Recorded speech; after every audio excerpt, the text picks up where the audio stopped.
I really should have taken that. This is gonna suck. Television dreams of tomorrow. We're not the ones meant to follow. They're not to argue. Welcome back to another episode of Ash and Their Fantastic Friends. If you're trying to wonder why is Ayaan showing his face, I need to let you guys know you can't see me right now. I can see you. You can't see me. No, I can see. Tonight. Oh damn it, Stephanie McMahon! What the fuck? She just said we can. Guys, Stephanie McMahon, guys, you can't understand this, but Stephanie McMahon just said we can see you. I'm freaking the fuck out. It is John Cena. The boy is bouncing! Ayaan is currently watching it. We're not streaming it because we're not getting taken down for copyright again. We're not. Javon's here!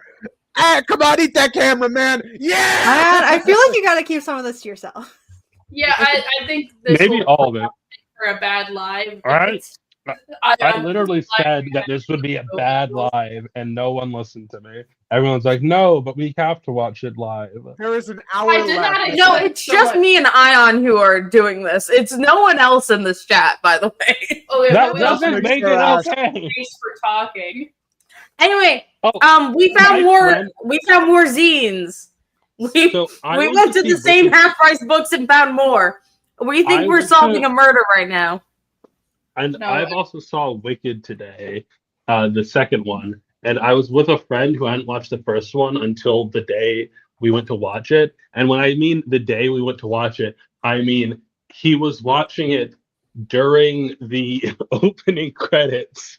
Like we were had to finish on his phone. Was like, oh, I have a half hour left, and I'm like, you're one stop away from the theater.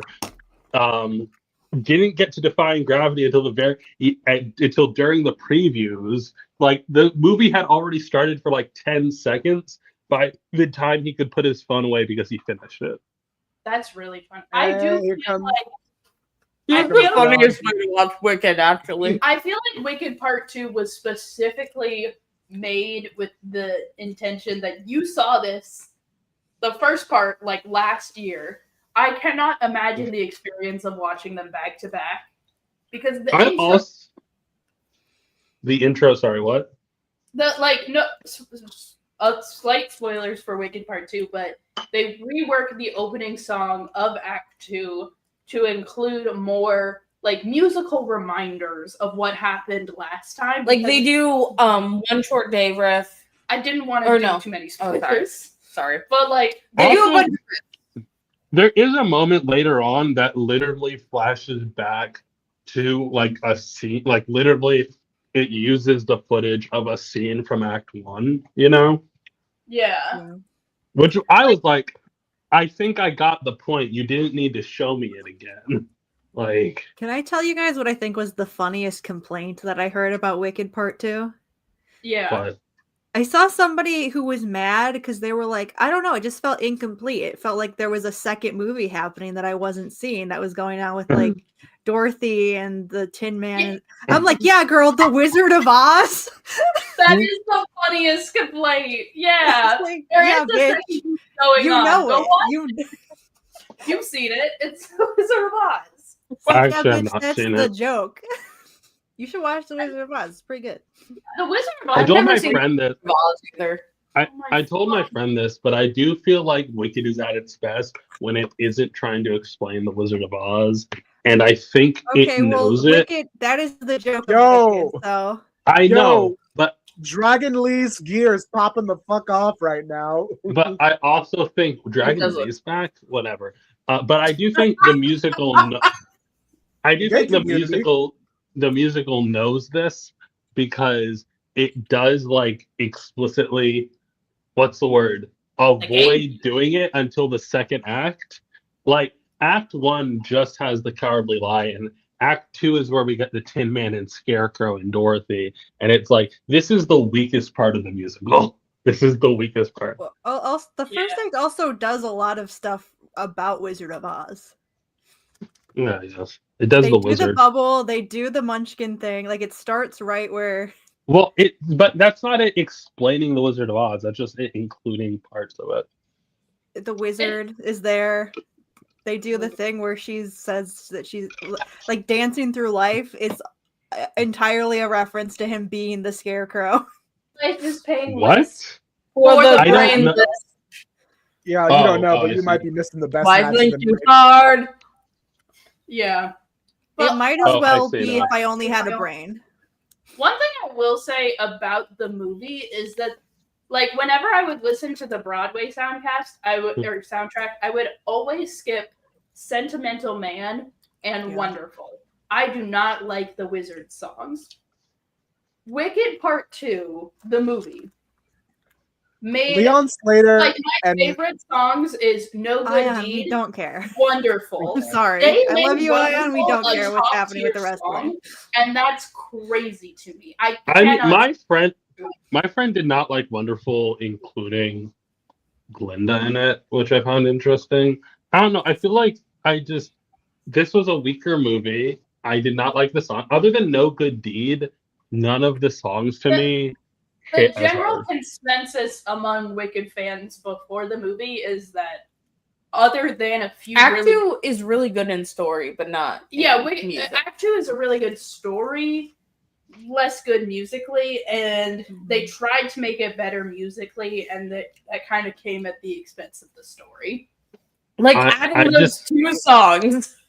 Also, just like Wicked Part 1 has just such a powerful ending, and I know you can't do it again, but it was just lackluster. I'm sorry, like I would get like Wicked. I do not watch Part 2s. I haven't watched sequels since I stopped watching the MCU. Like Wicked was a sequel. You know? It is a sequel. It is a sequel. Like I do kind of wish that they just made one. You can't say that Act 2 of a musical. Why is Ayaan sequel. leaving studio? Okay, but like Wicked the movie is a sequel. Like I think for me, my point is Wicked Part 1 was so good that it like I needed to see Part 2 in theaters. Wicked Part 2, if there was Part 3, I would not want to watch it. Like I'd be like, I'm good. There wouldn't be a Part 3. I do think they could have made it one. They could have made it either a movie with no music in it, or they could have just done it. I kind of wish it was one of those like the live theater things that they do sometimes on TV. I kind of wish they did that. You say, why would there be a Part 3? You read 2 Wicked sequels this year. What? Like, I'm saying, why would there be you said, why would there be a Part 3? Yeah, the book series has, I get technically 4 if you want to get into it, 7, but, well, now there's another one, so 5, and then the series has 8. next to nothing to do with the musical. My point is that you could easily make a Part 3. Well, Part 3 wouldn't have Alphaba in it. Yeah. Yeah. And then what would be the point? Yeah. I mean, you could have like 2 stories. You could have one story where Glinda has to deal with that, and then another story where Alphaba's just exploring the wasteland. They could just they'd have to make up new shit about Alphaba. I do think it is very funny of Gregory Maguire to, like, off the heels of Wicked's like popularity after the musical, to really be like, yeah, I'll do another book. Why not? I'll make it a series. And then he's just absolutely nothing to do with Alphaba. She's dead. And it's just this fuck ass kid. Here you go. It is very funny that it's like the character that people most care about will not. Like, she haunts the narrative, but she's not there. She's dead. She's haunting the narrative. Oh, that should have been something in my Discord. I think it's interesting how Wicked really like responds to its book by saying no, we're not doing that. You know, we're not doing what? Anyway, now you're adding it to your power. We're not killing her. We're not killing her. Anyway, speaking of other gays, we want to talk. I have a zine cam. Oh, you do have the zine cam? Okay. Hold on, I'll turn on the camera. Sorry. Okay. It's scary. Okay, so we have a fresh new pile of zines. We went to the same half price books we keep going to. We keep finding them. There's a large amount. I'm not going to tell anyone where this half price books is, though. You're not allowed to know. The last batch that we got had a couple of them like with names written inside. These do not have names, so we're a little confused. But they're from about the same time as the other zines.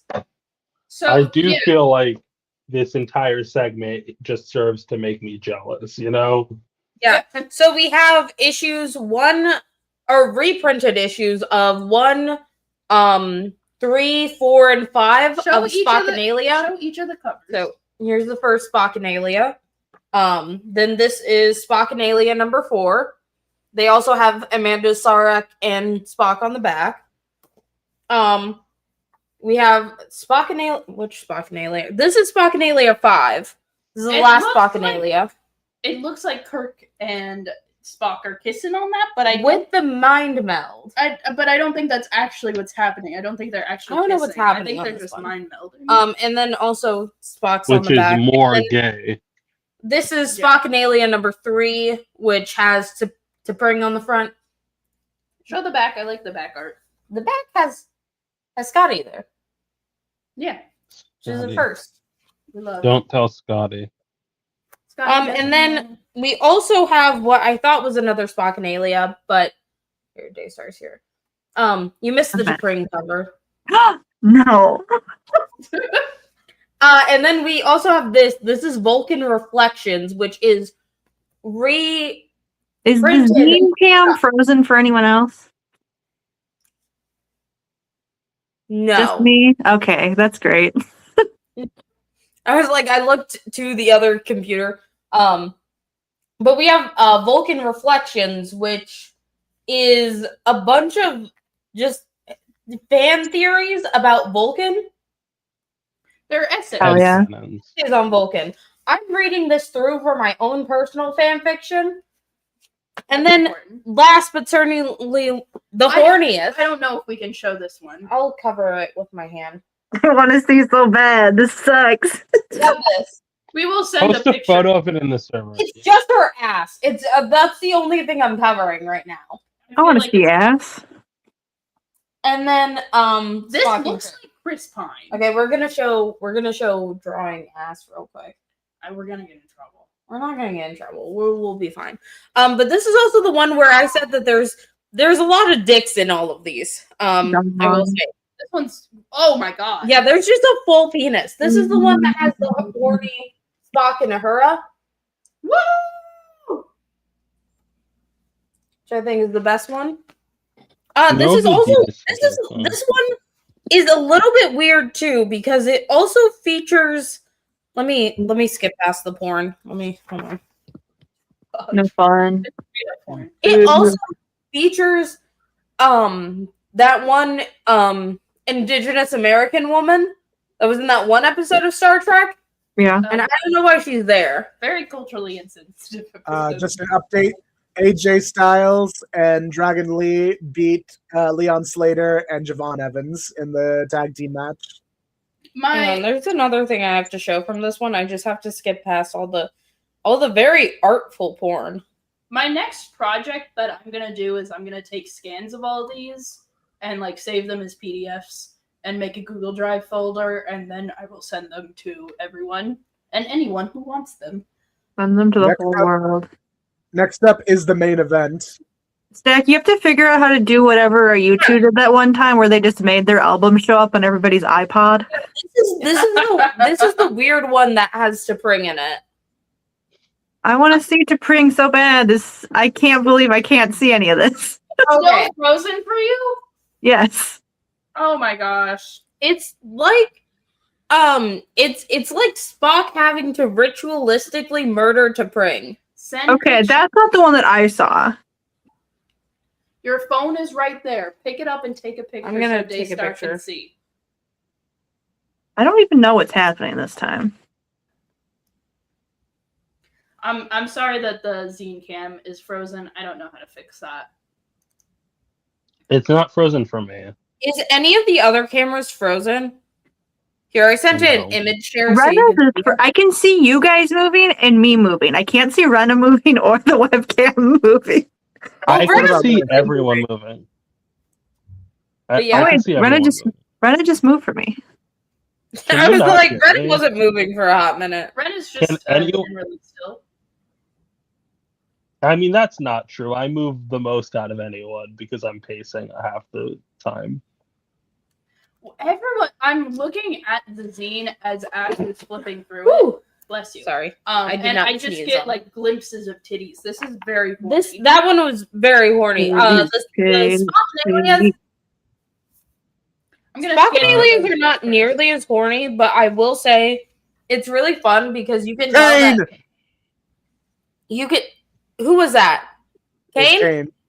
Okay. That's You gotta can be. tell that like someone like took a pen and like drew little Spocks in some pieces. Oh, After they were I love the little like Spock thing that they do in Spockanalia. The little like emoji of them. yeah, a lot of it's hand drawn. Like I think that Spockanalia Well, 1 is the best example of They're it. all hand drawn. But like I meant like into like they printed it and then they copied and pasted like little hand drawings in there. Why is Logan Paul there? Hold on, I'm getting distracted by this real quick. Oh, what am I doing? Yeah, you're doing Zine Cam now. I don't know what else to say about them. It They're shows cool. the little drawings. There's one on the back. So cute. So cute. Let's see. Here's to bring on the cover, just in case Daystar's unfrozen. Spock in the corner. Is there a Spock in Vulcan Reflections? No. No, Vulcan. Here, hold this one. This is the last Spockanalia, issue 5. There's a little Amanda loves Sarek. Hell yeah. For some reason she does. I will be This leaving again to watch when the actual match comes up. I will be leaving to watch John I'm Cena's so match. mad that I can't open Discord either to watch it. I don't know why nothing's working on my thing. We should do some readings. We should read the porn. All right. Right now we're in There's commercials. Poems that we can so also I read can- in. Oh wait. Oh, I need to show the cunty to Pring. Hold on. Are we still frozen for you, Daystar? I know Xenium was the one that You was took Zine the- Cam is frozen. Okay. Oh hell yeah. The Cunty one to that I Pring. saw on AO3, she was naked in it. I'm gonna be right It here. was Nikki in it. Thank you, Loki. They also have this fun thing that they do in a couple of them called Vulcan graffiti. That's cool. So we definitely want to like copy all of these over. I think once I turn them into a PDF, then we can do a reading so that like it's not just me reading it out loud. Yeah, do you mind sending the zines that you found You can on AO3? like you can just go to AO3 and go to the Kirk Spock tag and then sort by like the oldest ones because they put like the actual date of all of them. Oh, and- cool. Okay, So they're just hold on. all the oldest things under the tag. I'm taking Stack's laptop real quick, and we're gonna do this. All right, let's go. But again, so we went on. So because of the snowstorm that hit, we decided to go yesterday to the half price books, and I was like jokingly saying like, "Oh, what if we find more zines?" And then we found more. So there's someone in the. There's someone around this area who's just been donating all of their Star Trek stuff because we also have a DS9 mug, and I forgot where we put that, and I'm a little worried. But yeah, All right, I'm officially out of soda, which sucks, Oh no. Tragic. and I don't I I have like to cash announce for this more. at least once a week. bad. Are you saying I announced that I'm out of soda once a week? Yeah. I mean, it's almost like I have some sort of event that prevents me from going to the store at night, you know? like on Saturdays. Mm. John Cena's back. Descending. I So, mean, you just you click number 5,000. to recap on what happened, That's weird. AJ Styles pinned Leon Slater. It was a really cool exchange between them since they're two TNA guys. So it was cool to see those two guys interact. And Javon was throwing out his moonsaults and his big flippy dippy Yeah, stuff. I'm trying to find the old zines. Give me that. Okay. Can I put our zines up so that they don't get damaged? Of course. What did you? I need to read Vulcan Reflections later. All right. Well, anything more to say about these? Wait, scroll up all the way. All the way? All the way. It says something. Displaying. Please use. Okay, so they literally don't have enough. Oh, okay, They don't so have that's enough why I space. need to go to Kirk/Spock. I don't What know did why you go we're to? just tag generally. I don't know. What'd you just go to Star Trek? Yeah. No, go to Kirk/Spock. Okay. Oh, they have the snow plows going. I think it's done snowing. I saw people putting salt, and it's like it hasn't even snowed yet. Why are we putting salt down? Pre-salting. When it snows. I mean, I know why. Then why'd you ask why? It was a rhetorical question. That's not a rhetorical question. Yes. Anyway, Seeker. Who the Tom Brady? Date posted.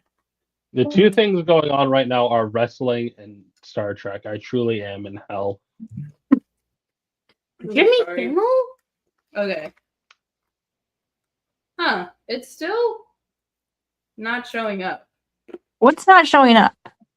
I thought you said there were. Like, what should we be looking for? Did Like you? the old. What's So it we're- sorted by?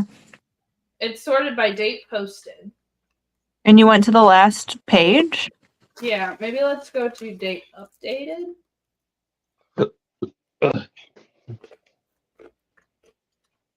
Here we go. Okay. Now we've got some older stuff. So date posted versus like updated. That makes sense because you have to change the date after you upload it. Okay. Oh, Zindom Archive Project. So Spock/alien horror. I am tired from today. Watching Wicked took a lot out of me, I guess. Look at the hard watch, I guess. I mean, the harder watch was after that we Yeah, came back Navy SEAL home here.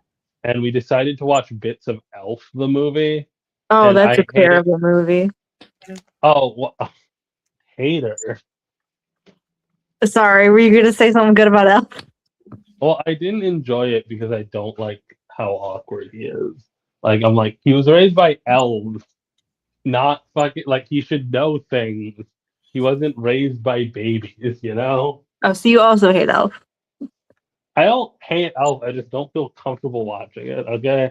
It's not, discomfort is not hate or disdain. Also, I apparently have a hole in my jacket pocket, which, like, Oh, did you lose your marbles? no, like my keys got stuck inside my jacket because of that. That sucks. You should fix that. Well, I did, but like I almost locked out because like where are my keys? And then I felt them on the opposite side of the hole, and was like, oh, and then I had to like wiggle them through my jacket to pull them out of the hole. Anyways, how was everyone else's day other than getting spurred? It's very cold. We did that yesterday. Today it's been snow. It's been a lot of snow. I don't know what to Do you want do. to tell the group what you did this morning? Do you want to tell the group what you did this morning? What happened? So Stack was showering, Oh my god. and And I was not. So I went outside to go stand on the porch because I really like snow. I really like playing in snow. It brings me quite a lot of joy. Mhm. And I get seasonal depression really bad. So when it snows, I try and be outside as much as possible. So I was on the balcony and I thought, you know what would be really funny? We cannot just scroll through these. We cannot. Like, Stack's try and find something. But, I was thinking, you know what would be really funny?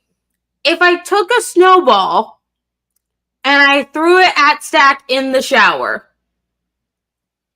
I feel like that's And just so I funny did. for you. I threw it over the shower curtain and it hit. Did it hit you the first time? The first time it didn't, but it was still no. The first time you threw the snowball, you threw it and it hit the wall above the shower instead of and then like kind of fell and slurped down into the shower. So I had to reach up and get snow off of our walls so we didn't get mold.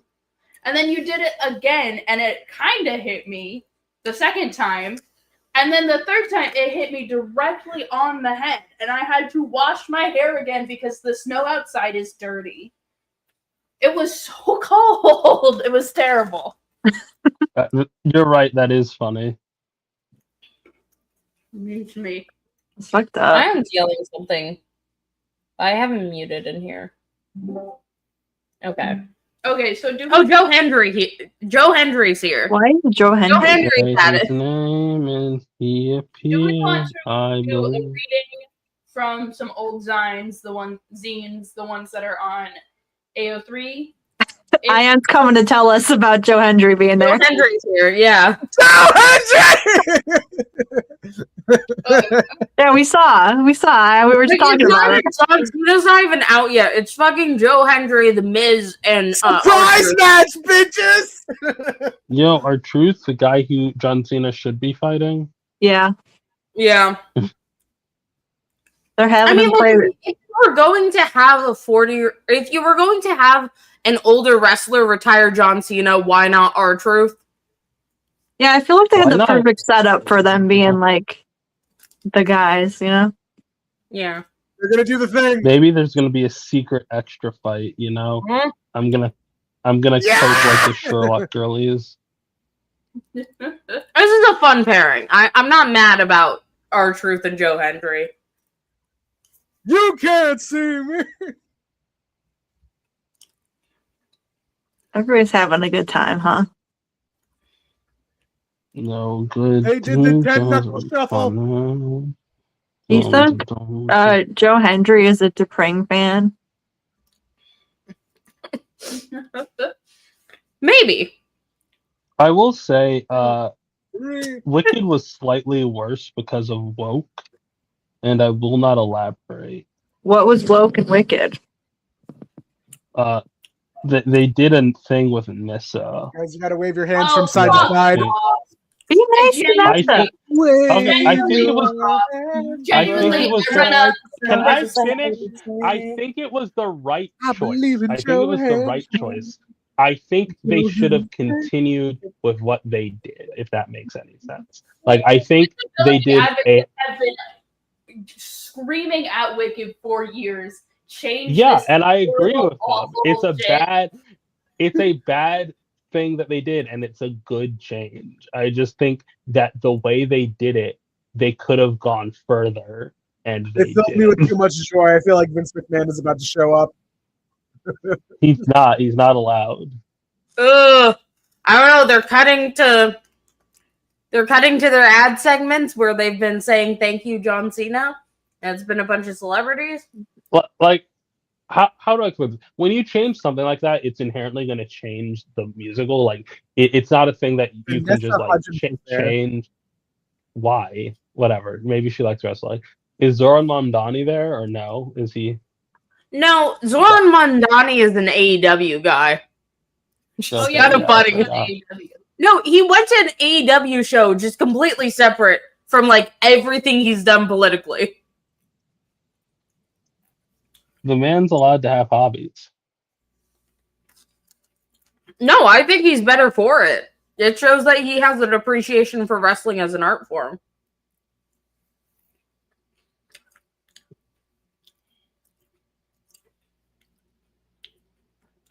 There's more thank you to Stu. Solo Sokoa is doing something. No good deed goes unpunished. John Cena. So All right, we gotta do something while they're just staring at the wrestling. So I'm gonna pull Up 3 back up again. I told you we become bad streamers when we're have wrestling. we ever been good Just me and streamers? Ayaan. That is a good question. Okay, Daystar, which fic are we going to read? Ooh. This one has major character death. It's also slash.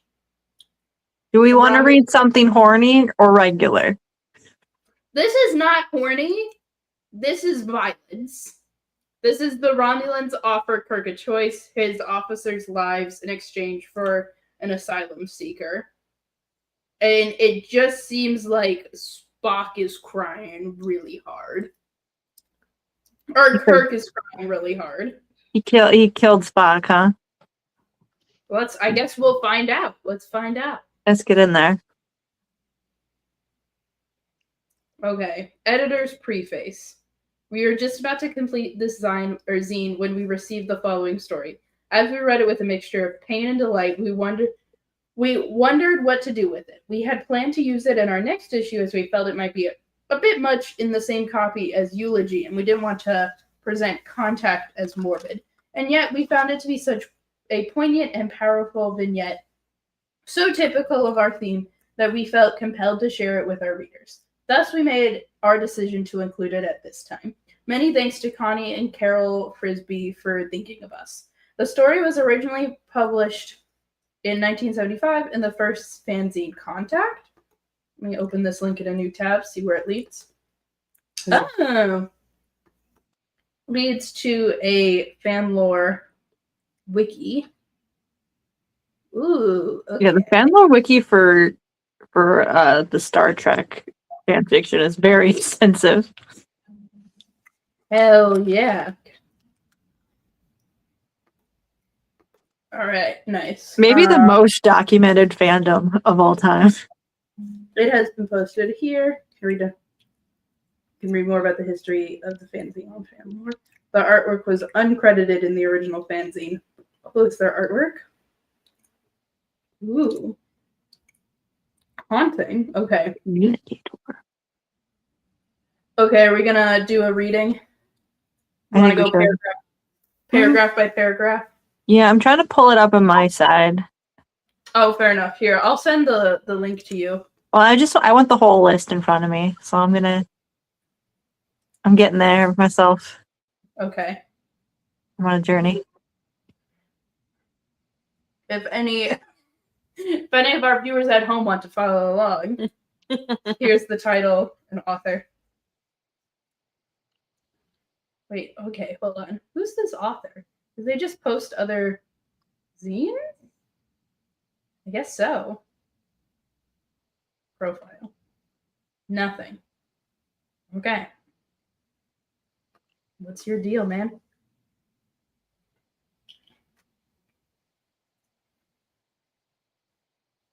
Much to think about. Let's read the history.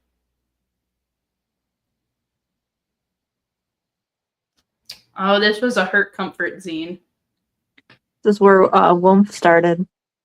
Issue 4 contains the infamous story The Rack.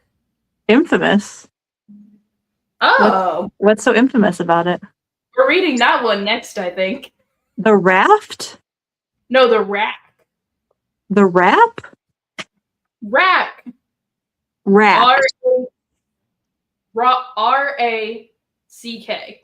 The Rack. It's either going to be torture or titties. I think it's torture because it's slash. Uh-huh. The Rack was a Star Trek original series fan fiction by J. Emily Vance, a pseudonym for Nancy Kimpax, Beverly Barker, and April Valentine, published in Contact number 4 in 1977. Art has been included on fanlore with the permission of the publisher or the publisher's heirs. In the story, Starfleet Command suspects Kirk and Spock of having an affair and court-martials them. Oh my god! Oh my god! Homophobia is still alive and well in the future. Yeah. At the end of the story, Partially them is kind of funny. at the end of the story, Kirk attempts suicide. The Whoa. story was later reprinted in a collected volume along with its sequels. This sounds like my kind of shit. I gotta get in there. Men. Gotta get in this shit. According to Joan Verba, the novel-length story was a response to K/S. The authors wrote the story to show what, in their opinion, would really happen if Starfleet selected, even erroneously, that Kirk and Spock were having an affair. Mhm. The story created quite a stir for its premise, its characterization, and its ending. The story prompted sequels, both their own and unauthorized ones by other fans. As it explained in the editorial for the later collected volume, the story was written to show the danger of rumor, whatever the reason, of bigotry and personal prejudice, especially if they occur in places of authority. I can't believe these housewives could not envision a world in the future where just gay people were allowed. Nah. That's my kind of shit though. I'm gonna be perusing that later. I found the T'Pring fic that I was thinking of. Maybe proceed with caution opening it, but it's very good. Okay. I think it's fine. It's just a little titty. She's covering up the rest. Hold on. This is what the author says. Between 1977 and 1979, we wrote The Rack and its sequels, All the King's Horses, All the King's Men, plus Home is the Hunter. Powerful stories, y'all. We published Contact 3 in March 1977 and Contact 4 with The Rack in September 1977. The Rack, as is widely known by now, was conceived as a cautionary tale to anonymously respond to the growing acceptance of the original Slack relationship between Kirk and Spock. Bev and I, along with April Valentine in Baltimore, were more concerned with what this runaway concept was doing to the Star Trek fandom than to making a social or political statement. Whispers of K/S had been around from the time we arrived in fandom, and by 1979, the further whispers had bloomed into a bold shout of acceptance all over the country. And that shout was causing repercussions that was alienating people in groups from Maine to California. Some felt you were either for it or against it, period. Bev and I conceived the idea of the Rack and quickly realized it was too large of a project for us alone, so we asked April Valentine to join us for a unique three-way writing experience that was both fun and gay. They had a three-way, damn. They had a homophobic three-way. That's crazy. That's crazy. We decided early on to write it under a pseudonym, not to hide from the brickbats that we suspected it would provoke, but simply because we are all too well known to be judged without prejudice or preconceived notion. Hence, in May 1977, with hip deep in writing the novella, J. Emily Vance was born, and over that winter, we completed the sequel, which was printed and designed for the Star, published by New Yorker fan Pat N.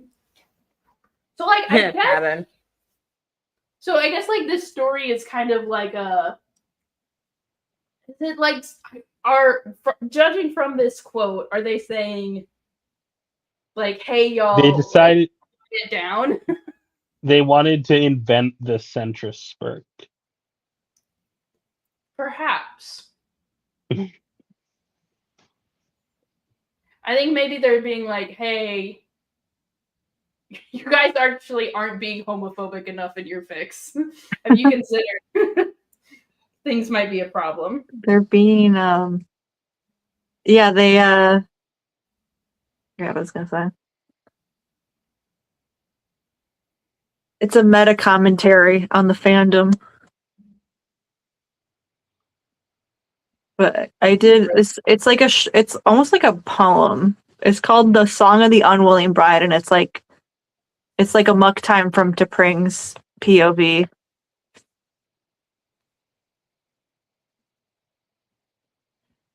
Oh shit! Published in the Star Trek fanzine Thrust. Funny. Oh damn, thrust is crazy. I just pulled it up in another tab.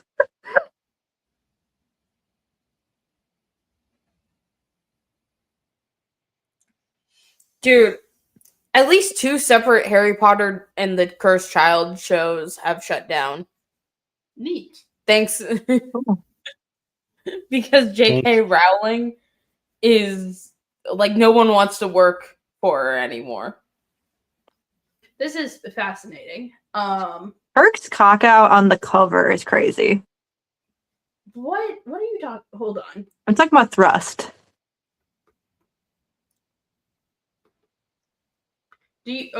So do you want to read this one you sent in chat? What do Um, read? Do you want- Shit. Go down to the bottom. Go to the bottom. We're gonna play a dangerous game real quick. Go down to the bottom of this page. Keep going. Go all the way down. All the way down. Fast, quick.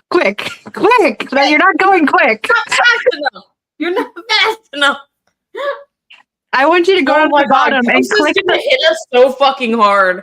click the link to the fan scene under that in the note. In the note.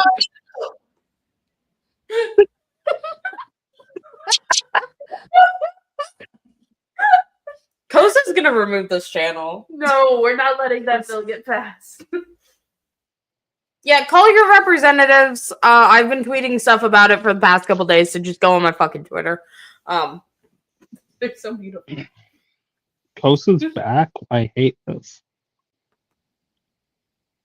It's very tasteful. It's art. It's tasteful.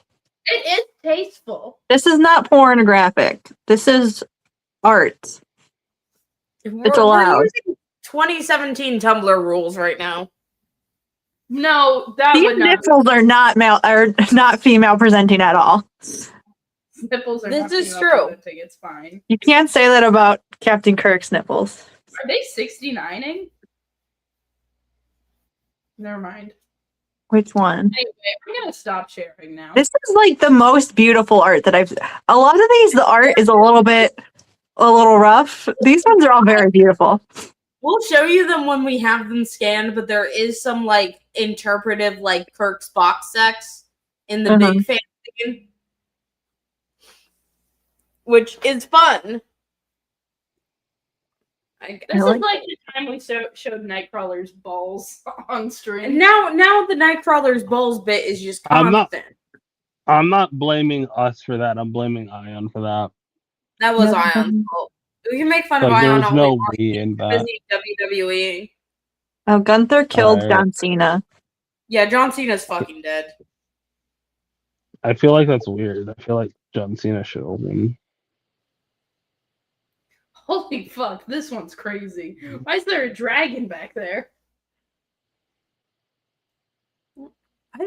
It's like that dragon that's in the Wicked play. I don't think that thing moves. There's a I'm gonna dragon in the Wicked play? Yeah, Yeah, it's part like of a the set though. Yeah. It's like the chandelier from That Phantom of the reminds me. Opera. So earlier this week, my like staff was like, "Oh, I want to see this thing on PBS. It's like a rendition of a Shakespeare play that that's like free for a while." And I not only had I seen the play, the reason I had seen the play live is because my friend, like my best friend from high school, works on it and got us free tickets. And also, the other thing that I find funny is this is the person that I was lying about being married to who worked on the play. I've literally like I want to see. I'm so mad at you for living in New York. I wish we had both are here. You gotta go to New It's York. funny. Growing up, my dad had a friend who worked on. I don't know if they worked literally on Broadway, but they worked in like the theater industry. So we got discounted tickets. And then as an adult, I have another friend, like my own friend, who works in the theater industry. So I can get discounted tickets sometimes. That's cool. Rose You ever sign up also for the worked for- lottos? Do you guys do lottos in New York? Yeah, but I don't sign up for them. Hmm. I actually had an ad for the lottery of the final show of Death Becomes Her before Wicked. That was one of the ads that they had. You should sign up. See if you can get it. Oh I hear no, it's pretty good. It won a Tony for best costuming. that's good. I got front row tickets to Hamilton for $10. Holy fuck. Yeah. Maybe I will sign up. But yeah, I like living in New York. Rent is expensive though, so there's that. Yeah. You should sing a song about it. That's You know not what- what the song is about. You know what would be crazy? If the fight was just John Cena and Gunther and that's it. And they were like, all right, good game. Bye. Again, Bye forever. bye forever, John Cena. I mean, that's what keep they on do hearing sometimes. people saying that he's gonna leave his jorts in the ring. That would be funny. Get your cock out, Cena. Horse in the ring. Get your What? cock out like Captain He's Kirk. usually wearing like shorts underneath. I guess. If there is any person I am concerned, like I've never once in my life been concerned that John Cena is gonna have a wardrobe malfunction Because of the jorts. The jorts. It's the same way like Daniel Garcia's never gonna have one because he wears like long shorts. Yeah, like they're like I'm not worried about getting an up the jort shot of John Cena. They're just that long. You know who does have wardrobe malfunctions all the time? Fucking CM Punk. Always His see him. boners. His dick's out constantly. He needs like whatever the opposite of Cialis is. He needs like anti-boner pills. We're giving you erectile dysfunction whether you like it or not. Are you making the alcoholic hot chocolate? Yes. We need to put more alcohol in CM Punk so he stops getting boners. Straight edge has meant that his boners constantly at a straight edge. Maybe him wrestling drunk would make him better at it. At boners or at wrestling? At wrestling. I think it would make him worse at boners, which is what the goal is here. The goal is he no longer has boners. Yeah. And they killed John Cena. He's dead. Oh my god, they actually killed John Cena. Gunther, look what you've done. They I gotta think put him Gunther down should like just take old him out yellow. back and shoot him. They should let him. Ayaan looks mad. They can't let John Cena lose. No. Traditionally in WWE, at least, when a wrestler loses, or a wrestler loses his last match, That sucks. Yeah, but he's fighting Gunther. the only time that a wrestler has not, if this was AEW, yeah, Cena could win his last match and still retire. That's what happened with Sting, which is hands down the best retirement tour that literally any wrestler has ever gone on.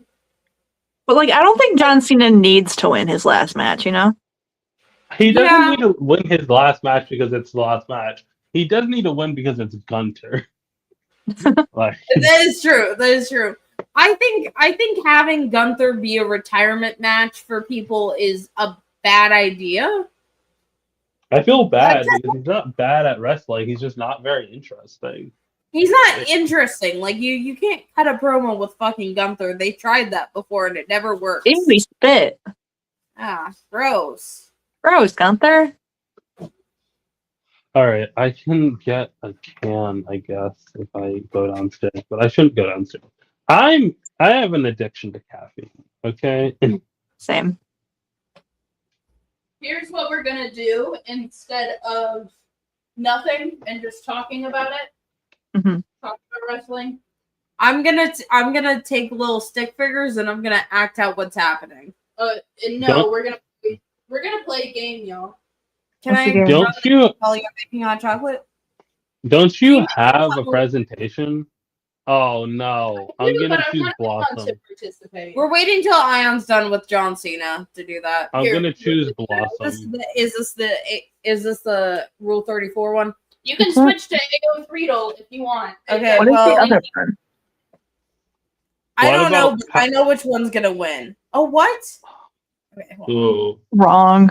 And Android 21. Yeah. What if I John didn't expect Cena it to got be a too much. boner? It's Do the gonna be jorts. Cell. Do the jorts Yeah, would be Cell. crazy. Boner with the jorts. Okay. I think Cell still. You think so? So, oh, No. Palutena. yeah, it's Palatana. The Danganronpa girl. Oh no. What? I'm bad at this. Lois Lois Griffin. Griffin. Lois Griffin. That's actually lower than what I would have thought for Lois Griffin.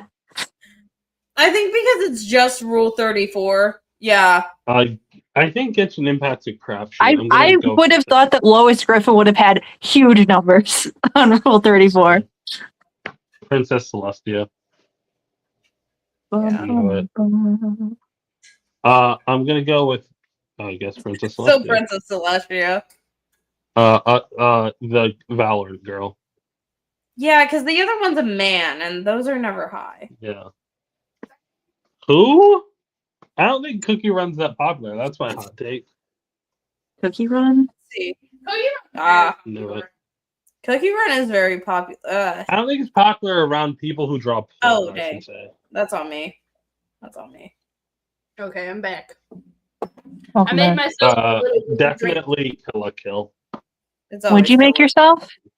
A warm little drink. I made some hot chocolate. Hey, I that's a think League of it's- Legends. Yeah, I think it's the League of Legends. Can I have my Oh, computer no. back? No. Okay. Yeah. Let's do power scale though. I Make want John to. Cena fucking tap out. Let's do what? That's Who's- awful. That's Power Scale, Spock Stick, and Kirk Stick. Whose do you think is bigger? Spock. Next Spock. question. Look up power scale goal. Do you think Kirk has a complex about it? Hold on, we gotta Yes. we gotta do the daily challenge. I don't League think of Kirk has a Legends. complex of it. I think that No, William it's the- Shatner it's the- does. What? William Shatner did. Have you ever I mean, heard Kirk any canonically has Barbosa? 2-inch heels where everybody else has 1 because William Shatner was insecure about his height. Can you bring up the You have gotten everything wrong so far. Can you bring up the Ponfar porn library No, that the William what? Shatner Girlfriend. wrote about? No, that's I don't know. That's I don't have time. Girlfriend. So apparently, in one of the novels that William Shatner wrote, that's from Spock's perspective. Okay, I'm Nina Williams. You He- you just did really poorly. I'm sorry. quitting. I'm quitting. I'm over it. Anyway, Okay. in Look this up novel power from scale. hang on, I have something. In this novel from Spock's perspective, Mhm. William Shatner wrote that Vulcans have Ponfar libraries where they write down everything that they want to do during Ponfar and keep it in a library, and it's banned on several Federation planets. And it's just this porn library that Vulcans have. And Oh. this is something that William Shatner wrote. Hold on. I found the Tumblr post. And I want to pay someone money Which to go book? to a convention. It was one of the ones from Spock's perspective. I kind of want to read that. I know he has one that where it was like where Kirk has to raise or like he ends up like meeting up with boy James Kirk and then he has to like take care of himself as a child. Okay, Oh my so God. so it's he concluded his kidnappers were energetic, if not overly imaginative. The 7-year cycle of Ponfar gave Vulcans' greatest minds ample opportunities to anticipate and then experience their pleasures, and the detailed records of that anticipation and experience were still banned on more than half of the worlds of the Federation. No doubt, when full relations were established between Vulcan and Romulus, entire Vulcan libraries would become available throughout the Star Empire, and Spock anticipated the shockwaves that would result when Romulans experienced the exquisite discoveries of suppression and discipline. Which sounds a little bit like edging, but whatever. I mean, Vulcans are masters at edging. They can go their whole lives.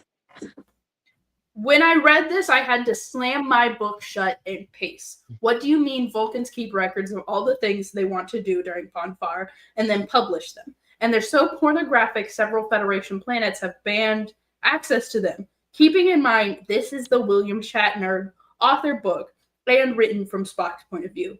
Oh my god, Mr. Shatner, they could never make me form an opinion on you. Vulcans are libraries. I'm sorry, but oh my god, Mr. Shatner, they could never make me form an opinion on you. This is so That's my favorite Trekkie joke. This is from The Return. Anyway. What Rena, have the when you return? say power scale dull, what are we talking about here? I'll find it. Hold up. I'm just gonna pull up Reddit. Here it is. Is this it? Is this it? I don't know. Yes. Okay. Just do the infinite one. Or the daily challenge. Let's do the daily challenge. History. Play previous day. Infinite. Okay, let's do infinite. So Nosferatu, or you have to figure out know. who is stronger in I don't know who dumb power. Garrett is.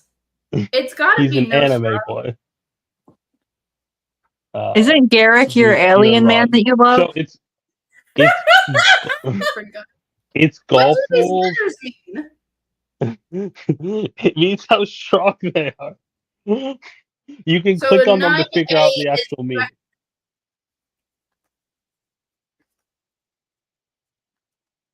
This is bullshit, Rena. I'm sorry. Who would win in a It's fight? very So this is not Nosferatu from the novel. This is from the 1955 video game. How the fuck was I supposed to know that? This is important. Anyway. Okay, next one. Come feeling's on, let's just fucking do a weird. little bit of these. No, I just think that they should label them better. Okay. Zeus Zeus or from Marvel Anime Comics. Girl. It's I gotta think be it's going to Anime be Girl. the Zeus. What? Oh, you're wrong. Zeus. So lower number is stronger, apparently. With Phoenix mode. Phoenix I don't mode. want to know what. Lower You number gotta know about Phoenix mode. You forgot about Phoenix mode. I clicked on her. What do you mean? I want to find at least one where we know both people. Rena, I mean this in the nicest way possible. I see why you're like this now. Okay, I was never on versus battle. Who are these characters? What does it Okay, say? so Lucy one of these is Loud. from a Nickelodeon show, and the other one's a high god. And he's Okay, got I think flames. it's the god and not the small child. I think it's the small child. The system's bullshit. So she's on the same level as Nosferatu, but video game Nosferatu. Maybe video game Apparently. Nosferatu sucks.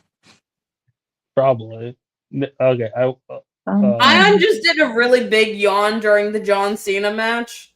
What? Yeah, that's about how good it's going.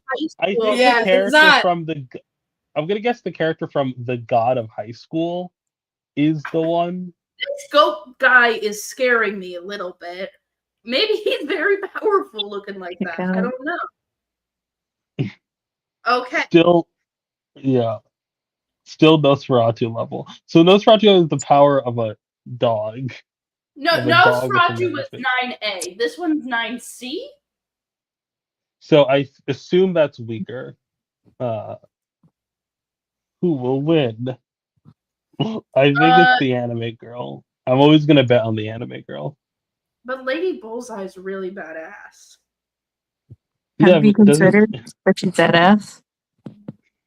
Doesn't she I don't just know like? anything about this anime girl. I know about Lady Bullseye. You Lady Bullseye. All right. Damn it. What the fuck? So least- Lady Bull. So it goes Nosferatu from the 1995 game. Lady Bullseye, dog with human face, and also girl from Loud House. They're both really weak, apparently.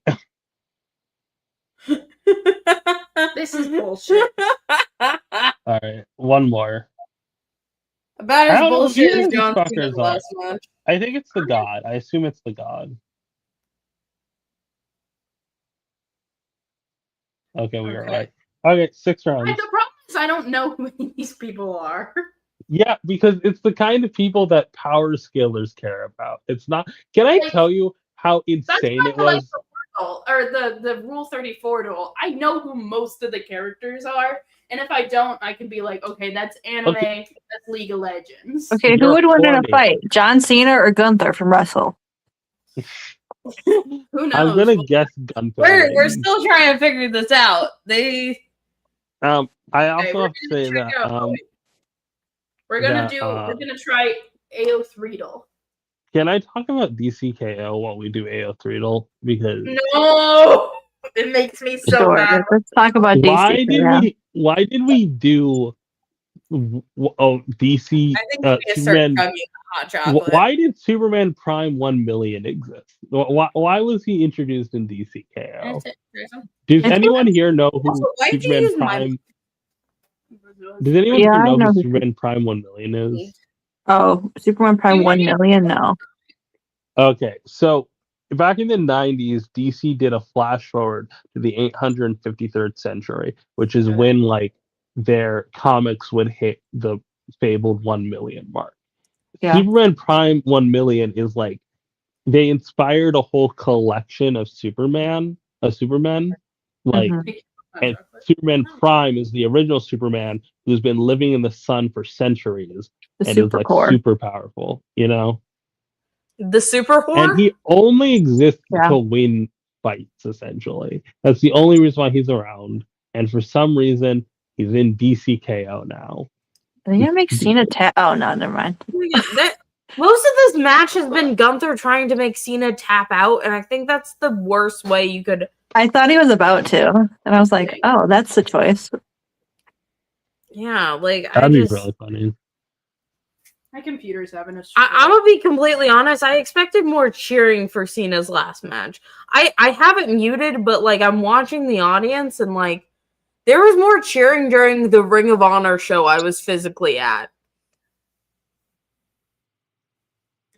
Yeah, I'm kind of like I was expecting hijinks to happen. No hijinks has happened yet. I feel like they did too many hijinks during the rest of Cena's thing that Mm. they refused to do it here, and They I'm ran like, out of they hijinks. really need hijinks here, though. Like, They I'm ran sorry, out of hijinks. Gunther's boring.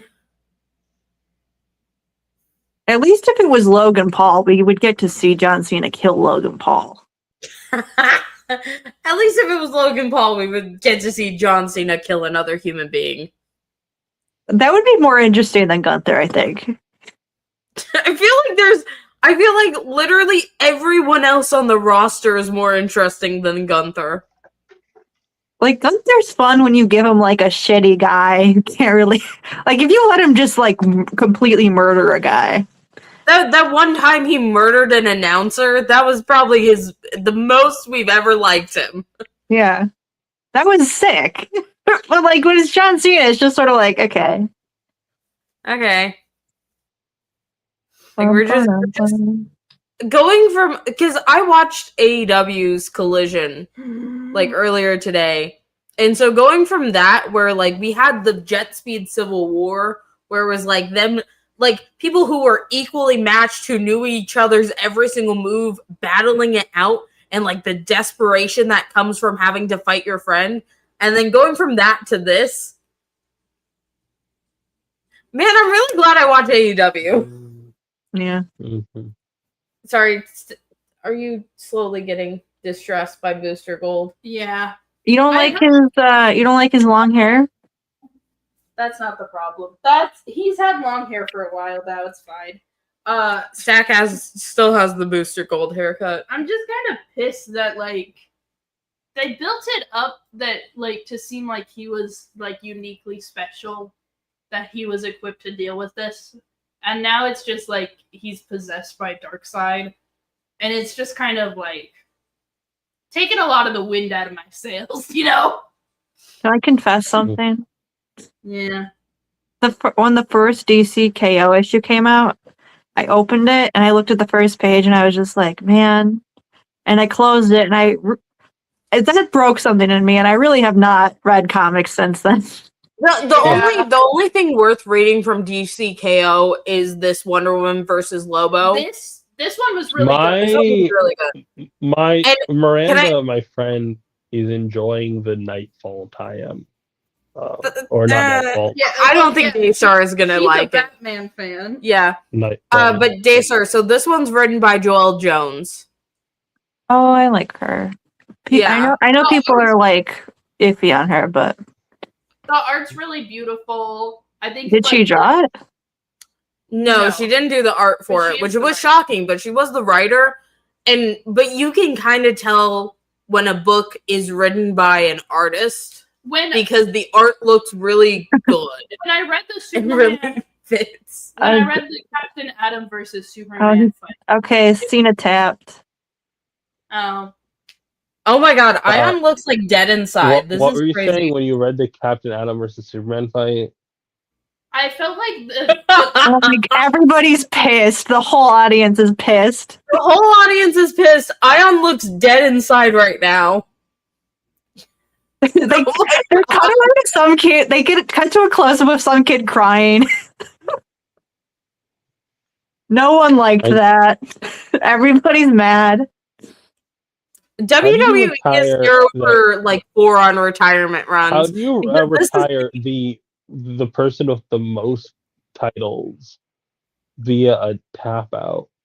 Yeah, this is honestly, this is everyone being even more disappointed than when like Roman Reigns like retired The Undertaker. This is bad.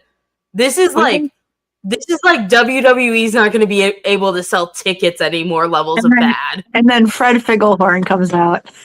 Come on, Fred Figglehorn. Come on, Fred Figglehorn. The fact that I'm actually shocked that no hijinks happened. They just, good old fashioned wrestling. I guess they just want Gunther to seem like he matters. People aren't even like really like yelling at Gunther like in anger. They're just kind of like Everybody's just disappointed. Ayaan looks dead inside right now. this is why I think it's a weird rule that if you're retiring someone, they have to lose. That's not a rule, by the way. Sting retired and didn't lose his last match. No, but it's a rule in WWE. It is a rule. It is a WWE exclusive thing that they make you lose. Like it just But, ends like, your career in on a low note. In I some, think he was choking him for real though, because he did start to turn blue in a concerning way. Yeah. Anyway, I want to continue talking about DCKO because Okay. fuck real wrestling. yeah, I will say that there. One last thing about wrestling, the only time that like having someone lose their retirement actually worked was when Shawn Michaels retired Ric Flair, and it genuinely seemed like it hurt him. Guys, Like he felt the same pain of the audience. I have to say, Versus like this, like Gunther's like walking off like he won something, and it's like you know what he I didn't. really regret doing, guys? You know what I really regret doing? What? Taking the edible. Did you take the edible? Take the Yeah. fucking edible again! Oh my god! Anyway, I'm I sorry want that you can't use me to hold up your show that you have no plans for. I want to talk about GCKO. Anyway, I had plans. You were talking about Superman versus Captain Atom. I'm sorry. yes, when I read Superman versus Captain Atom, I found the whole thing a little bit difficult to follow, and I kind of have the same critique for the Aquaman one that they did in the Aquaman solo. It's like this would be theoretically a fun tournament. This would be a fun arc to follow in DC Comics if one, like, they could get their writers and artists on the same page and things were very easy to follow. Like, I like fight scenes in comics. Yeah. Most of DCKO is not good at communicating that a fight is fun, you know? I think so. Me and Miranda spent an entire live last week talking about DCKO, and I think a big one that we both agreed on is like, one, it should be artist driven if they're going to do this, and two, Miranda mentioned how like it feels like DCKO was marketed in a way that was not accurate to its actual intentions, and part of that is like everyone's like, this is going to be like a shonen tournament arc, and then Okay, everybody pretend like we don't know what happened when Ayaan shows up. Anyway, I feel like the Wonder Woman versus Lobo one was very clean. They knew how to show that a fight was good in this comic. Anyway, that's all I wanted to please. say. Hey, Ryan, how did the match go? Did John Cena win? No. How did it go, Hold on. buddy? Before you do all of this bits, I would like to point out the fact they are booing Triple H right now. No one is happy. Can you put the stream back on Discord again? I want to see what's happening. Oh yeah, sorry. Because Also, I've been trying to refresh Twitter to find out. Ayaan, the edible kicked in, so we are. Oh, they put zooming. both of the Yeah, pumpkin. Cody and Punk put the belts on him. Bum, bum, bum. Is the entire audience just booing right now? Well, they were booing when Hunter showed up. When Hunter and Stephanie were like leading the charge, they just started booing and saying, "Fuck Triple H, you fucked up." But now, they're putting the attention back on Cena, and everyone's cheering again. They're saying, "Thank you, Cena." I'm so thirsty. I need to. Maybe Man, it was Sting's on retirement Discord. tour really was good, wasn't it? John Cena sucks. Okay, Punk, get up, you losers. CM Not Punk watching. and Cody Rhodes are bowing right now. Oh, thank you, Hunter. CM Punk just got on his knees and was like, buddy, it's not about you. CM Punk was encouraging the audience when they were booing Hunter. Sure he was. Sure he was. He doesn't like his boss either. Woo. Do you think CM Punk has a boner right now? Yeah, he does. I When can does see he? it. God damn it. I can feel it. I can feel it in the air. My brain has melted, guys. Rena, Unmelt your brain. Unmelt your brain. Rena, did you eat dinner? More like I didn't have lunch. I did have. They're booing Hunter even more. Even as he's hugging Cena right now, there are just loud, monstrous boos. I did have dinner, but for the rest of the day, all I had was Eggo cinnamon sticks and pizza rolls. Oh my gosh. You should eat Rena, some this is food. why you're eating this on edibles. I had food. I had dumplings and I had grilled chicken, but that was the main meal today. You should have I some had more enough food time. now. It's fine. Fine. Let me see if I can cook this TV dinner. Yeah, eat that TV dinner. I feel like you would be better on edibles. I need y'all's help with this. Who do you think has more Well, excuse more fan me. fiction? Agent Washington, Red versus Blue, or Kaiba from Yu-Gi-Oh? Oh, Agent Washington. Yeah, red versus blue. Kaiba. Yeah, you don't know how crazy the red versus blue. Yeah, I knew that one. Close, okay. It's gotta be It's Dream. just barely. Just barely. Oh my! Wait, is that BTS? No, it's not. Oh, it's ATEEZ? Yeah, it's him. Are we sure? Yeah. Okay. Yeah. Okay. Ooh. What is that? Okay, this is a guy from Harry Potter. I was Which playing this one? early. I was in the middle of a round before I asked you guys for help. Lily Evans was on here earlier. But that's an on-screen character. That is the main character of the Marauders. He is not. Lily That Evans is not is- a real. That is not a real image from Lily- Harry Potter. That is not a real image from Harry Potter. That man is not a main character of Harry Potter. He's gonna have- Lily Evans is Lily Potter, Harry's mom, one of the main people in the Marauders. That guy is not. Marauders fandom doesn't know women. What's the name? What's the name of the character? It's the BTS one. It's Theodore or not. He does not match. Oh, what the fuck? Yeah, he's someone. I tried to tell you, Lily Evans. It's Lily. Screen time got a 100,000. Every Marauder. Because she's like the Every main Marauder. character of the Harry's Marauders. mom. That makes No, sense she to isn't. me. She's a woman. The Marauders fandom is completely made up. Yeah, No, but she Yeah, was the and main it's character. powerful. unfortunately, Lily Potter is one of the main characters of the Marauders. That's just how it works. It's not. Okay, I'm gonna Fucked up. concentrate. Frank Castle. Fuck. Knew it. You're right. God. Apex Legends. Jake English. Homestuck. Jake is like one of the big ones. I know you guys hate CM Punk, but there was a bit with CM Punk, like in part of the John. Oh, fuck! No! I closed the screen. Who is it? It was Vince McMahon. It was archive footage of Vince McMahon, I'm pretty sure. Okay. He did. He looked like that in the early 2000s. He did. But the fact that, again, Vince McMahon hasn't been seen on WWE TV. There's a false Vince.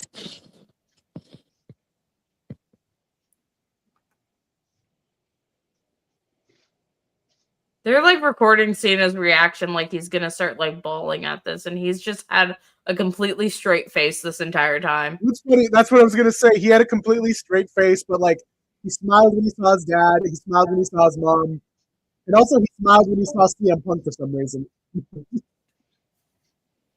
So all genes versus Legolas. That's not. I don't know if you heard us talking about it, but we're gonna invent an anti-boner pill for CM Punk. Reverse Viagra. Yeah. Ash. Viagra. Which one is it? Who is that? Is that Andy Hurley from Fall Out Boy? But it's also fairy. Oh, it's the fairy tale. He's not the more. You've done. Oh me my dirty. god! What the I fuck? should just Taking do off whatever- his short. He's stripping. He's stripping.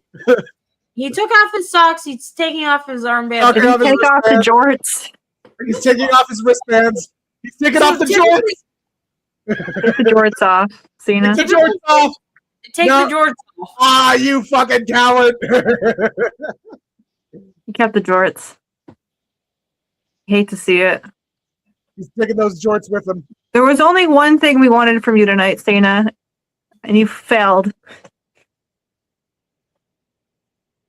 Also for you to win against Gunther. Creeping. I What would a have forgiven that if he disappointing took the end jorts to off. this man's legacy.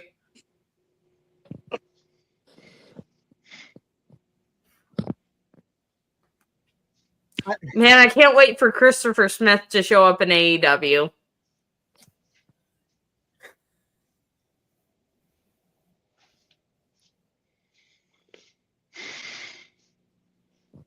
Y'all are having a lot of big feelings right now. Making Cena Oh tap. God. Did you enjoy your wrestling, Ayaan? Was it good? How was your wrestling show, Ayaan? Did we win? You know, I had a some? lot of fun with my wrestling show. The Jet Speed Civil War happened, and it was Right, super now. match.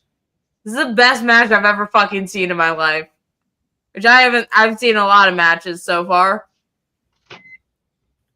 Okay, minor character from Legend of Korra versus this guy from Mortal Kombat. What- How important What? is this?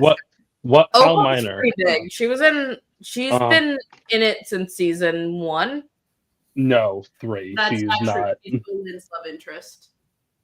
She was introduced with the Bei Fongs, and when the sister came in. The Bei Fongs didn't get Season introduced until 1 because season I 3. stopped watching after it left Nickelodeon. She's from season 3. She's from season 3? Oh shit. Anyway, who's this guy from Mortal Kombat? Sub-Zero. That's not okay. So it's got to be Sub-Zero, right? No. Is it Queen David RPF or this guy from Criminal Minds? I want to believe there's not that much Queen RPF. I feel so empty. I feel like there might be.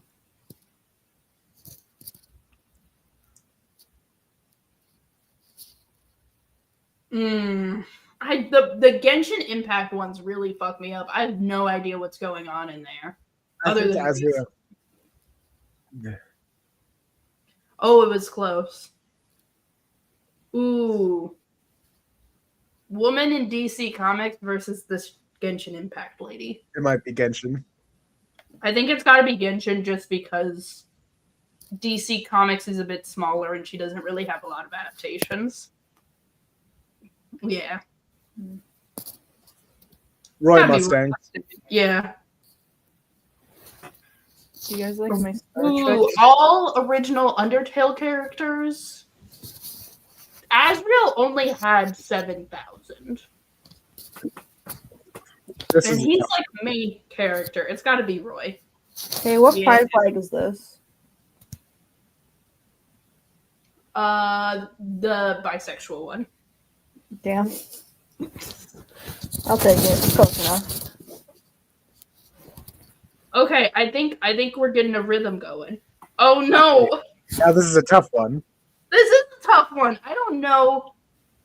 I think it might be Final Fantasy. My heart's telling me it's the Ninjago character. Because I hear that there is actually a pretty good fandom for it. There is a fan base, but I think it's a little bit more niche. Okay, but it's also the kind of niche fan base that rules AO3. I'm gonna go with. So, who won, Opal or the Mortal Kombat guy? Who had more? It was Opal. Opal's not introduced until season 3, by the way. That's what I said. Like, she gets airbending, and that's why they go to meet Lynn's. Like, Lynn's sister is not introduced until the 3rd season. And my God, do I hate Lynn's sister. When we're done with this bit, can I debrief about WWE? Yeah, have your big feelings.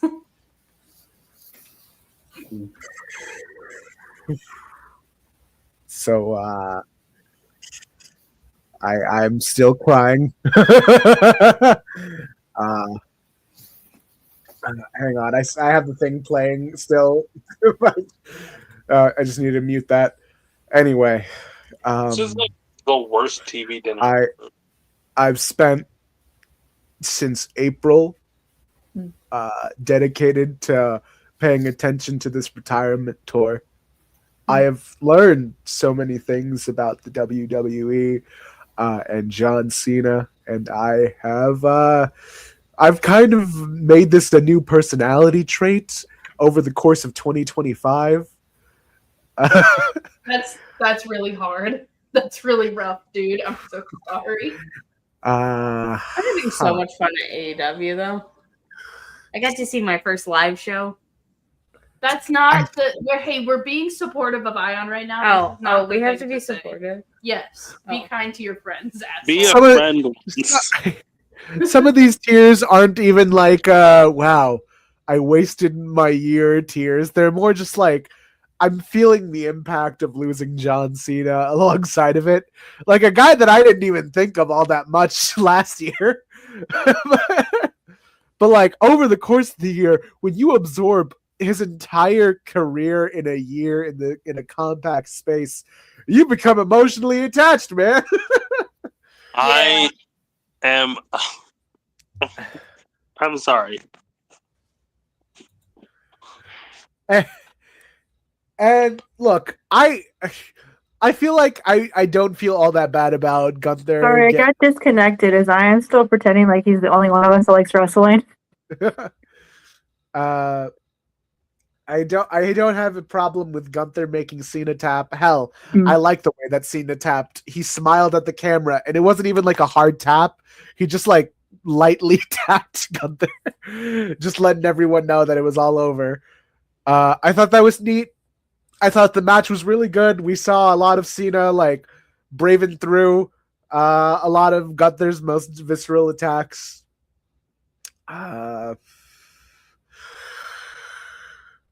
Hey, look, Donald Trump wasn't there, so we're ahead on that count.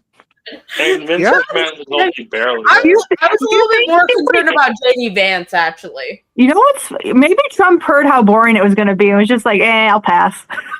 I was a Yeah. little bit more concerned about JD Vance and Erica Kirk showing up somehow.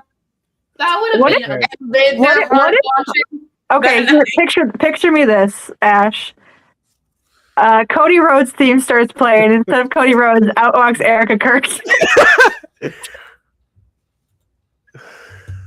It's not like Ayaan was the only one that fell victim to WWE hype. Yeah, but I got out of it. And now Ayaan will too. And it will all be okay. I I've been think bullied out of it. this is the nail in the coffin. I was thinking for a hot second, like, I'm interested to see where LA Knight is going. I wonder what they're going to do at the Royal Rumble. But this was the final, like, you know what? I think I'm done with wrestling. You're going to watch AEW? Oh, wrestling or WWE? You just said wrestling, because What the hell? What the hell? AEW is really fucking good. I've Come been. on. You were So even better than getting into WWE Don't is, listen to Ayaan. Ayaan. Come with me, abandon wrestling. Only watch it for your friends. Death to sports entertainment. Death to WWE. Yeah, WWE is the only people that put out wrestling. Yeah, there's no other wrestling. Yeah. It's the only one. I don't think I've got the emotional capacity for this anymore. I'm going to Bollywood movies and making that my What the new hell? thing. See, now, Shit. you see why I make fun of Ayaan? It's okay. I think he's. Listen, I'll you need eat my a break. You need a break, You haven't seen how much blood can come out of John Moxley. I think After it's- That's the fun part. after I was done with Marvel, I did not want to get into DC Comics. And it took me a little bit to get into DC Comics. Maybe Ayaan just needs a little bit of time to get into AEW. Okay? I'll have the PowerPoint prepared for next week. I will Speaking not of be prepared PowerPoints, PowerPoint time. you guys want to do my discourse PowerPoint? Yes, please. But Stack, didn't we do a discourse PowerPoint 2 weeks ago? Yeah, we're Yeah, doing I another one. I made a part 2. With Whoa, a part 2! I didn't Even know with about this. Actually, I didn't do one 2 weeks ago. This is the first one we've ever done, actually. Yeah. I didn't know that. Gaslighting isn't just lying. What gaslighting is? A severe form of psychological manipulation where an abuser makes someone doubt their own reality, memory, or sanity, often to gain power and control, causing the victim confusion, anxiety, and dependence. What gaslighting isn't? Lying. Or someone, or conversation I've had with Ash on different occasions where Ash would be like, haha, I'm rage baiting, I'm gaslighting. And I'll be like, Ash, it's not rage baiting or gaslighting, you're just lying to me. I feel like it might be rage baiting because you get mad. I've never fucking done that. I think this might be. I think we're crossing the line into abuse at some point, maybe, actually. I think you and Ayaan are in a mutually abusive relationship. Neutral? What have I done?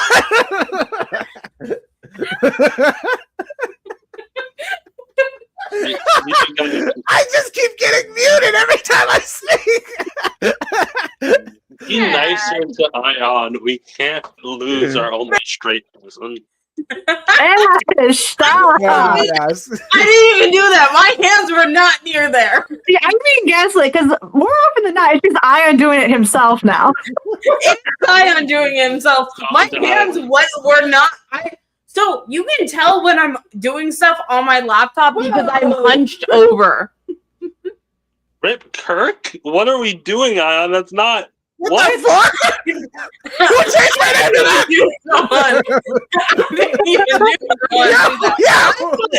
I put Rick Tanahashi, who's the current GOAT who is the greatest of all time of New Japan, and who's retiring in January, and I'm really excited for his retirement tour. Nemesis makes a good point. I started changing it himself to worse things. Ayaan and Ash have the truest sibling relationship I've seen from people who aren't related at all. We might be related. You Who might be knows? related. Whoa! There's actually like a genuine like. We'll get a DNA test. No. Let me explain it before people You think might be we're related just because you're both from the same, like, that is racism, guys. No, spit in a we're cup. not. First off, we're not from the same country. It's I more did the not fact say that same I country. have family in Pakistan that I have no idea who they are. It's a big Or place. where I they did are. not say same country. I said same place. Okay. Ash, We're in the same regardless, place. Ash, Places. regardless, religiously, I still view you as a sibling. This is true. This is true. That is how Islam works.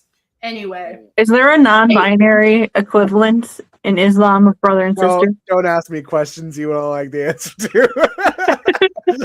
Culturally, I have. You're not allowed to be trans. I get it. I grew up Catholic. I understand. This might be non-binary. I do kind of regret this last bullet point. I do think we should stop using clinical words to describe mundane situations like lying. But I do think it is a little funny that whenever someone says gaslighting, you just start lying. I think it's a funny That's bit. a funny bit. If we're all in agreement that we're in the joke space, it's fine. But when when we're doing discourse and you call something gaslighting, that's not gaslighting. It's just lying or intentionally spreading misinformation. It's like how everybody misuses intrusive thoughts now. Yeah. Oh, I should have put that. I was thinking about putting more Or psychology. hyperfixations or hyperfixations or special interests. Both of those also get overused. Or trauma bond. Yeah, like I was like, oh, I could Or put vocal narcissists stem. Mhm. I could put narcissists on this PowerPoint, but then I Special was like, interest. I'm an English major. Let's stay in my lane a little bit. Not talking about psychological things. This is the only psychological term on this list. I only wanted to put it in because I wanted to talk about gatekeeping, and we have to do the trifecta. What gatekeeping is: limiting wide access to something through direct control over the good. So, like, being like, oh, people want to get into this comic, and you're like a comic book store, and you're like, I won't sell it to you. That's gatekeeping.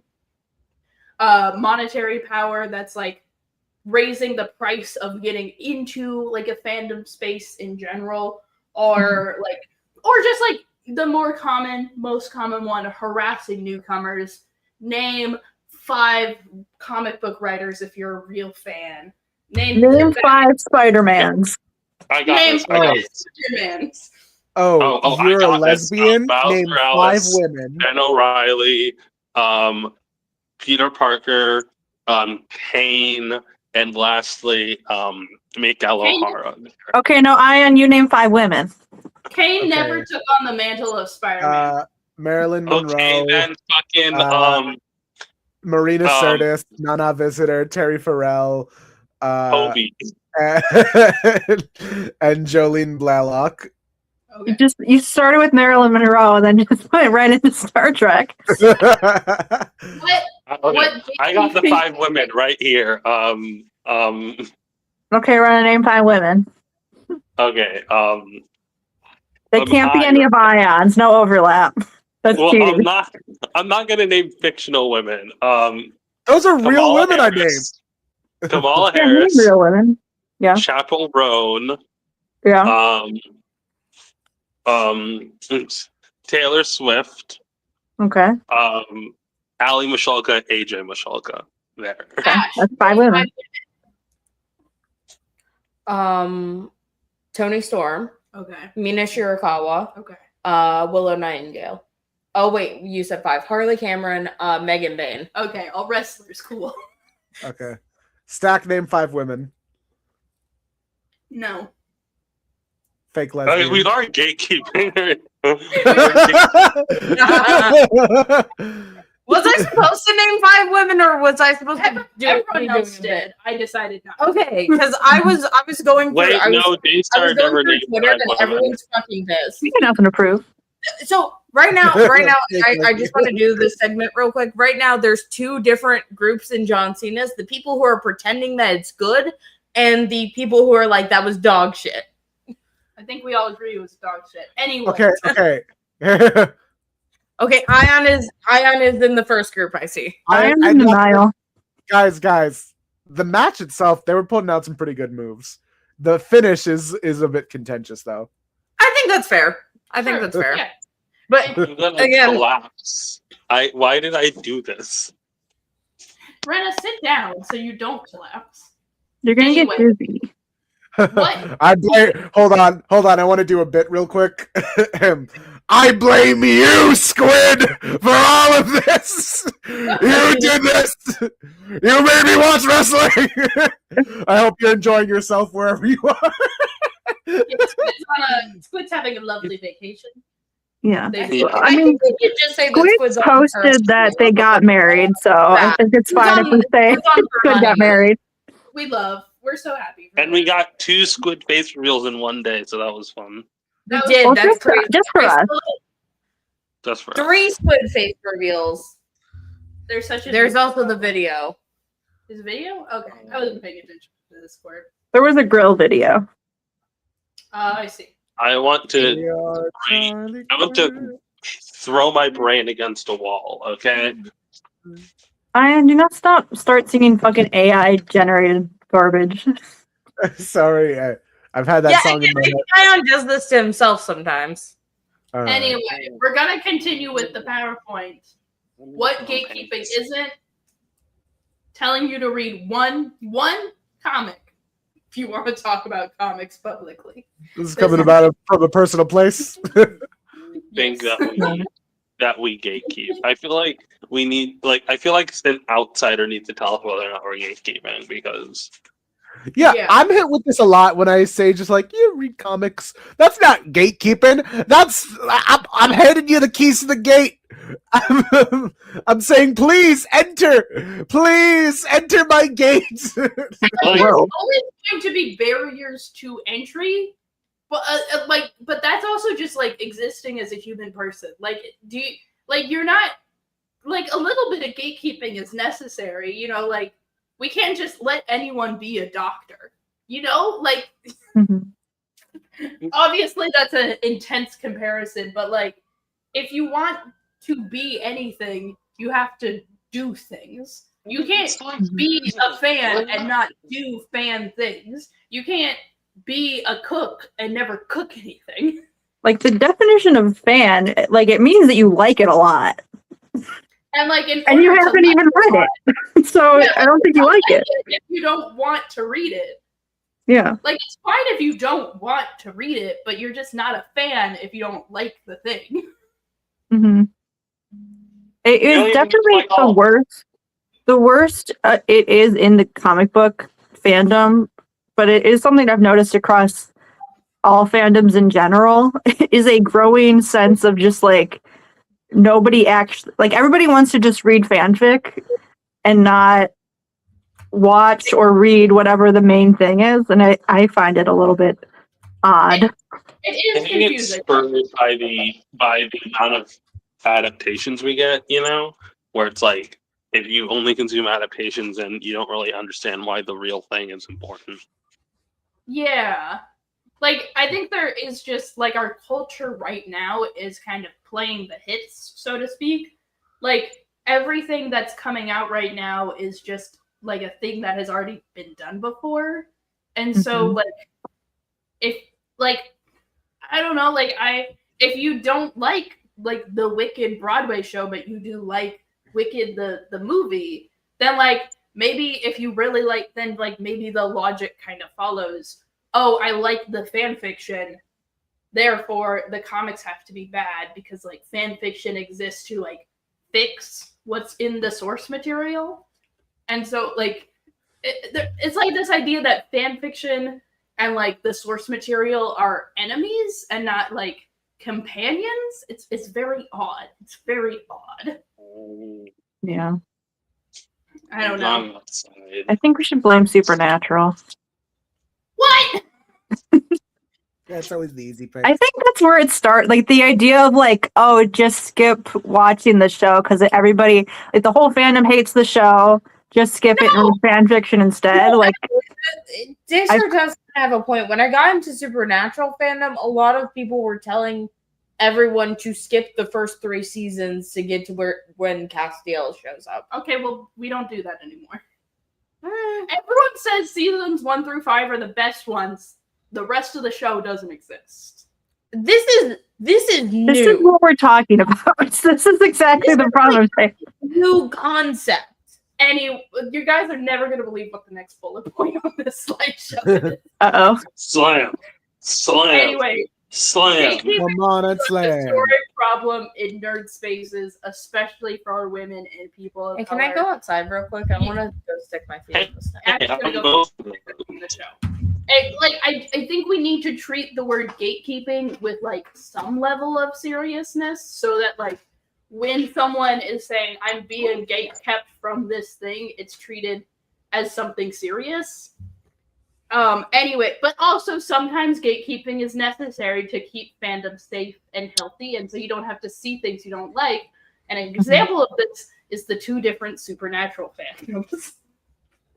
I think there's one Supernatural fandom, and they let me know I was not welcome. So I've been gatekept, It's really cold out there. Ash is about to throw a snowball at me. which is fair. What? I have a computer in my lap. Ash, please don't throw a snowball at me. Ash. Don't throw snow, Ash. Crack the egg on you. My laptop. We asked you not to do this. Divorce. Snow and wetness all over the couch. Why have you done this? Divorce. What do you mean the 2 Supernatural fandoms? There are 2 sides of the Supernatural fandom, and they have segregated so completely My hands are cold. that they almost never interact. Everyone has blocked everyone. Well, I don't. What, like, are you talking about the people who actually like Supernatural for what it is? Like, when they're like, there are yeah, 2 sides 2 of brothers. the fandom. The incest shippers and the Destiel fans. There's no other Supernatural. Oh, I thought. it's like, that's what you This mean. is exactly what I'm saying. So I just don't exist. Okay. Oh, I thought you meant something along the lines like there are people who believe like the first 5 seasons exist, and the other people who like appreciate the rest of the show. I thought that's what you meant. I thought it was like the Supernatural equivalent of like the Old and New Testament. I mean, I like, was thinking it was I like think everyone- there's fans. I thought that separate, like there's everyone in fans out there. Supernatural has at least watched some portion of like seasons 1 through 5. Maybe you didn't watch the first like 2-3 seasons because you were just skipping to Castiel. But like if you skip to Castiel, then like you watch the rest of the show. Or at Yeah, least, you missed all the good Twincest stuff. Yeah, all the there's a lot of twins. I thought you were talking about like there's an. Twins. Sorry, I I thought you misspoke. meant that there was like an entire Winsett. other breed of Supernatural fan that just does not believe in like the gay shit and is so staunch on like the it's just Man, two I brothers wish. kicking The ass. dad, like all the dad audiences. Boy, do I wish, Rena. No, You know how, like, no, every they're dad is into definitely Supernatural? homophobic Supernatural fans. They're just not on the internet. I don't know Yeah, if this is I'm universal over for you here. guys. Hi. I don't know if this is universal for you guys, but you know how like dads love Supernatural? Yeah, I love Yeah, my Supernatural. dad. I love Yeah, my Supernatural the way that a dad loves Supernatural. Supernatural. Anyway, we've Hell done yeah, girl boss. We've done girl boss. Girl boss. Girl boss. What? Oh wait, what is a girl boss? A class traitor. All right. What a girl boss isn't? It's like I'm a girl boss. no. Moving on. I mean, You know, I feel as like a feminist, I feel like we can't deny the Oh, original the trigger. definition of You girl do it. boss, right? Like girl boss used to be a positive term.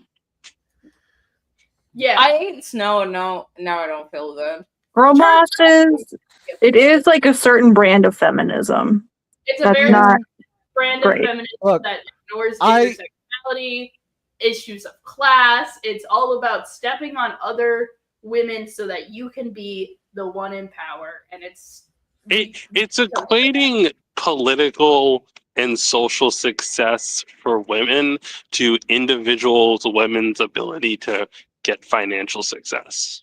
And it's you know, it's an individualistic approach to a systemic problem, and it's stupid. I like the mind of people who, I always appreciate when someone can go out and achieve their dreams and work hard for what they believe in. That being said, when you it's pink washing the American dream. Yeah, it is, bro. It's bullshit.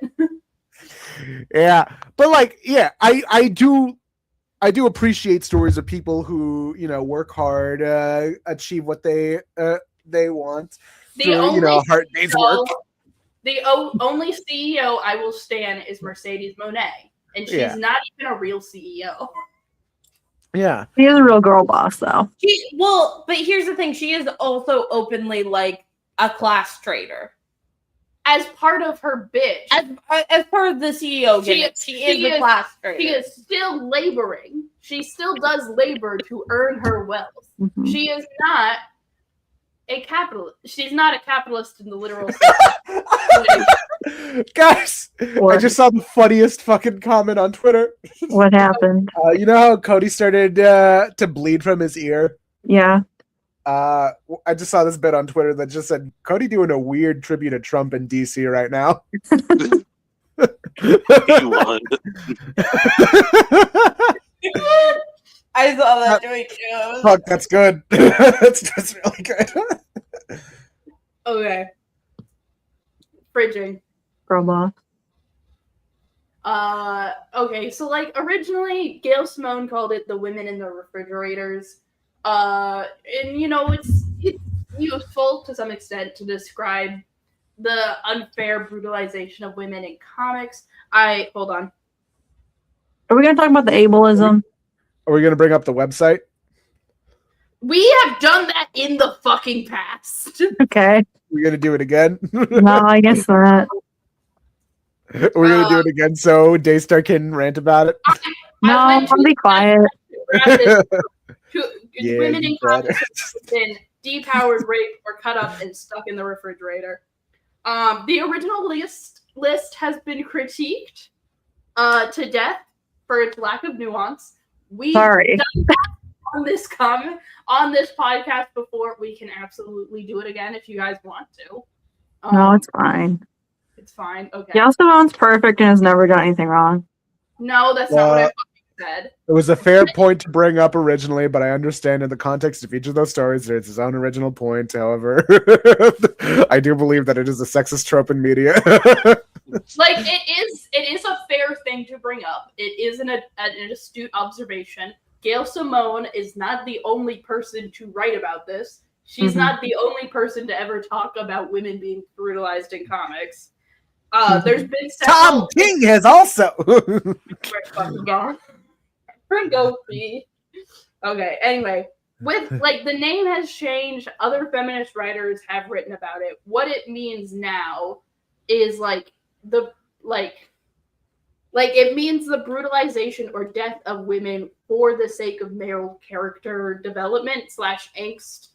It's about their brutalization is about how the men feel.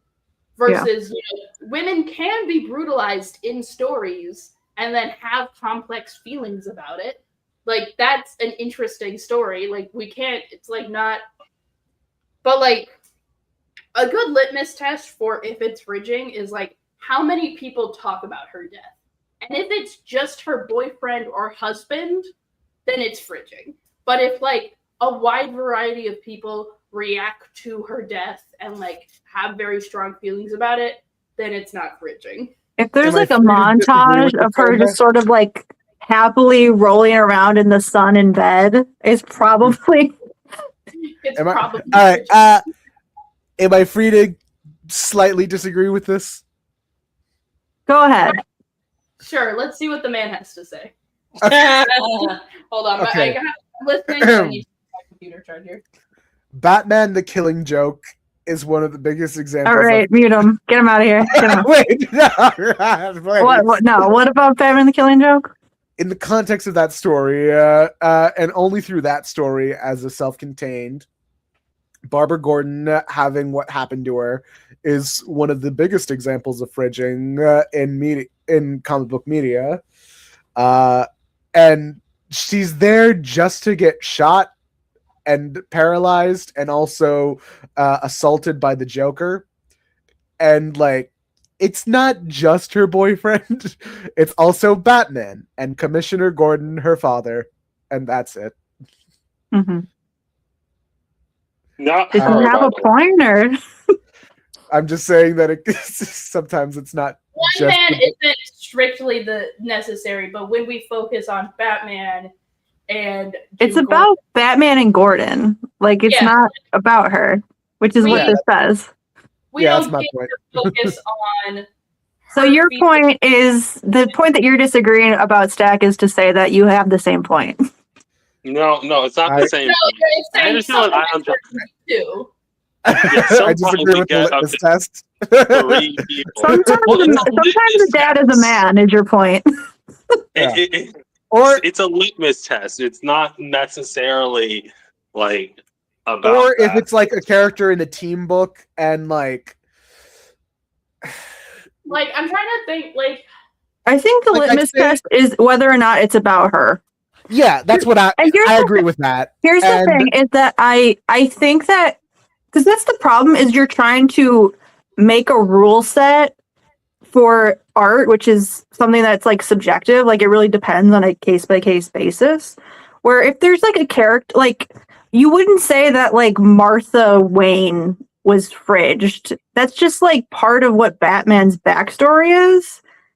And it doesn't really, like, if Martha Wayne had been like this ongoing character that had her own established thing and then she was written off to further a plot line for Batman, yeah, that would suck. But that's not like, it's not comparable, you know? Martha Wayne Like- isn't a character, she's a plot device versus Yeah. Barbara The Gordon. difference. Yeah, The like difference is what that happened to Steve Dibney in Identity Crisis. Yeah. That was like another big example of fridging, where something horrible happened to her in the past, and it's only there so that they can set up a red herring suspect in Dr. Light.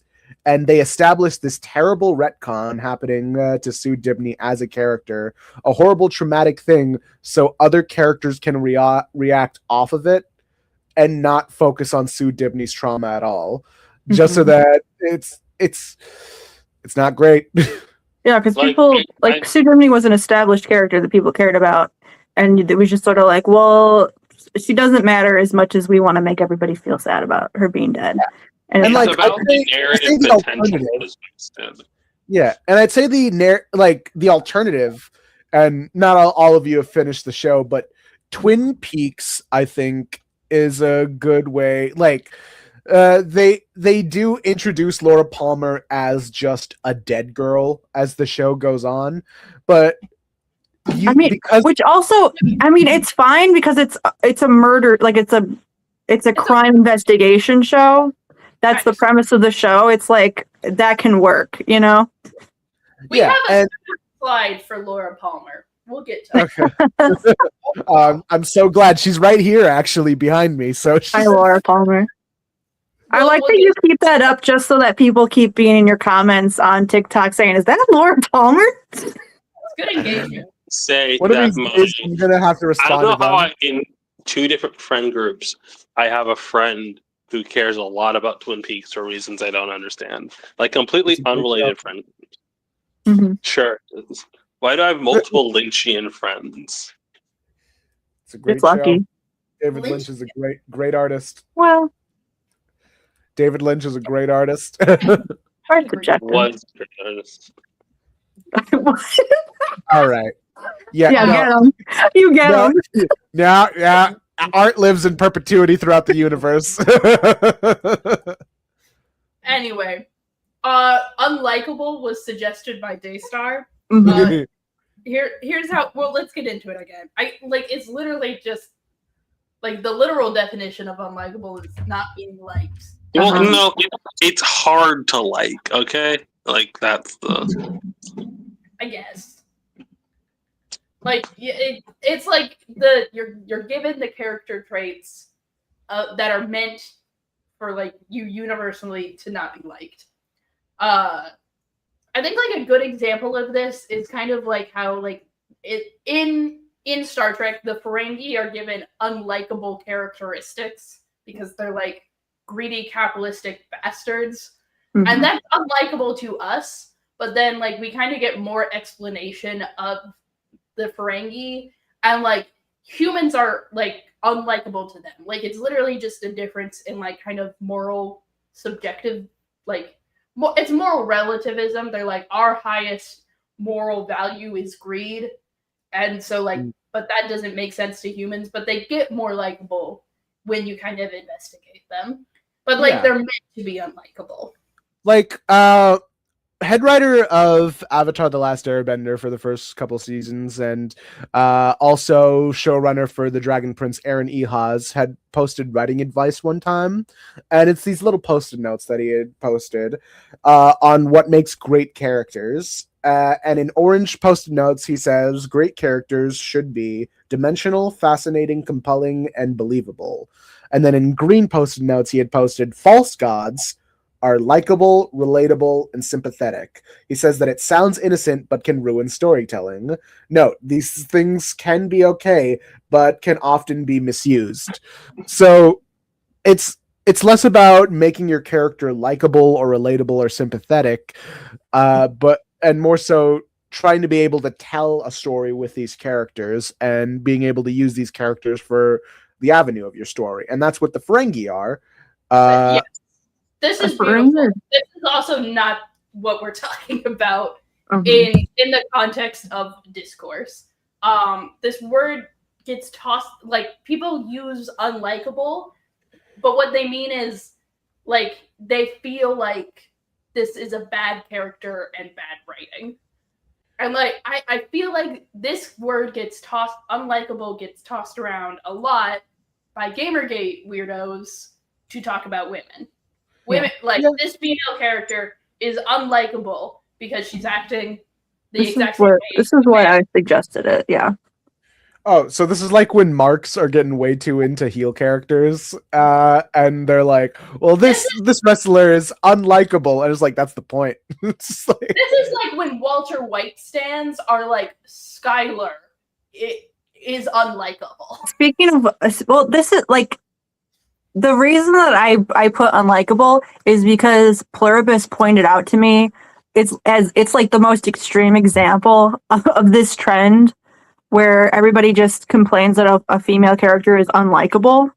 They're just like, yeah, she's so unlikable. She's unlikable. Like, oh, like everyone's just like, yeah, that's like as if it's an objective fact that she is an unlikable person. And I'm like, man, people never say this shit about male characters.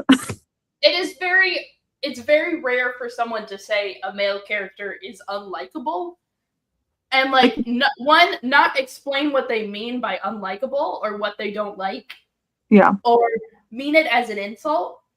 I will often see people say a man's unlikable and they mean that as like a good thing. Also, they often only talk about villains in that context. Nemesis, just look up Aaron Ehasz writing advice. It's the first thing that's going to pop up. Because no one would ever be like, oh yeah, Walter White's objectively unlikable. I don't know what's wrong with you people that you all like Walter White. It's just like, well... Have y'all considered they're supposed to be an asshole? Yeah.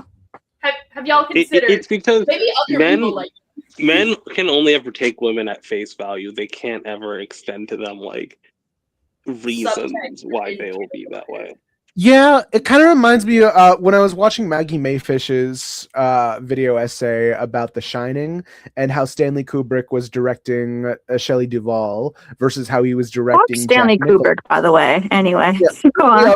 The story is fuck Stanley Kubrick, but Essentially, he was talking about the rigorous, fucked up, abusive way that he was treating Shelley Duvall, like with this notion of like, oh, I'm just trying to get the raw like fear reaction. I'm just trying to get realistic fear from Shelley Duvall.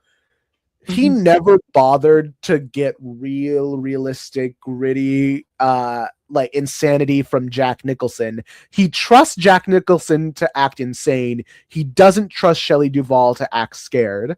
And that's like the fucking... Well, yeah, because Jack Nicholson is insane. Well, yeah, but also Shelley Duvall was truly scared. Yeah. And it's this style of directing where you need like pure reaction for shit. And it's just like, that's not the point of acting. It's to pretend. It's part of the game. This is like what Kristen Stewart was saying about. She was making fun of men for being method.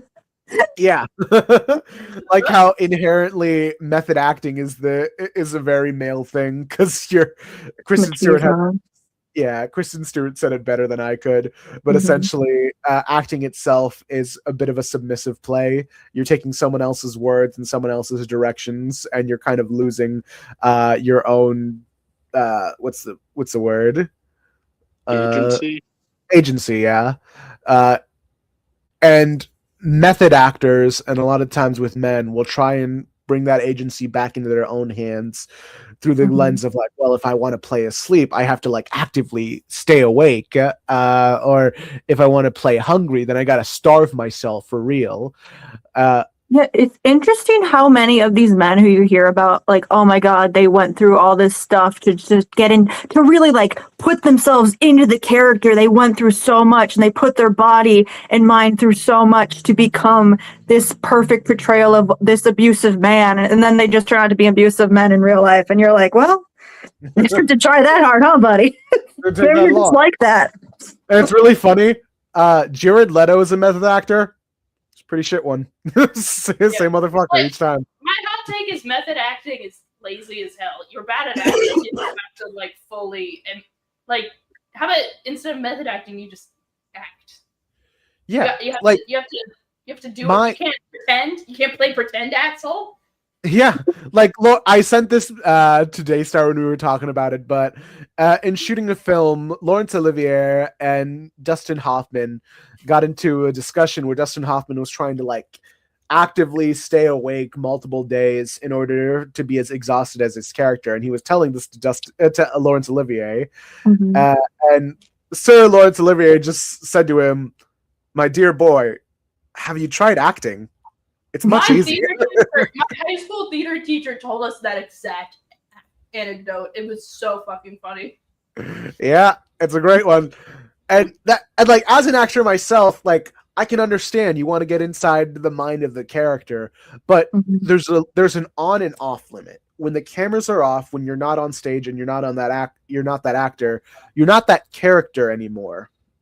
When you're off of that, when I'm on stage, I'm Jonathan Larson. I'm the Scarecrow from Wizard of Oz. But when I'm off stage, I'm back to being Ayaan again. Yeah, there is I love that one interview that John Boyega did about meeting Harrison Ford and him trying to be like, oh, can you teach me how to fly the Millennium Falcon? He's like, you fly, right? And Harrison Ford just looked at him and is just like, it's not real, you just act. Come on, guys. You just act, it's fine. How fun, dude. Hold on one second. Uh-oh. Hey there. Hi. Oh, Squid. How's it going here? Go back to your vacation. hello. Is Sheldon there? Hi, Sheldon. Yes. Hi, Sheldon. Hi, Sheldon. Congratulations. Congrats. How was the Cheesecake Factory? Yes. I ate so much I threw up. Real. Was it good at least? Yeah. It was Accurate to the Cheesecake Factory. Nemesis I'm actually says really obsessed with the Cheesecake Factory lately. we love. I Cheesecake fucking Factory. love cheesecake. I wish we could have ordered Cheesecake Factory. Was the Squid, steak at fucking I would like to let you know you're having a hell of a lot better time than I am right now. I saw that Cena lost, which pisses me off. Yeah. Did you see how he lost? It looked like he got tapped out or knocked Well, out. Yeah, he got tapped. He tapped. What it was kind of neat how he did it. What he did when he tapped was like, it was an interesting sequence of events where Gunther just kept putting the hold on him, but like 5 or 6 times Cena was able to break out of the hold, but Gunther just put it back onto him, and like it was showing off how resilient he was, like to the end. But when he saw that his time was up, he smiled at the camera, and then instead of just like doing a full tap, he just kind of gently just like, all right, it's over. Yeah, I am still in denial about it being cool. I'm still trying to convince what myself made me it's pop? good. You know what made me pop? When Hunter came out to see Cena off, the audience booed collectively. That's really funny. Triple H showed up, and everyone's like, "Boo! You fucked up! You fucked up!" Also, they used archive footage of Vince. Oh no. Yeah, when they Squid, did a video I, package to see Cena off. Squid, I took another gummy. Yeah, no. it was his mother, his father, a bunch of superstars, Can I have, like, and also Vince McMahon. Like wine. They wheel a wax statue of Vince out on stage. Yeah, they pickled him. Cena, yeah, Kind of Cena, pickled. kiss McMahon's statue real quick. Mm-hmm. Squid, we showed Captain Kirk's dick on stream. How many dicks are we deep on stream at this point? I feel like we're a lot. It was so many. It was a. If Tosa actually goes through, we're fucked.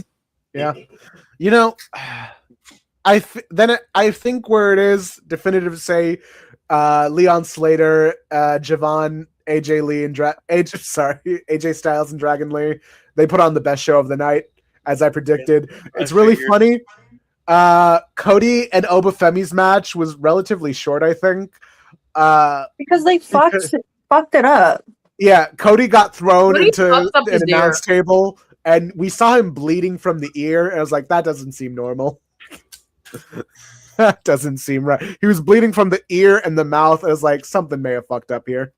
Cody's dead. Cody is dead. And someone posted that picture of him bleeding from the ear on Twitter and said, like, oh, it's a weird time for Cody to do a tribute to Donald Trump, but all right. God. So how's it feel to be married? Very good. That's good. I thought we were going to go to sleep, but we found out there's a meteor shower that's happening tonight. And That's fun. Oh, you're just having every beautiful thing happen. Yeah. How's the stars? We're good. It's not as much as Sheldon Hope. We need to do like another camping trip where we go out even further to see more stars. Yeah. You if you watch the stream back, you'll see me visibly distraught once the the match was over. Mm-hmm. It was really funny. I was just telling everyone, it's like, wow, I kind of made this my whole personality to like, because I started with the Cena retirement tour. It was like, I'm not gonna say I wasted my time, but like, this is a weird way to end it. Mm-hmm. I'm so glad I jumped ship to AEW. Dude, Speedball versus Kevin Knight, fucking incredible. I figured that was going to be the better match. Oh my god, they were fucking bar for bar. You could see like every single time a move actually hit, both of them were like visibly distraught. Yeah, God, it was good storytelling. And Ayon's jumping ship to TNA in the new year. So we'll see how it feels. Ayon's out on wrestling. Potentially. that happened to me in like a little bit of like after Kofi. That happened to me then when Kofi lost to Lesnar, and then like when the first time Cody fought Roman at WrestleMania and they were like building it all up, and it's like, oh, he loses, and I'm like, I need to step away from all wrestling for a little bit because it's upset me so much. Yeah. I may lock in with TNA, but at this point, it's just like, think I'm gonna watch Bollywood movies and get back into comic books. Just like, oh, now it's not like time to get into comic books. Yeah, I'm just don't- gonna read. I'm just Get gonna into finish indies. reading. I'm just gonna finish reading the Triangle Era. Okay, that's I've been, fair. That's I've been fair. away from my babies for too long. I was like, now's not the time to get into. I might DC. even start. We're about I to might do a even start universe reading. reset. I might even start reading the JLI books. Who knows? They're fun, I promise. Don't get into my domain. Have you not read them? Gatekeeping now. You said you read them. Here and there. Mm. Wow. Are you gonna gatekeep Justice League International from me just because I haven't read every issue? I'm gonna do whatever I'm gonna gatekeep from outside the gate. This is a warning. I'm a warning. Do not read. That book sucks. Hey Sheldon, how was SpongeBob? SpongeBob.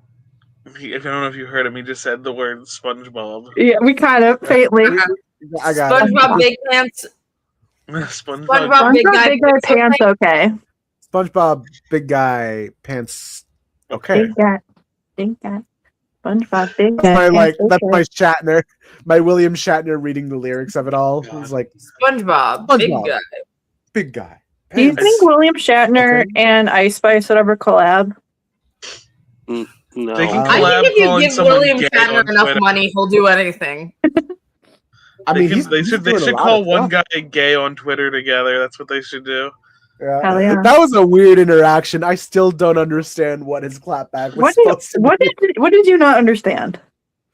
I understand this guy was being like a dick to William Shatner for knowing Dorothy Gale's name, Uh-huh. and then Shatner's response is what truly threw me off. It's either both. Only people who know Dorothy's last name are 90-year-old actors and gay men, and it was like, And then Shatner was like, "Okay, so what's your excuse?" He got, I don't know if he got offended by being called old or the implication that he might be gay. I think he was more offended that that this man thought that Dorothy Gale was irrelevant. now How like, dare you? I've worked with Miss Garland. Gene Garland is a national treasure. How dare you? I kind of My wish we question would is, have what gone if to that per- William what if- Shatner's panel. what if that person replied yes? Like, where do we Oh. go from there? Because he's like, "Or so you're gay then?" So like, what if the person goes, "Yeah"? Where does the conversation go? You know those Star Trek moments where it's just like Spock says a funny line out of nowhere and everyone just goes, huh? And then the music just cuts to the exterior of the Enterprise. Spock's the funniest bitch on Star Trek. Where'd you get Who's the funniest bitch from each series? It's Spock for TOS. For Next Generation, it might be Diamond. Worf. Worf seems Diamond. like a good answer. I was also thinking Riker, because Riker Riker's has so some like cool. really fucked up shit he says, and then it cuts away, and I'm like, what do you mean? What I about think for Deep Space Nine? Ayaan? DS9 It's- funniest bitch. It's the whole cast. Might be Odo. Odo? Odo? No, I see where Funniest? Ion's, Yeah. Ion's coming. I see where Ion's coming from. 'Cause, Remember like, that one time Worf complained to him and he went, "Oh, things were better on the Enterprise," and just started listing off every single problem the Enterprise had? That's pretty good. Odo's a really good straight man, I feel like. Is it Janeway on Voyager? Let's see. Is It might be is Janeway. the funniest bitch the captain for once? It might be only because of how insane she is. Yeah. She's always doing crazy shit. Everyone on DS9 is a fucking comedic genius. I feel On like Enterprise, it's Ron's T'Pol. the bitch to me. On Discovery, it's Tilly. Well, It's Tilly. she's the nicest. She's the funniest. She's the funniest bitch on that show. Yeah. Strange New Worlds, it's Pelia. what did I miss of the PowerPoint that was being shown? Discourse lines. Yeah, Gaslight, Gatekeep, Girl Boss. Hold on. Let me show Oh, you. wait a minute. So, Hey, wait a minute. did we finish? Did we still have more to do? We still I have just more to realized do. that was the bit. How did I not catch that was a bit? Yeah, you might not be that smart. Anyway, this is what Girl Boss is. A class traitor. Well, Girl Boss isn't. Slay. Anyway. So we are on unlikable. Anyway. We got to this bit. We can move on to plot hole. This is what No. Can we say something about Can I say something about unlikable real That's fast? what Spock has, a plot hole. So, oh my god. I have a thing to say about that as well.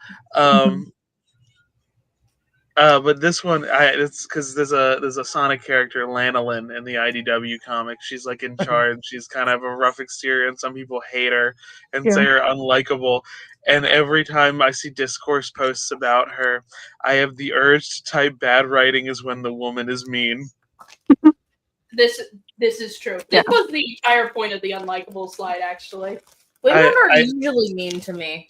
I get frustrated because it's like, well, she doesn't like Sonic. Shouldn't she give Sonic some leeway? I'm like, far too many people give Sonic leeway. That's like a cool problem. Character. Have we considered maybe Sonic's unlikable? Have we thought about that? Yeah. Lanolin has big tits and Sonic doesn't. There's very clear character differences between the two. Anyway, let's talk about plot holes. Sonic a likable hug. Sometimes I don't think about the things I say before they leave my mouth. I've seen some very modern My Little Pony art that features plot holes. No, those are plop holes. Those are plop holes, yeah. Those are clop holes. Mm-hmm. Y'all weren't in the so were y'all not in the trenches during the Brony era? And in the trenches, and I was 12 years old trying to look for Twilight Sparkle because she was my favorite. Don't speak the dark magic to me. I was exposed far too early to porn because of Brony. Here's the thing. I'll never forgive you. See, here's the thing. I was in the same trenches, but I knew that porn was a thing. I did. So I was much better off than Stack was. So I figured the Blowjob Brothers knew, but there's a chance that Daystar and Ayaan were sheltered from the experience of plot becoming slang for asshole. Just a little update with Triple H on the after show. He killed himself. Yeah, finally. He said some shit. And I think Rick Berman apologist. He said some shit about. I think Triple H might be turning heel because he said, "I'm actually mildly disappointed. I thought it would be much louder when he was talking about the fans booing him." Is Triple H the Rick Berman of wrestling? Potentially. Yeah. That would imply that Vince McMahon is the Gene Roddenberry. No, and I don't think that's what I was going to say. I think Vince McMahon is the Rick Berman of wrestling. Yeah, Triple H is the Alex Kurtzman of wrestling. Tony Khan is whoever's currently running Star Trek. Tony Khan is Seth MacFarlane making. Yeah, that's what I was going to say. That one is better. Seth MacFarlane he made Family Guy, but then he also did a Star Trek inspired show. Did he do with the Orville? Yeah, he's the developer of the Orville. I was going to watch that. Well, it's good, actually, though. It is a good show. I'm not watching it. Fun fact, the showrunner of the Orville is Brendan Braga, longtime Star Trek writer and showrunner of seasons 4 through 7 of Voyager, and the showrunner of seasons 1 through 3 of Enterprise. I wanted to find out what the horse hole one was about. Plot hole. Bring the plot hole back. I just stopped sharing because we weren't talking about it, so I was like, the visual. That's plot hole. Plot hole. We keep talking over each other. That's not a plot hole. So my chip is spicy. What a plot hole is an inconsistency in world building, narrative, or character. So, for example, if a character says they can't swim, and like a scene later, they're a lifeguard. Now, I have a counter to this. Okay. There is an episode of SpongeBob explicitly about this. I don't care. Well, you should care. Apologize to Sheldon right now for saying you don't care about SpongeBob. I care deeply about SpongeBob. I don't care about plot holes. Is what I'm has saying. many holes. Yeah, SpongeBob has many. Sheldon said SpongeBob has many holes. So what do we feel about this? Yeah. How many of them are usable? SpongeBob Big Guy Pants okay. All. SpongeBob Big Guy Pants. Because Okay. as we know, porous is he. Mm-hmm. You can fuck up a lot of stuff. What a plot hole isn't, characters not doing the most efficient thing possible. I cannot fucking stand when people are like, oh, it's a plot hole that the characters were stupid. They're stupid. That's the story. Fuck off. Yeah. We are not fucking taking the Eagles to destroy the One Ring. If I recall, don't they? Isn't there a part, at least in the book, isn't there a part where they explicitly explain why they can't do that? Yeah, and no one gives a shit because they're like, oh, why aren't you doing the most possible efficient thing ever? Because everyone just watched the fucking movie. Everyone just watched Yeah. Also, if I may, as someone who watched early 2010s YouTube reviewers, Nostalgia Critic makes this point a lot when he's reviewing shit, and it's very clear that he doesn't understand media. And 90% of the time, when someone says this is a plot hole, the answer is no, it isn't. They explain why it's like this in the story. yeah, it's really funny. Linkar is the one that usually points this out in front of him whenever Linkar is making fun of the Nostalgia Critic. It's just. The only people who I trust to say plot holes are when they're being horny. The people who are making porn with plot holes are more interesting than the people who actually use it unironically. Okay, but also I think it's funny to call it a plot hole when a woman likes a man who sucks. Okay, that is funny. That is funny. Like sometimes I watch Hallmark movies. Sometimes you watch Hallmark movies and the dude is like a total dick, and I'm like, it's a plot hole that she's into this. Yeah. Maybe she wants to get in. Maybe she wants to get into his plot hole. It's just straight. like I say, it's a plot hole that Simone Ashley gets with Jonathan Bailey at the end of that season of Bridgerton. Because why would she like him? God. Oh my God. He's so deeply unlikable. Hey, we're bringing it back. Now I have another thing that I was like thinking I wasn't at least in feeling the it. I'm not etymology feeling of the anything. term plot hole, how I've always like conceived of it. The plot hole is like the moment you can like fall out of a story. It's something that takes you out. It's the literal hole in the plot where you are no longer engaged with the media. You fell in. Like it's not necessarily a plot hole, but then I'll probably think of a plot hole example I need to think of then. I'm trying to think of Star Trek stuff because Star Trek is really good at avoiding plot holes because they are as what I like to refer to as competency porn, where all the characters make all the right decisions all the time.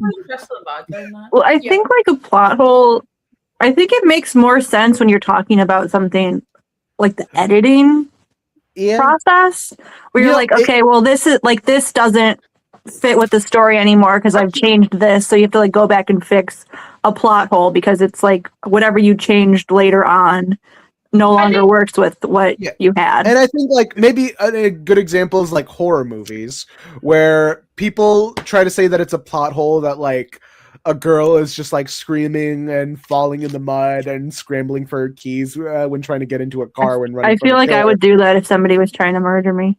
Yeah. Like that's the thing that bothers me. It's like it's not an interesting or fair critique to be like, why aren't the characters like doing the story? It's like they're doing the story. That's why. Now, if we want to talk about plot holes in horror media, as we know, I recently went on a Five Nights at Freddy's excursion. How many plot holes are in Five Nights at Freddy's? Well, the thing is, I wouldn't even say like it's like plot chasms is what I would call it. Because Scott Cawthon is not a good writer. He doesn't know how to connect his separate ideas, so they just sort of happen. it's because it's like it, and it seems to be just the agreed upon thing where most everyone's along for the ride. And I think it's also like he goes out of his way to create plot holes because it was a thing for a very long time where it's a mystery story, right? That he drops hints in, and people like when a mystery, you're supposed to have the opportunity to figure it out, right? Mm-hmm. Some people would figure it out, and then he would change what it was because he didn't like that they figured it out.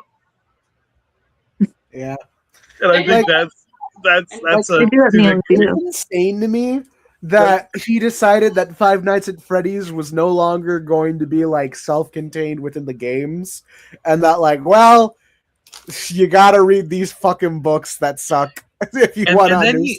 But then he says the books are canon, but they don't connect with the games, and it's like, okay, then what are we doing? Yeah. It's just like, look, I know a lot of Five Nights at Freddy's fans are really attached to to a lot of the lore that came from those books, and they all had a really nice time just like picking it apart. But I gotta say, this franchise is like, I think the the best way to put it is Hype Moments in Aura, the video game, but like in a horror genre, because that's essentially what the first game was. It played on your senses.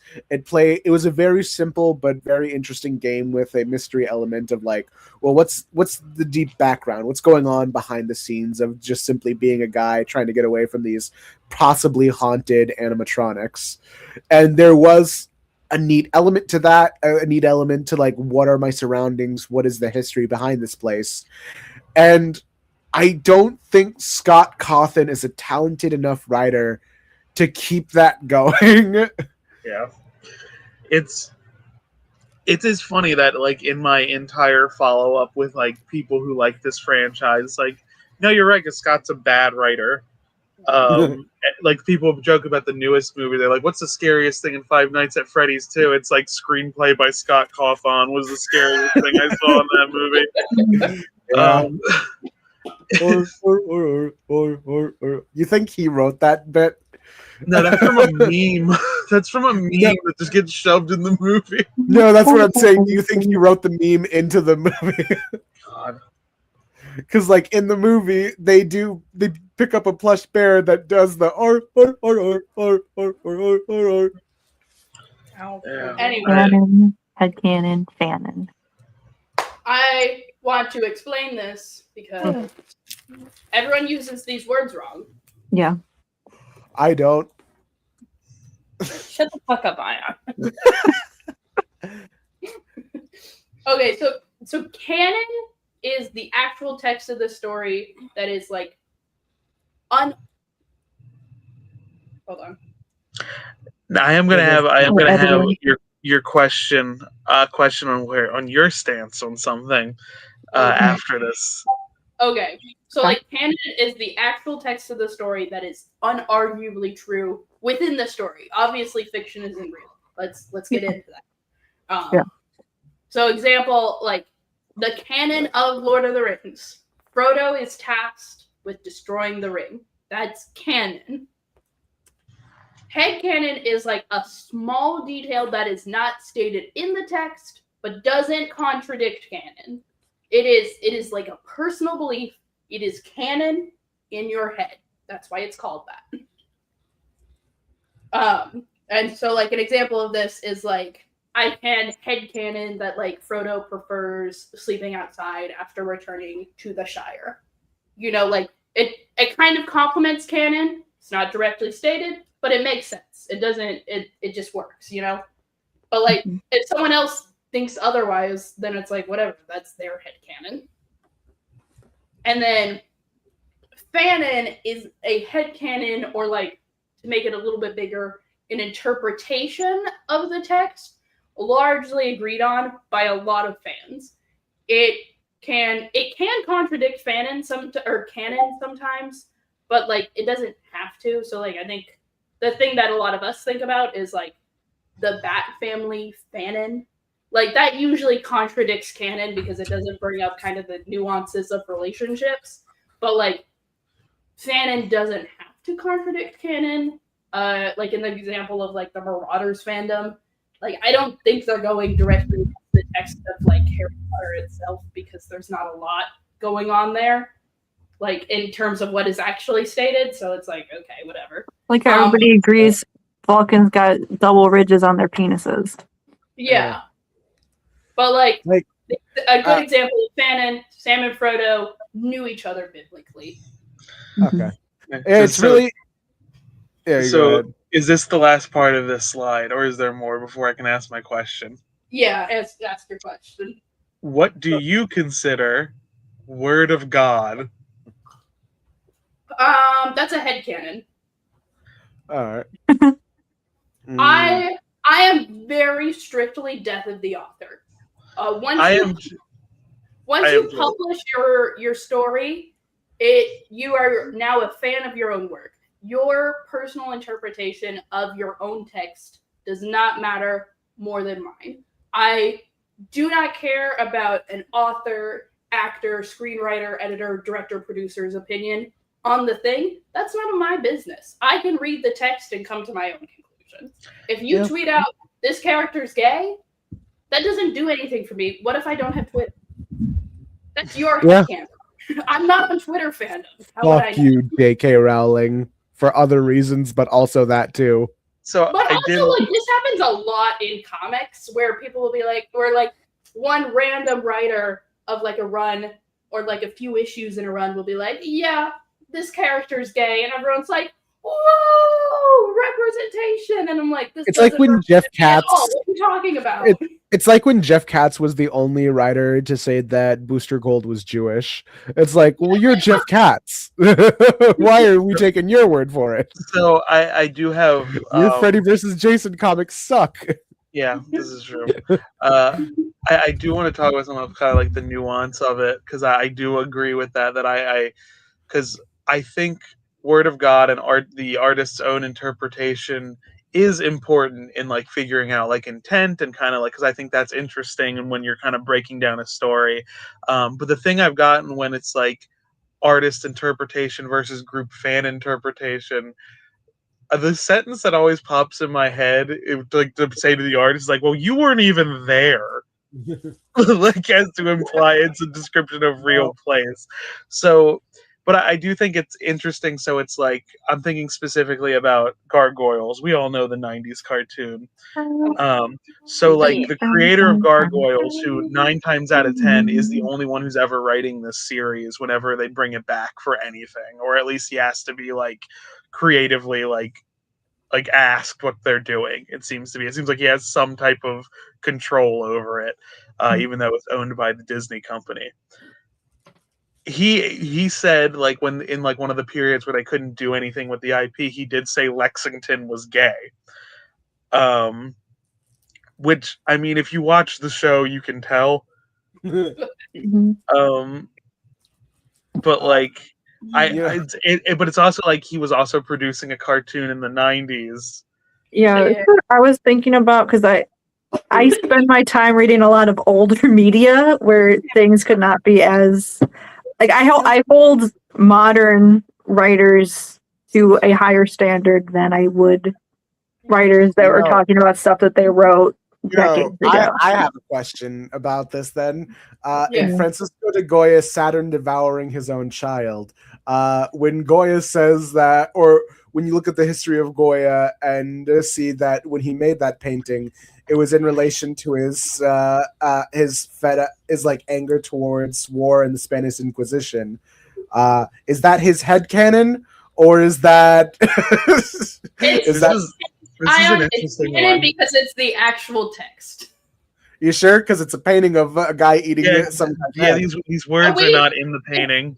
It is harder to put canon, headcanon, fanon onto works that purely exist visually. It is even harder to put them on older works because the canon is derived from we would say like the English canon, which is a collection of works we've all agreed upon that like are important to English culture. But like obviously like Dracula isn't in the same universe as Beowulf. They're not fucking. You couldn't write that story for sure, but like Now, Vincent Van Gogh's you would Sunflower. consider an artist statement part of the canon of their work. So if you're taking a Renaissance art class and you're looking at the canon of Renaissance art, you will look at the art as well as the like artist statements that they would write about their work, and that would be part of the canon of the piece. Right. Yeah. Now, I have a thing to add on to this. So Yes. let's talk about Ray Bradbury real quick. how he wrote Fahrenheit 451. Everyone's like, this is a very poignant message about censorship. And then in front of a college class, he goes, actually, just because it's about how TV sucks.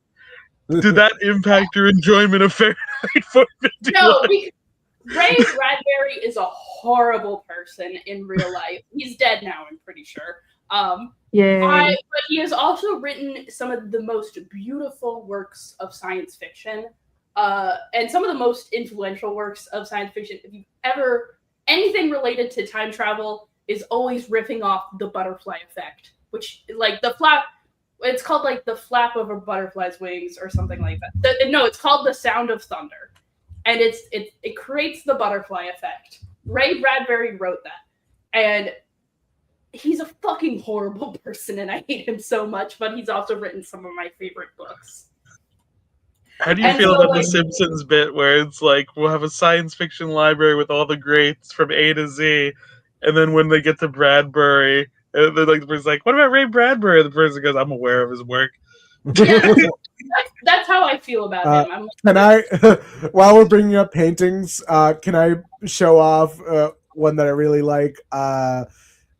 The landscape with the fall of Icarus. I just think this is a really funny painting, especially with the background. Yeah, because like the message behind it is very interesting. You know, life goes on. No one gives a shit about like Icarus at all, despite it being like your fucking problems. Yeah, despite like Icarus being this major story, Icarus drowning right over here. Just no one gives a fuck. Everyone's going on about. No, I thought he was falling in the distance because there's like that little mark in the middle. I thought he was falling. I was picturing him falling. I'm just like yelling. No, this man definitely heard the splash. You can see the lights down there. Yeah, and a little bit of feathers falling around here. Mm-hmm. I found out the artist behind it. I forgot where, but people like use these this computer imagery to peel back the layers of what was drawn in this image, and the artist drew a man taking a shit in the bushes, then just kind of painted bushes over that, so no one would know that he drew that. But we found out that he did. Brother. Now, is that because it's not in the surface piece? Is that canon headcanon look fan? Yeah. It's in the text. It's down there. Deep down. You muted. Stack, you muted. I can't hear your answer. Oh no, we'll never know if it was canon. I put the chip bag on the laptop and then it muted us. Yeah. Again, I do have reservations on applying the silly internet words to paintings. Now, what if I write a fan fiction about one of Georgia O'Keeffe's, like an iris making out with Vincent Van Gogh's sunflowers? What then? What's that? Now, I have reservations about calling any like form of like breaking down media critique as silly internet words. Because everything starts as just a silly word something makes up, because that's how language works. I guess that is true. To quote Thor from Avengers Infinity War. Must we? This is like okay. Anyway, these are words specifically to describe your own interpretation of the text. So when we try to apply them to like authors' works, it gets a little complicated and nuanced. It's kind of like how we have tried to move male gaze out of film criticism and have just used it I think gay men should be able to say whatever they want about. Yeah, go off, Squid. Fucking riddle talking to y'all. Like a fucking sphinx over here. What do you want to say about movies, Squid? Yeah, with Sheldon, Squid, what do you got to say about movies? Yeah, what do you guys I mean, What do you have to say about a movie? Okay, Stack fucking. just said male gays shouldn't be allowed to talk about. Yeah, you shouldn't. You got something to say about Wicked? I never saw it. Is Ayaan a male gay? Yeah. I'm Oh, not. nice. Congratulations. Good Stack, job. talk about Street Fighter. Ayaan, I do think that you would have better luck with men, though.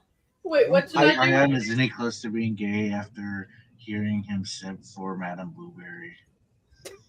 This is true. We did. I did memory hole that Ayaan did simp for Madame Blueberry from the Veggie Tales. I mean, that's understandable. I Yeah, don't wait, recall this this is incident. I just think that Ayaan would have better luck in his love life if he just went after men. I Madam- don't see that happening. I thought you cut off. I thought you were saying if he went after Madame Blueberry. She's like the original goth girl. We don't gotta show Madame Blueberry on Look, screen. I mean, she's so blue. So blue. My luck was better when I was gay. God loves you very much. Okay. Everyone watching should send in a message to the creator of Veggie Tales podcast and say, "I'm a woman and Madame Blueberry made me a homosexual." All right. Are the VeggieTale people? Yeah, the guy who made it, like he disavowed the whole thing. He's actually pretty cool. Like He's pretty chill. Yeah. He's like VeggieTales history is interesting. The chips that hurt my chest. Sheldon dropped the lore. He did say that the creator of Veggie Tales is pro Black Lives Matter, but has the tendency to be homophobic. So, Okay. Well, you can't win them all. I didn't really expect anything better. I do like that VeggieTales has a fandom wiki. I think that's really fun. I think it's funny the Veggie Tales wiki is better maintained than any of the 3 Five Nights at Freddy's wikis. This is actually really many. Well, let's play around let's explore. Okay, smash or pass. I do feel like the bigger your fandom, the worse your fandom wikis are. You know, because I'm pretty sure the VeggieTales wiki is. I take umbrage to that. I work really hard to make sure that Wikizilla isn't dog shit. I do have to say one of the best wikis I've ever seen in my life is Memory Alpha, the Star Trek wiki. Of course, the inventors of fandom, of modern day fandom, have a good fandom wiki. Have you checked out Memory Beta though? They're like kind of Here and there. Okay, we have to finish this PowerPoint. Can I just get the top 3 wikis, I think, real fast, in terms of just my personal experience? Haunting the narrative. Oh, you snuck this one in. Yeah, I didn't. There's no other words. Yeah, it's like what I do on this podcast ever since I left. Top 3. We don't have a narrative. Let's discuss. Top Haunting 3. the narrative. Well, I want to talk about my top 3 wikis real fast. Okay, what are your top 3 wikis? I think it's Memory Alpha. Yeah. The Dragon Ball wiki, because that one cites sources really well. And then I'm going to be full of myself and say Wikizilla, because we do work really hard to We have like a dedicated team. No, Wikizilla is a beautiful wiki. Mm-hmm. We pay to host our own domain, so we don't have to deal with fandom at all. That's so sexy. Oh. Anyway, Alright. Haunting the... This is Laura Palmer's slide. This is Martha Wayne's slide. Oh, do we want to play the Laura Palmer theme over this? No. No. We're going to get copyrighted. Huh? Do you want to explain Laura Palmer? Do you want to explain Laura Palmer real quick, Ayaan? Well, Laura Palmer is you have iced tea and you pour lemonade. Oh, that sounds good, actually. Have you ever had a Laura Palmer? Palmer? Laura Palmer. Ayaan! Ayaan! Let us out! Laura Palmer. Yeah, what about her? Anything interesting to say about her other than her name, or is that all she's got? Pull up her Funko Pop real fast. Pull up her Funko Pop? Yeah, pull up the large I'm Funko looking Pop. terrible Funko Pops. Yeah. What was the one? The one, the Patrick Star one with the cellulite? That's a good one, actually. They gave the Patrick Star Funko Pop cellulite, and that is not a level of detail that you would expect from a Funko Pop. Hold on, Patrick. She's dead, wrapped in plastic. She dead. Is she dead in the show? Which one am I looking for? Look up Patrick Star Funko Pop Wedgie. There we go. It's the. Oh, there it is. I see it. Where's his cellulite? Turn him around. Turn him around. It's on his butt. What? Zoom in, enhance. Computer, get in there. That's what your butt kind of looks like. Patrick Star cellulite. Computer, enhance. Patrick Star cellulite. Yeah, the music makes this crazy. Patrick Star cellulite ass. Patrick, big guy pants okay. His pants are not okay. Well, Stack has never seen SpongeBob and doesn't know that that's literally what the shot looks like in this episode. Yeah, this is a bit from an episode. Yeah. It's he gets picked up by his pants and you see his full his cellulite ass and he goes, "Please have mercy." Yeah, but I'm just not. I wasn't expecting to see cellulite on a Funko Pop, and maybe that's a problem with me. Maybe I'm the issue. Noises, please.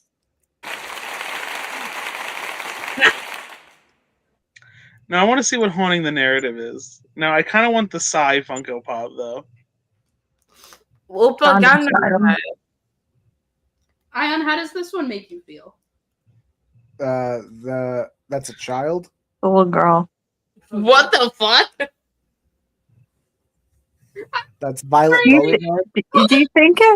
you think that if Madame Blueberry, do you think if you fucked Madame Blueberry, she would be your daughter? She'd come out like that? This can't be real. Have you heard of the? Have we all heard about the horny tabletop expansion based off of Willy Wonka? No. It's horny and What racist. what the fuck is that? Horny and racist? Hatsune Miku. I don't hate this one. Crystal Hatsune Miku is good. A lot of the Crystal Pops are good. Donkey. Of course, we've all seen Dory. Much to think about. That's my boy. I don't like that. It is bad. I don't like it. Did they make Pac-Man square? This is what they did make it. They did make him square, but he is based off Isn't the whole thing that he's circle? He's a circle. Now they did base this one more off of the cartoon. Is there a cartoon where Pac-Man is square? It's not square, but I can tell from the expression it's based more off of the cartoon. My sister was obsessed with that cartoon for a while, but I think that was just because it was on Netflix. It was Butters from South Park. I feel maternal towards this Funko Pop. He's got more hair than usual. If you feel maternal towards this Funko Pop, you need to buy it and paint half of it with Darby Allin's face paint. It's the first time I heard you say you felt maternal towards someone. When you think about it, Darby Allin is kind of the Butters of AEW. Darby Allin, then, just so you could be like, I feel maternal. I think I would start crying if I saw it. Like, I kind of felt something odd in my chest when we walked past Darby Allin at the convention. I think if I actually looked at him face to face, I would just start weeping in front of him and be like, "Please take care of yourself." I can't even watch his matches because they're too bloody and I get upset. But when I look at Darby Allin, I kind of just want to swaddle him in a blanket, put him in the swaddle pose of an infant, so he can't get out of it. I want to check him off a building. You're different. Oh. Yeah. Pat my back so I can burp. I think it's really funny. I looked up Darby Allin injury update because I heard there was one. It's just Jim Ross going, "I worry about him all the time." Thanks, Jim Ross. I This think one's this not a might bad be- one. This one just looks like the character. Yeah, I was gonna say this is the most on model the Funko Pops have ever been. I think. Yeah. Mm. Is he? Does he have a Confederate flag on him? No, hold on. Let me Is pull this up. Confederate Pete? No. No, he's from Kingdom Hearts. Why does he have a Confederate flag on his body? Yeah, I've decided to on a new character. So in Kingdom Hearts, he's recruited by Maleficent to be the big bads. Well, I mean, the Confederacy was pretty bad. I would say. There's no stars. It's fine. It's just you know how. Let me show you the rest of Kingdom Hearts. They're just all dressed. Now, like, I think There's it's a a lot of solid straps. There are a lot of straps. stream idea to set up Daystar with an emulator and play through all of Kingdom Hearts. I have a Keyblade. Also, apparently during the media scrum, people were chanting AEW. We're back. We're so back. We're so back. I built a Keyblade one time. I've never played Kingdom Hearts though. Right now, let's talk about it. I've got the glasses on. Ah, oh man, I don't like this one at all. why is his tongue out? It's not his tongue. It's just a horse face color. They screwed over John Cena just like I was screwed over by Bill Goldberg and it cost $3 million.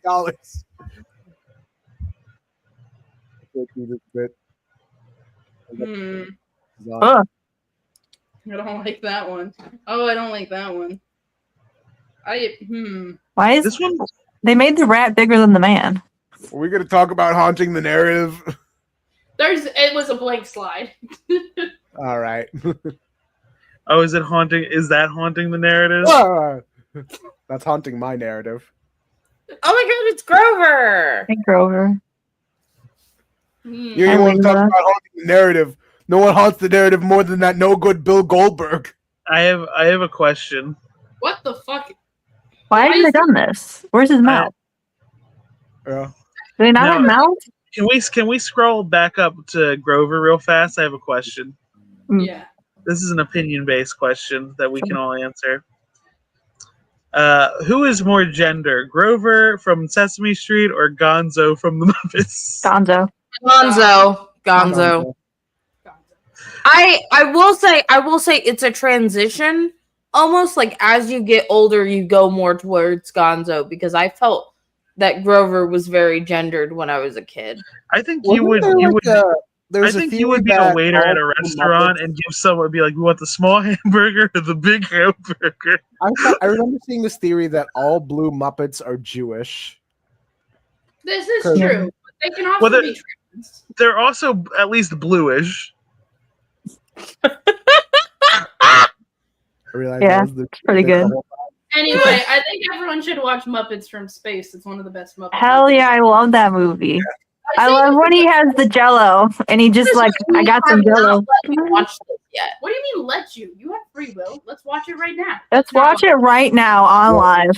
I'm gonna get another one taken down, and then my channel's gonna be deleted. Yeah, Muppets from And not Space even is a for good the movie. You know what's not a good movie? Santa's Sleigh, starring that no good Bill Goldberg. God. Who's Bill Goldberg? Who are you talking about? Tell you that no good Bill Goldberg. Bill Goldberg, who kicked Bret Hart in the head and cost him several $1 million. Who's Bill Goldberg? $1 million in the WCW. I don't have the William Shatner book that we were talking about earlier, but I do have the sequel to it. Anyway, we're It's gonna called continue. Spectre. We're gonna keep looking at adorable Funko Pops. I don't hate the Target dog. This It's thing's just cute. I don't know what they're talking about. This is like Yeah, this capitalism one's manifest. Yeah, I hate the concept of it more than the execution. Scroll Yeah, up. Sheldon's an expert on Bullseye. What are your thoughts? What are your thoughts? What are your thoughts on the Bullseye Funko Pop? It's cute. Look up the Walmart dog. They have a new mascot. Look up the Walmart dog. They have a new mascot. Oh, the Walmart dog is based off of Sam Walton's actual dogs. He had a bunch of. Walmart has a Steelers fans. dog? Yeah. Walmart lore because I'm from where Walmart was founded, and like that's all that was happening in my hometown. We had a museum, and that was kind of like the only thing to do in town until Alice Walton opened an art museum, and then that became the only thing to do in town. It's like white trash home base. It's actually. I'm sorry, that's me.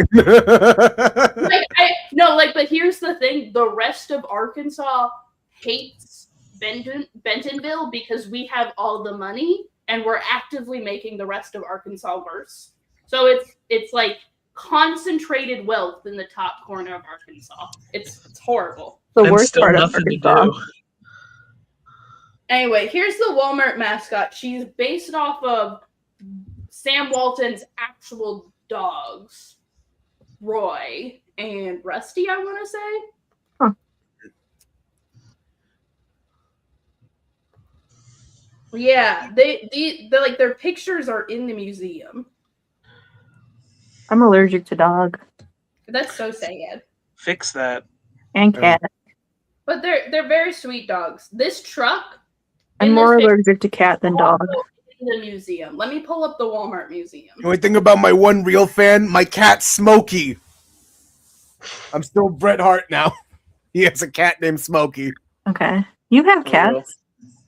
I do. I have a cat named Lovecraft. Yeah. Explain to the public why you named him that. Yeah. Well, you see, Lovecraft is because black cats are associated with like the spooky times, and who's spookier than that famous writer H.P. Lovecraft? It's funny how it's a different explanation every time.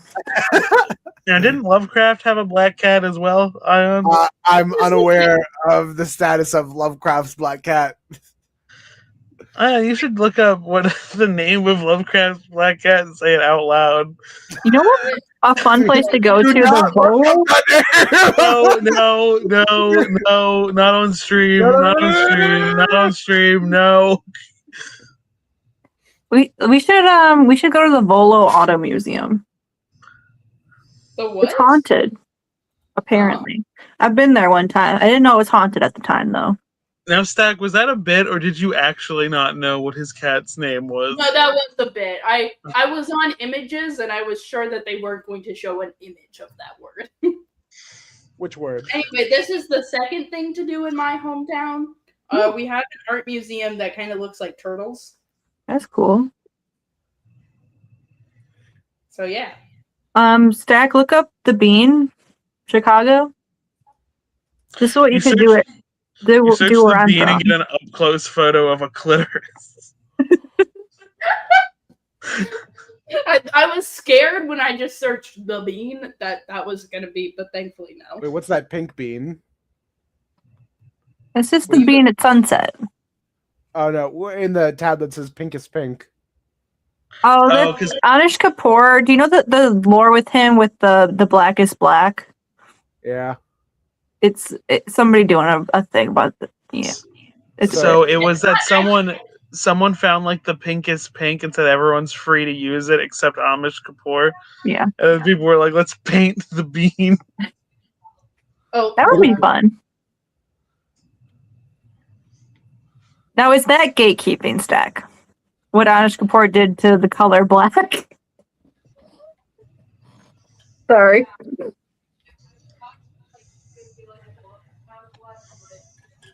It appears that they're having a conversation outside. What's everybody's favorite bean? Talk about, I'll tell you my least favorite bean. That no good Bill Goldberg. I don't understand this bit. I don't know who this is. Jelly Bean. I want to call out HBK. Is Jelly Bean your favorite or your least favorite? I like Sheldon said. Sheldon's quoting famous wrestler The Iron Sheik because there's a video of him going Jelly Bean, and then it cuts to an up close picture of like a jar of jelly beans, and he goes, "Fuck the jelly bean!" And the next part of the video is this old man inspecting the jelly bean. How copyright messed up would we be if I showed the AWA Royal Rock Rumble? No. What's your favorite bean? Why were we removed? But It crying. seemed like you guys were having a conversation out Sounded there. like there might have been an argument in the background. Oh, I'm sorry. No, Ash just needed a band-aid. Oh. Oh, okay. No, it's fine. What's your favorite bean, by the way, Stack? Chickpeas. Garbanzola. On their Boxer- own or hummus? My famous. On their own. My Curious. I love a good chickpea. I don't know if I would say it's either refried bean or bushes. Someone share screen. I was to show my favorite bean. Someone type in butter bean and then boxer after it. Butter bean boxer. Butter bean. Beans are good. All beans are delicious. Boxer. Yeah. What's your favorite bean? Yeah, he's called as such because to drop weight to be into a weight where he could actually box, he ate nothing but butter beans. What the fuck are butter beans? They're butter beans. Butter beans. Oh, Butter these beans. are Beans made of butter. Butter beans. Lima bean. You got green beans. You know what my favorite bean is? Stop. Hey. Watch it. Oh, you know what else is good? I don't know if they're like a pea, I guess. They're not a bean. Are peas beans? No. Maybe. Okay, never mind. I take it back. Who's to say? I mean, I said my favorite bean was chickpeas. You Well, know, those are garbanzo beans. I was getting mad compliments at work wearing these sunglasses, and then my sister saw them and immediately made fun of me. Why were they mad? Sisters are for Ayaan. All right. Why were they mad at you when they were making the compliment? They're like, you look really good. All right. Angry compliments. Yeah, I hear you were getting some opportunities sent your way. Okay. Well, let's we show here. Mm-hmm. I like that Ayaan had an opportunity to prove that he wasn't gay and didn't take it. Crazy. First of all, didn't care for the lady. Second of all, it goes against my code of ethics. And third of all, she was drunk. So once again, it goes against my code of ethics. Yeah. You want to sit in the cuck chair? Do you guys have cuck chairs at your hotel? Yeah. Hell yeah, brother! You know what it's about. Now, does that just come standard, or is that a business decision you make? Why must there be cuck chairs in hotels? Explain it to us. It's not so much a cuck chair. It's like it's a desk and a chair there for the desk. But what if you there's can, not a desk? It's usually a table. Yeah. Well, but also sometimes there's nothing there and it's just chair. How do you explain that? Well, is there a table there, Ayaan, or is it just the chair? There's tables at my hotel. By the chair? Yes. The chair is by the table. Okay. Now, is the table placed as such that you can still look at the bed? No, it's facing towards the wall. Yeah, but you can move a chair. That's easy. Well, it's a spinning chair, so. Oh, it's even better. Yeah. It's like, hold on, I gotta write this paper. Well, while I'm at it. I like that once it came up in conversation about like people having sex at the hotel, and you're like, I don't like to think about that, but I think that's also one of the main things hotels are used for. It's like someone who owns cows getting upset about people drinking milk. Sorry, everyone. I was bleeding through my head. I think it was one of those things where it was Halloween night. I already made that joke. Damn it! It was Halloween. No, you can say it. You can say it, Ash. What's your favorite bean? Stacks. All right. Well, I didn't think you were gonna get that specific. Okay. All right. Okay, fellas. What do you do in a hotel? Sex. I mostly just sleep there. I work at one. I want a divorce. You want a divorce? I have a question about the yurt now. Is there a cuck chair in the yurt? There's not. Damn. All right. No. No, You're really that's, roughing it, huh? that's just the bugs in the Okay, fish. no, Sheldon has identified that there is a fluffy white stool in here that I did not notice. So there is a cook chair. There's a cook stool in the yurt. Well, that seems fitting for a yurt. You're roughing it. You're not gonna have any arch support while the cooking is happening. Hang on, guys. I'll be right back. I gotta go throw this at Stack. Don't stop throwing snow at Stag. Was Ash, there snow? Damn. there was snow. Oh, honey, There's Abuse. snow in Indiana.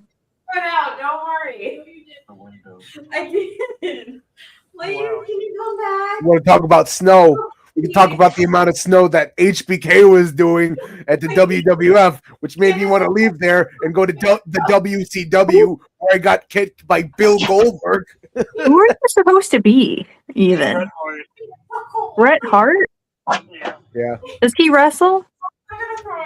yeah. Until he got kicked in the head and caused several million dollars.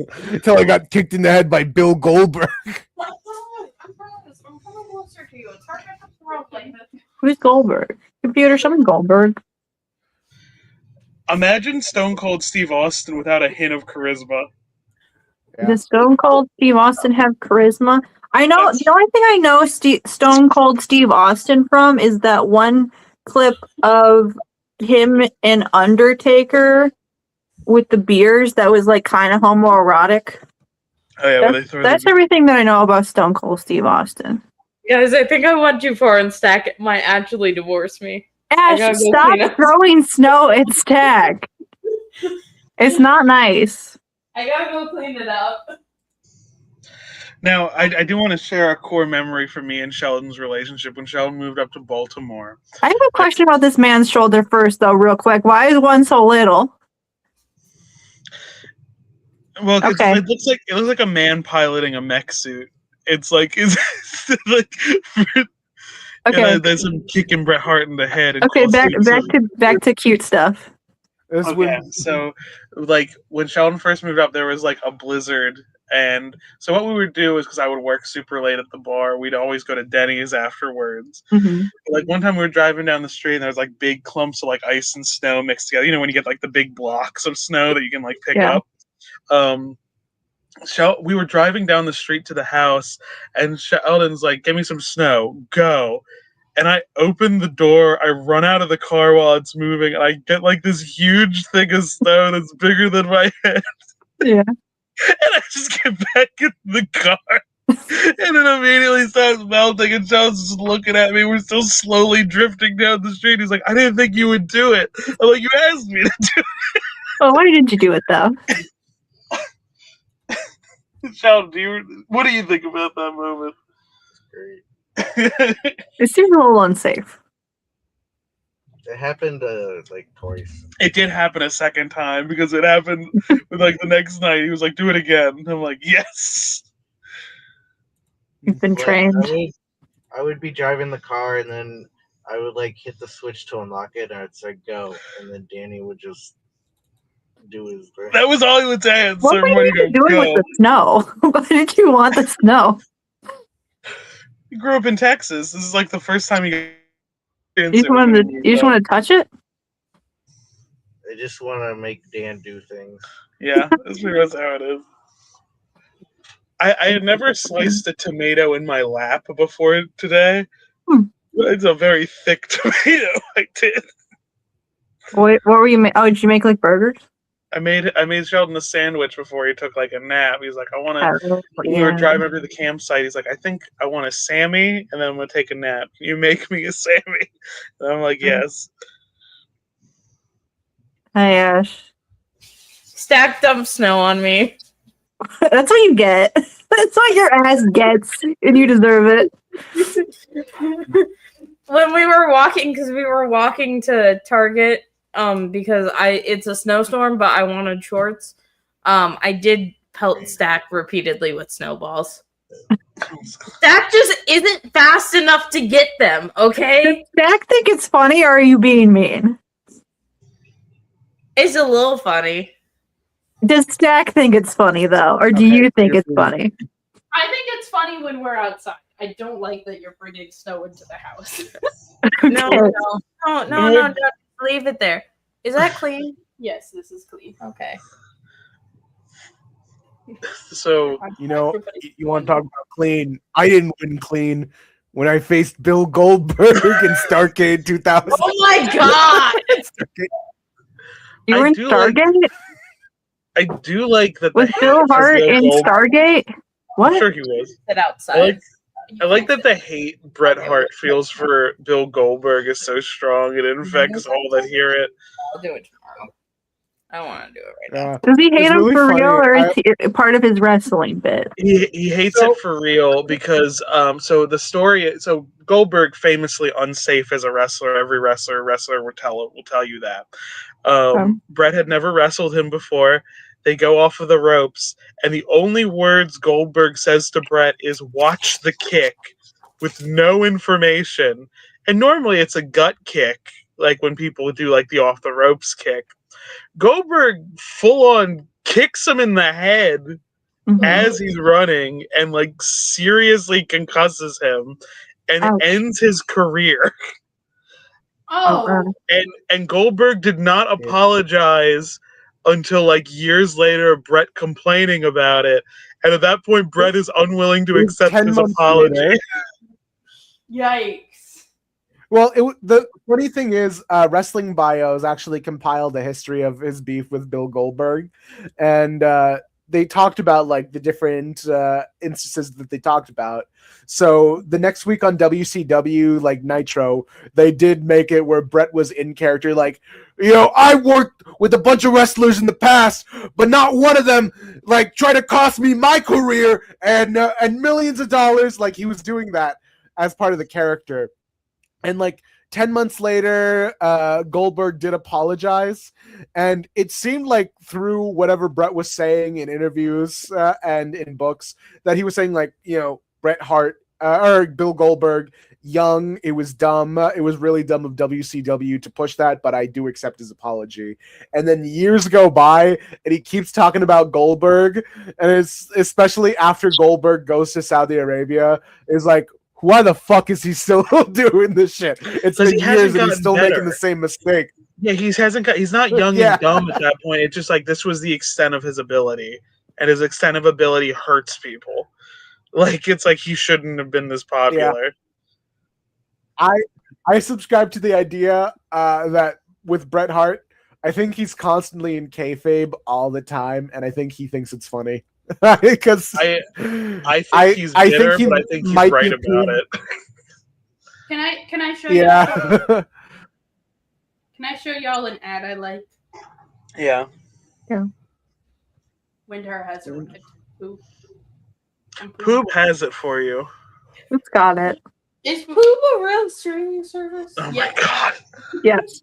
You're gaslighting me again, aren't you? No, I'm just lying. We had an entire conversation about this. I'm sad because Dax threw snow at me. Oh, are you? Wow. Wow, how the cookie tumbles. Is tonight the night you want to talk about gaslighting and lying? Is this the night Ash learns empathy? What a breakthrough we've had. Empathy? Can you want to talk about gaslighting and lying? Well, let me tell you about the lying that Vincent Kennedy McMahon told me when he told me that I was going over in Survivor Series 1997 when he screwed me. Jack, are you explaining what empathy is right now? I like Ayaan loudly doing a Bret Hart impersonation while, like, I know it's a bit they're doing, but it felt so real. The look in the eyes, like, can you imagine like how you felt in that moment, but me feeling that? Okay. This is Stack. Remember earlier you asked me what Deanna Troy's job on the Enterprise was? That was it. Shit. Captain, I'm sensing that. I am shut the fuck up right now. I'm not playing this game again. The ability. You mad? I have a gun. understand what anyone's feeling at any given time. I'm So is that why Deanna had to talk to Riker so much? It was always like, hey. Yeah.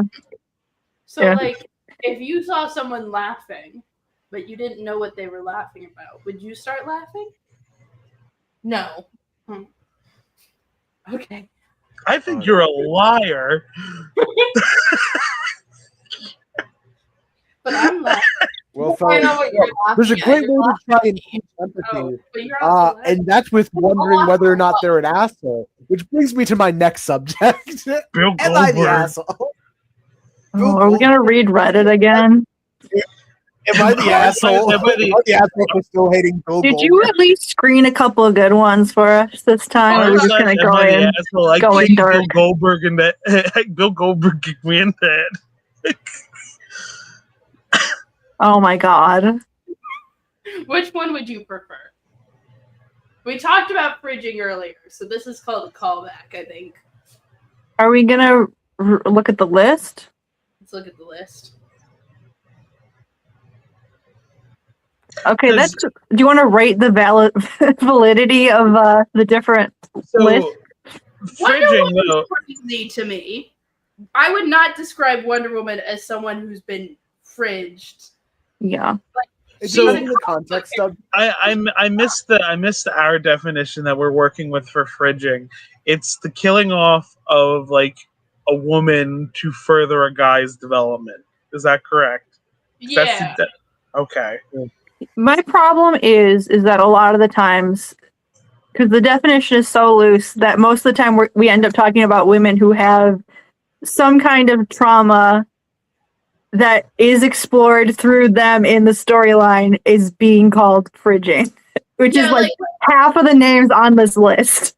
Like with Starfire, I'm like, yes, I do think her origin stories need like maybe a little bit too graphic, but at the same time, it's not.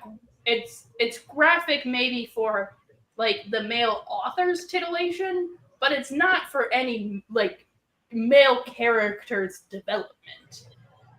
Like Starfire isn't a fridged character. Yeah. I want Ice on this list. Now, I would like to kind of talk about a thing that like I've done a visual gag calling a specific character getting killed off fridging.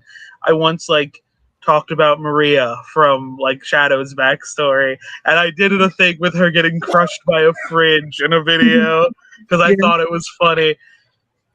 I would say originally in Sonic Adventure 2, she's more of a plot point than like a character. And I don't think that's as much fridging. But yeah, then we talked about that when we did.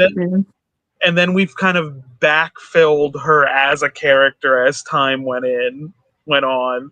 Because Sonic Adventure 2 was supposed to be the last Sonic game when they made it. That's why they went so hard. It's like this is why a plot point is girl with AIDS is murdered by the military, and they were like, yeah, this is the last Sonic game, we could just do that. And then it was like, oh, we have more to do now. I guess we have to backfill and make her a character now. But we wouldn't consider her getting killed off fridging in that case, like in a legitimate sense, because it's like she was a plot point to be killed off. Yeah, like she is conceived as like someone who must die. Because like it's also important to like it's important to the AIDS metaphor to like the greater story about like government violence. Like it's important that she dies.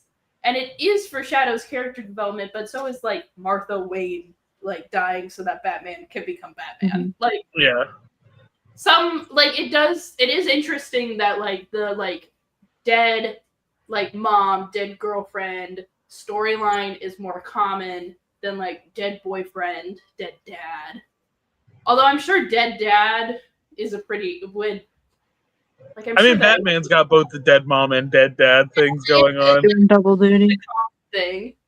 I would be interested in like a story where like Katniss Everdeen has that where she's kind of like, I'm not like other girls. My dad influenced me a lot, and I hate my bitch ass mom. I guess Shadow has kind of dead dad too, though, because Professor Gerald was executed by the military shortly after too. Yeah. Shadow's a lot like Katniss Everdeen. Shadow's not like we know what Carol Shadow's a lot Ferris like is on Batman. this They said list. it. They said it in the comic book. Carol Ferris is on this list because she's Star Sapphire. What? Turned into a villain by the Zamorans, possessed by the Predator. Like, that's just her being the Star Sapphire. Yeah, like I wouldn't consider that pushing. I'd consider that cool. It's cool as hell. Elena Bertinelli is on this list because she was sexually assaulted as a child. It's like, well, that's like, it's literally her. She's the main character of that book that it happens in. Like, that's Yeah. Wouldn't it's that not only be, for like, anybody fridging- but her. Wouldn't it only be fridging if it was like that gets revealed and then like the whole story is Batman being like, well, damn, I feel bad about that. Let's explore my feelings on this and not consider her as a character. Yeah. Yeah. But like also the thing is about this list is like Gail Simone is kind of like she's not the first person to say this, but she's like definitely like she's the person who coins the term women in refrigerator, which gets shortened to fridging. Sue Storm's on here for having a miscarriage. Which is crazy because the Sue Storm miscarriage is ultimately all about her. Yeah. And everyone else is a background character in it. Like, the list really is just like the list as Gail Simone conceived it is just when bad things happen to women in comics. Which kind like there is something to be said there. Like there is a pattern of violence and like but I do think we need to subdivide it into different categories. Like violence happens to you because you're a character in a superhero book. Of course it's going to happen. Violence happens to you for male characters development. Violence happens to you because the male author thinks it's hot. Like there's 3 categories and some of them are in the first category. Like it's a superhero book. People are gonna die.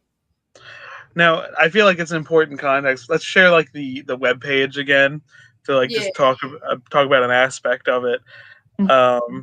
This was made in 1990. Like I cannot. This is like this is.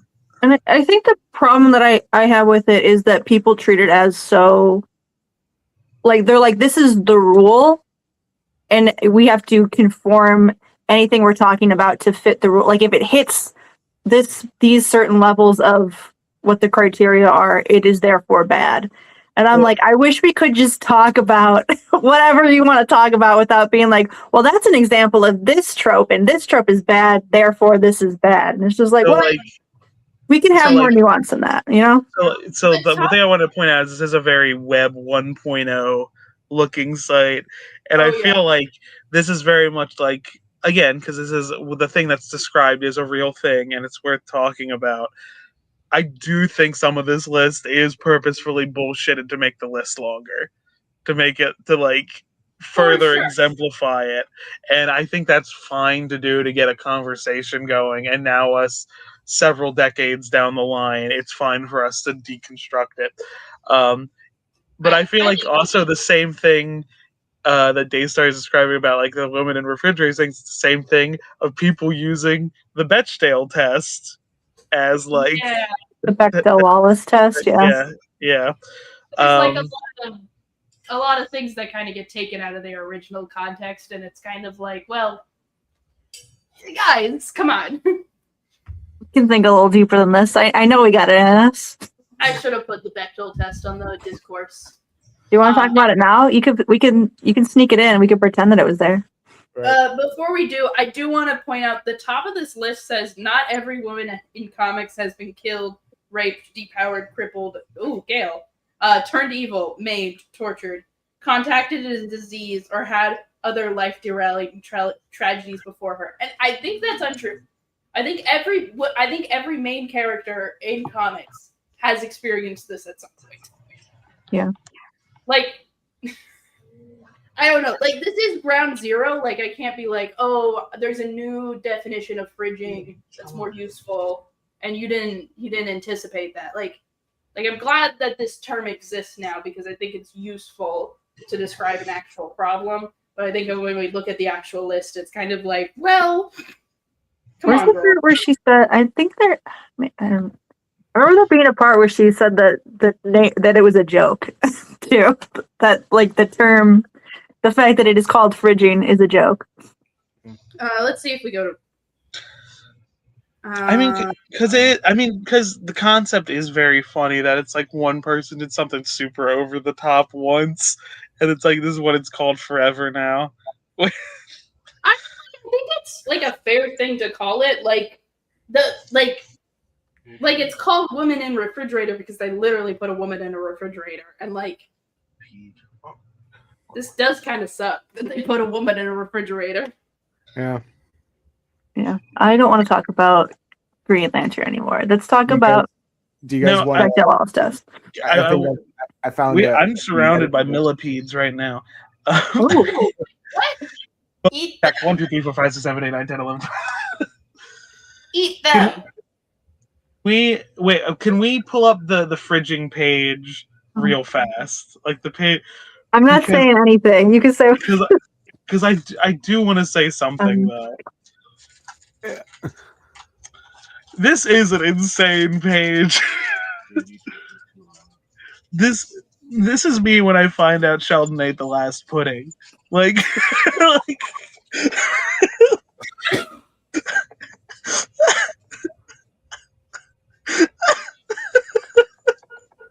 like this is a deranged page, and I think this is a page that should be homaged in like insane circumstances. It like, is. oh no, the last cola.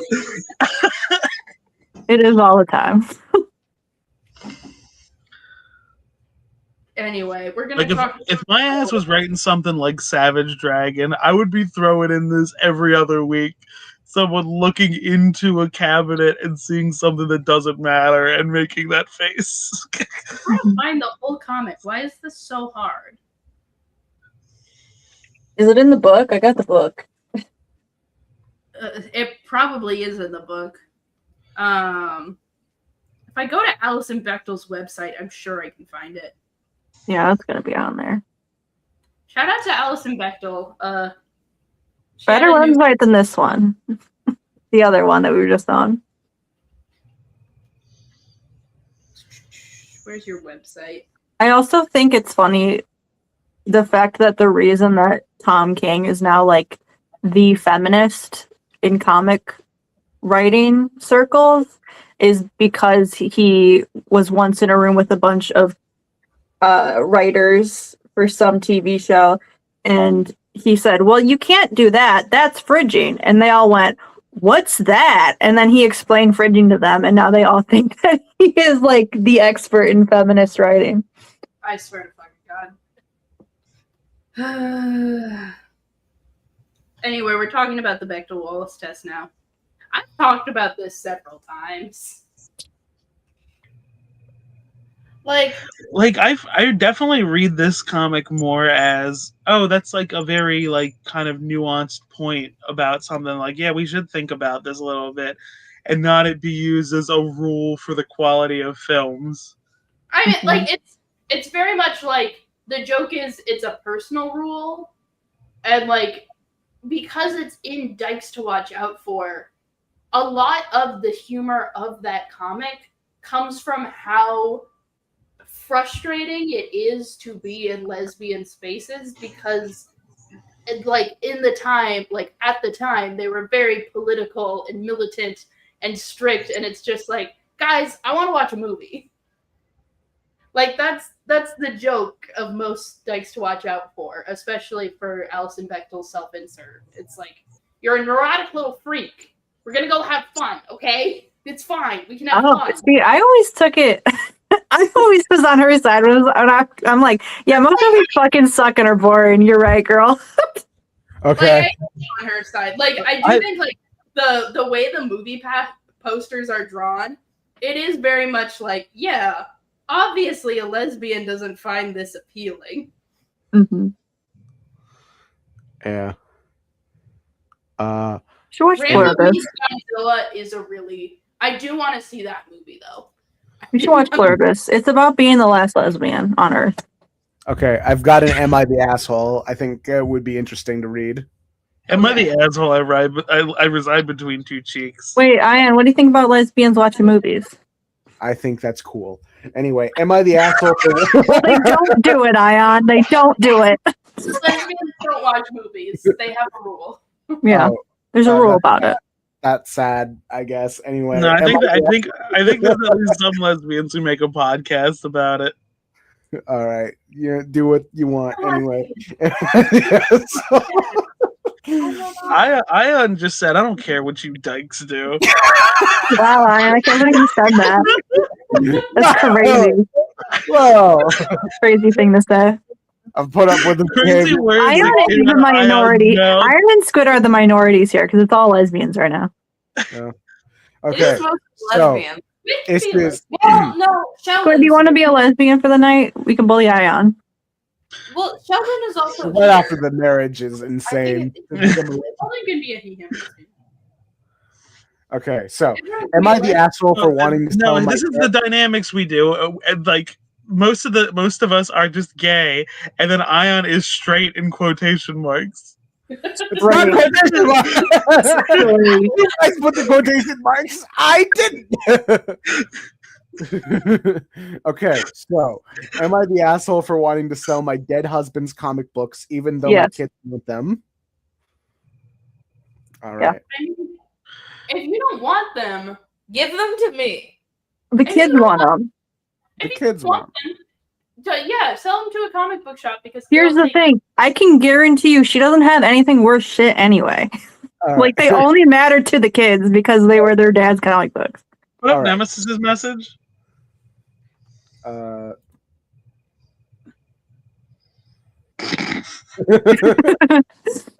Okay, so here's the background on the story.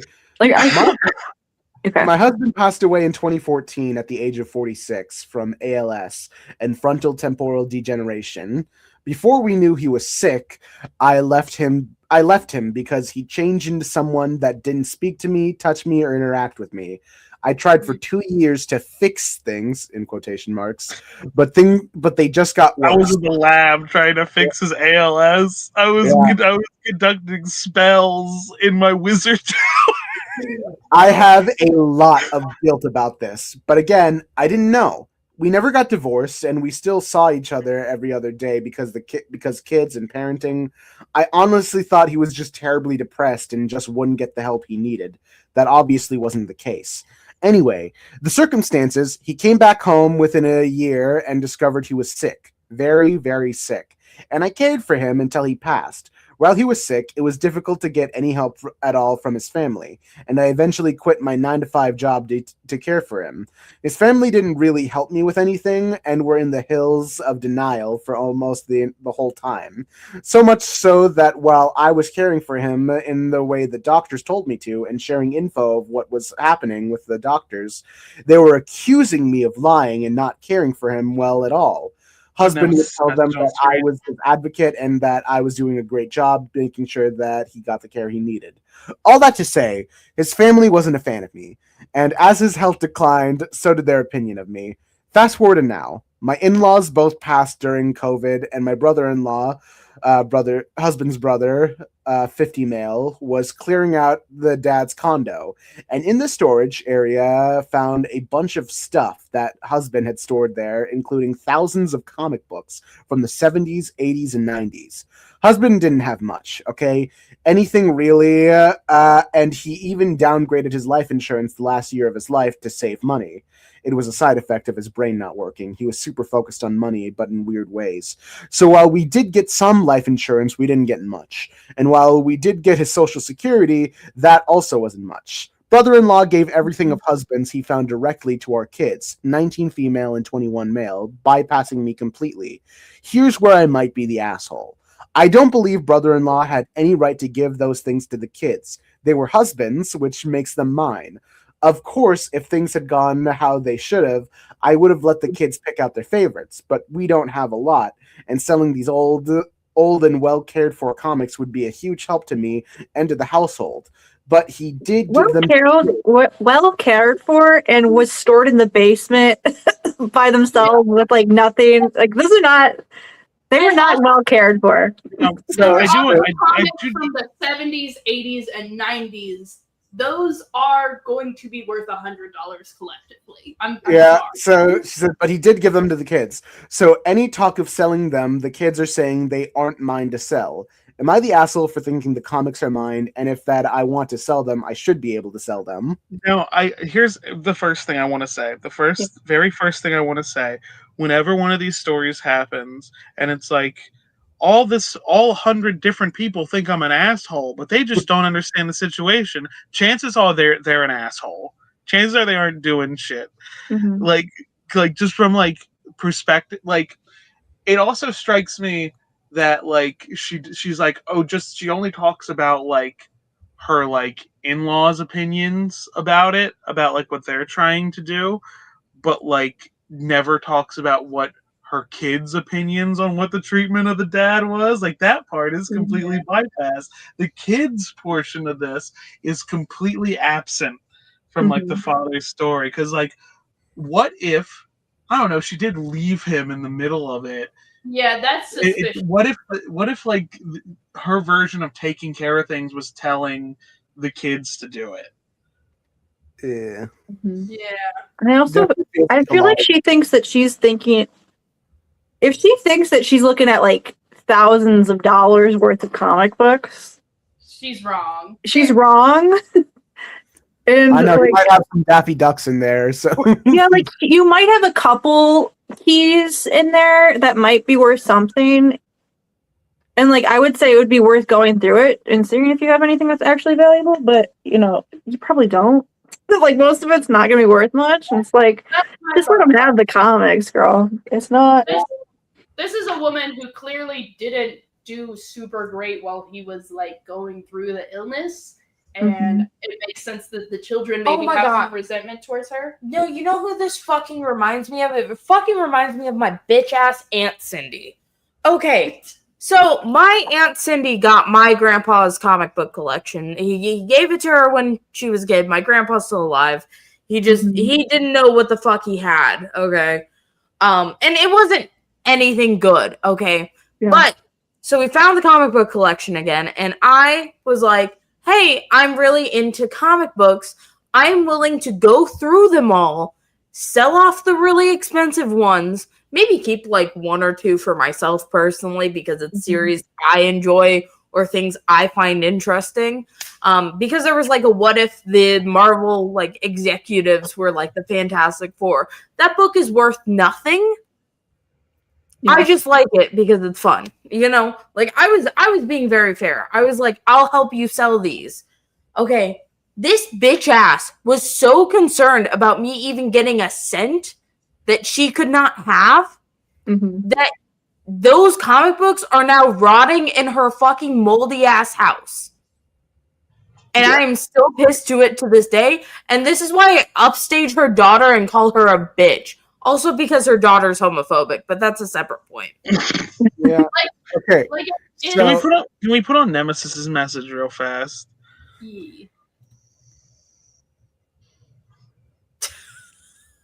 She did say that. She did. That is a very that's a rough thing to think about. Anyway, I hate my Aunt Cindy.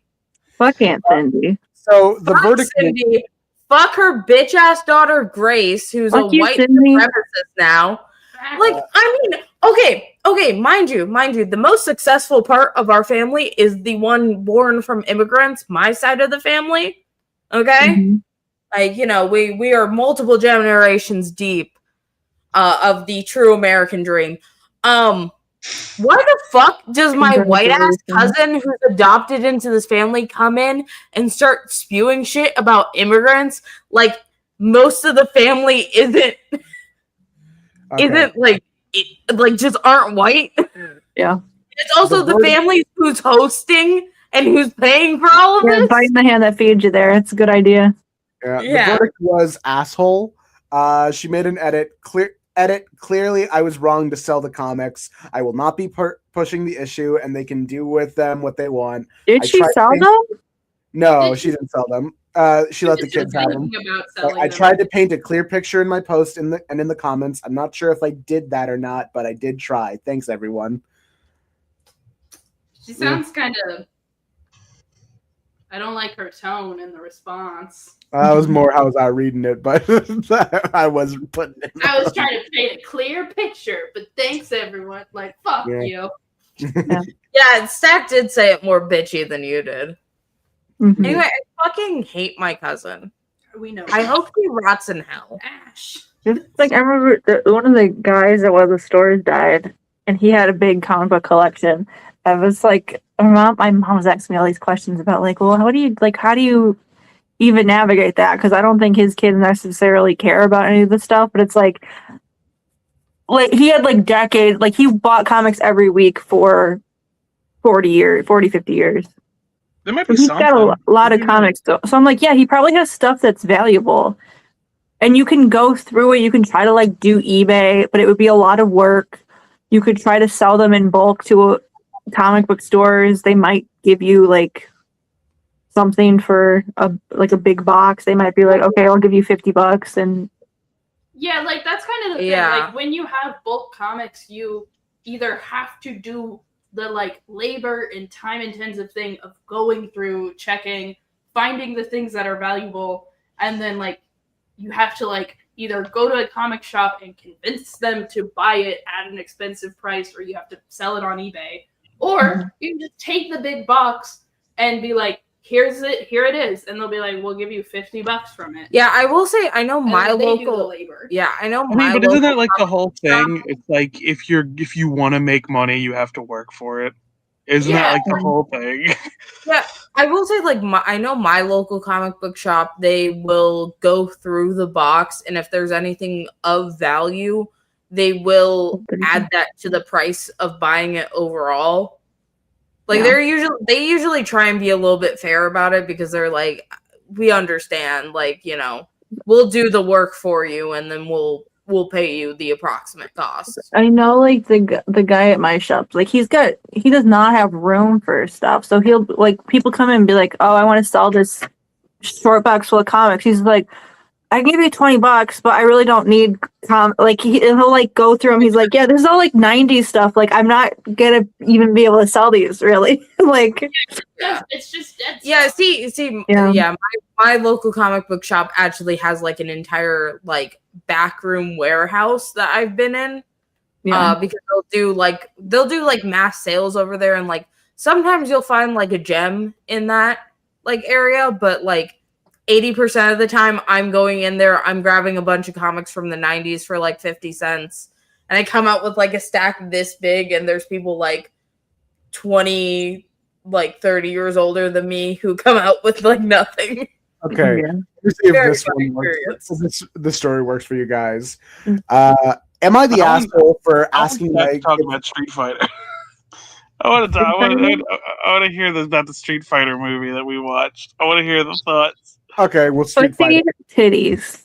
That's what I heard about it.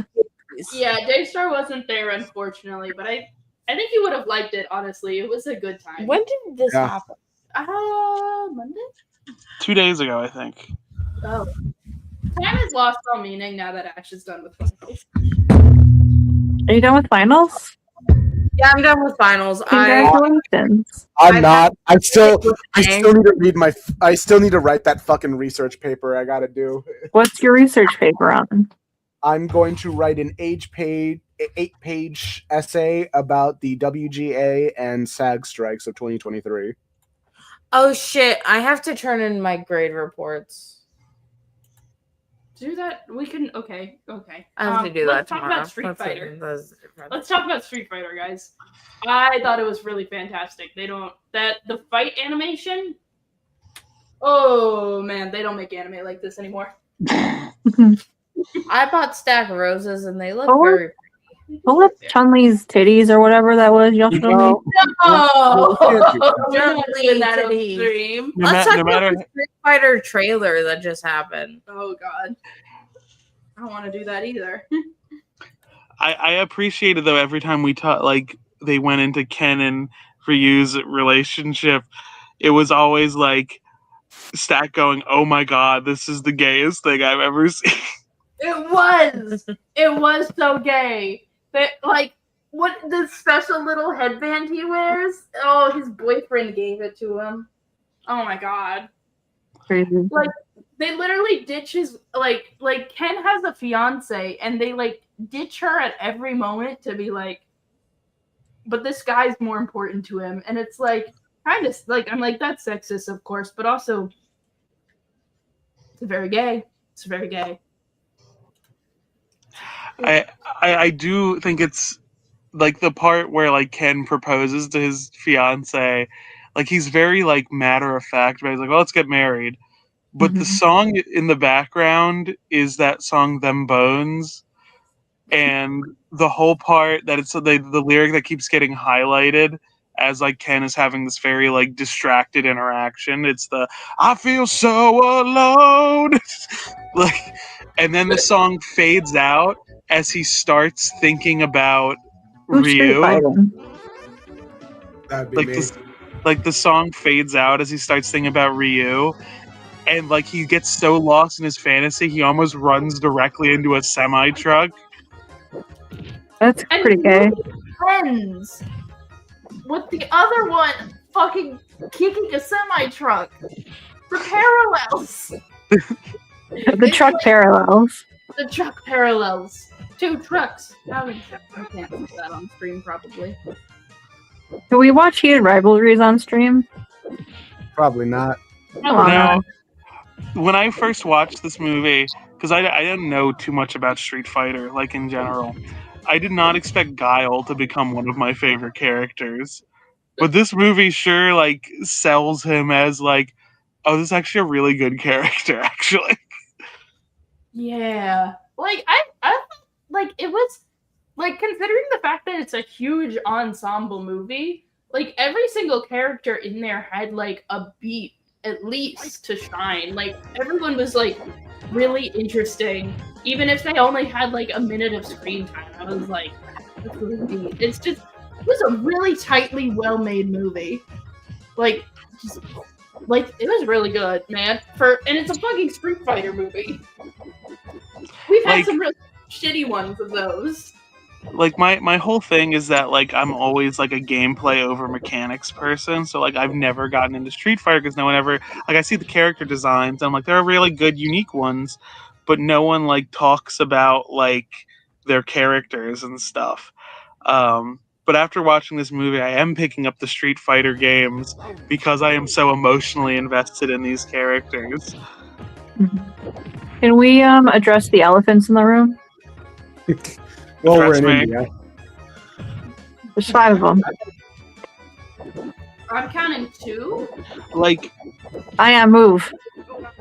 Ayaan, get to the other side of the room. well, that's 3 counting the one in the background. Well, I there's forget 2. that. There's 2 on the other side of the room. Get to the other side of the room where there's other elephants to address. I'll do a Hadouken. Ayaan, I didn't say die. I said go to the other side of the room. Ayaan, why don't you listen? Dialism is killing me. Dalsim. See, there's one. There's another one. Ayaan. Okay, so I'm counting 3 real elephants, 1 painting of an elephant. Well, there's another elephant, like all the way to the right. But Ayaan wasn't good enough at the video game to show us.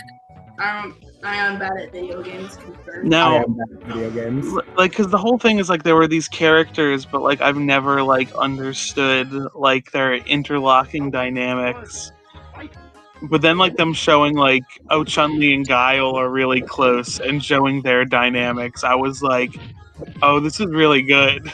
Like we see the beginnings of their dynamics. They kissed. They did not, but there's a moment at the end where I know Stack was sold on them as a couple, and I know Sheldon was sold on them as a couple too. Because, so like, outside of Ryu and Ken, I think Chun-Li is the only one who's able to successfully take out one of M. Bison's men on her own. Oh, hold on. I have to walk Sheldon to the bathroom. I'll be back. Okay. Can we talk about some different video games? Too late. You guys don't get a choice. Can we talk about Johnny Cage? No. I've been playing. Okay, Daystar's wearing some interesting glasses. I've been playing Pokemon Legends ZA. This is the new Pokemon game. There's this beautiful woman in here. She's like the fairy type kind of gym leader. They don't really have gym leaders in this game. Mhm. Her name's Hyacinth. She's so beautiful. Cute. But she's being shipped with the dragon type lady who may or may Hyacinth is a flower, right? What? A hyacinth is a flower? Yes, but she's also French, so that is something we have to. Maybe it's Jacinthe or something like that. Mm. She's so beautiful. She's so wonderful. She's also so evil. We love that. This is her minion, who she has forced to wear maid clothes and like a prim and proper lady, because she lost a Pokemon battle to her like several years ago. Mm. And so this is like the most popular ship that has come out of this game. And like People got like, Pokemon ships? this is pretty unusual. Like usually people just kind of ship like, oh, like the player character and the rival. It is pretty unusual to see like shipping between like characters that aren't in like like you, the player character, and like the like rival like tag along characters. I mean, when they serve it to you on a platter like this, though. Like it's really explicit. The other one that is very explicitly a ship, that the what is her name? What's the electric type girlie's name? This bitch. Ash. This is what was ever going on with Robotnik and that guy from the Sonic movies. Chikorita. Okay, so then there's this streamer girl in this game. Her name is Kanari. She's the electric type girly, but like she's just a gamer girl. Her grandpa has kind of turned her into a celebrity. Like he's the one who manages all of like the merch sales, the public appearances. Dream like, grandpa. She's just gaming. But there's this other girl who's like a very big fan of her, but they're friends. What is her name? Ghost. I'm just gonna search Ghost Girl. No, not this. Gwen. She is at every event with the electric type girl, and whenever you like they are near her, like near each other, she always has like a little heart like a little heart emoji in her text box. Like there is the like a fucking sim. Yeah, like she has a massive crush on the other girl, and it's just so wild. It's so wild. Like there are two very obviously like these two women are in love. Like these are couples, or like pining for each other at least in this game, and it's crazy. And most of the men are crazy boring, except for there is a Tumblr sexy man in this game. We got pokey lesbians though. That's fun. I don't want his team. Just people are so crazy horny for this guy. Oh, this is the man from Welcome to Night Vale. This is Cecil. This is not You Cecil. can't fool me. This is Cecil from Welcome to Night Vale, Stack. I promise. This is Cecil. Welcome to Night Vale. No, this is not Cecil. Welcome to Night Vale. Look, he's even got all the triangles and the purple. You can't Stack. You try to fool me. Cecil, listen. I still listen to Welcome to Night Vale. Every time there's a new episode, I am there. I am up to date on Welcome to Night Vale. The creators are increasingly frustrated that Cecil is like in the fandom thought of as like this guy who wears nice suits when all of his canonical outfits are fucking hideous. This is not Cecil Welcome to Night Vale. Cecil Welcome to Night Vale has a more flamboyant sense of style. This is Cecil Welcome to Night Vale parentheses Tumblr edition. Yes, this is the Tumblr edition of Cecil Welcome to Night Vale. It's crazy that he made it to a Pokemon game. This is a mob boss with daddy issues Oh, they all do. That's how you get in the mob. Like this is like the guy. Okay, Name a mobster who doesn't have daddy issues. That's like part of the requirements. this is the CEO that's in love with YN, but he is incredibly like you're playing a child in this game. Almost every character in the game is taller than you, except for this guy. But is this a boss baby? Is this a child? No, he's just short. Okay, he's just a little guy. But there is a guy with yaoi proportions. No, I need to show the yaoi proportions guy. Look, he's so fucking big. It's so fucking funny. Oh, let me see his hands. What those hands do?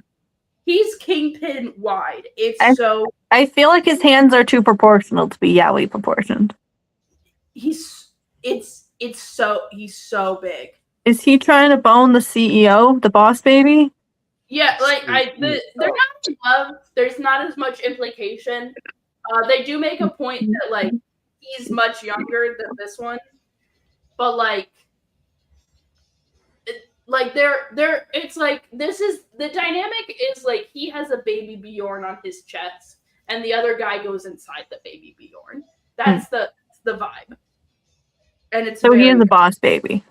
He is a boss baby. Boss baby. Can I do a bit? What's your bit? Go ahead and share my screen real quick. Yeah, I'm sorry. What we got? Hold on. I think What is this? We got to do some retribution. Is this the man who killed his wife and child? Yeah, that's the one. We got to do some retribution for the night. I don't know about the optics of this. I don't know about the optics of this one. Why are you doing? What is this? Why is this the bit? What's the bit? I feel like there's much better choices. Yeah, maybe choose a different guy, and then Can you make a better choice, Ayaan? All right. Okay. I'll make better life. Gentle parent, Ayaan. Eddie Guerrero. Yeah, Eddie G. Could we get Eddie G to kill Triple H? Dusty, if he's in there. Yeah, make one too many Chris Benoit jokes. Yeah. One too many. Yeah, one's enough. One is one too many. Mm-hmm. Who else do we get to kill Triple H? Who's in the game? Hold on.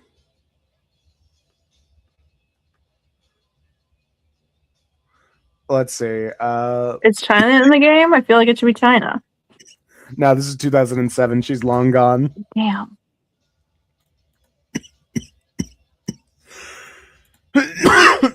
Hold on. Let me just see who's. I could pick Edge. Edge is good. Hardcore Holly. I think Eddie Guerrero is our best. I mean, John Cena. It's fitting. John Cena's literally in there. You have to delete him from the game. He can't do matches anymore. He retired. Delete your save file of John Cena. There's a lot of copyrighted music that's being played right now. That's why I have this thing on mute. Well, I can hear it, though. Well, wait, what? You can hear it? I hear something. It could just be echoing from my thingy. Maybe.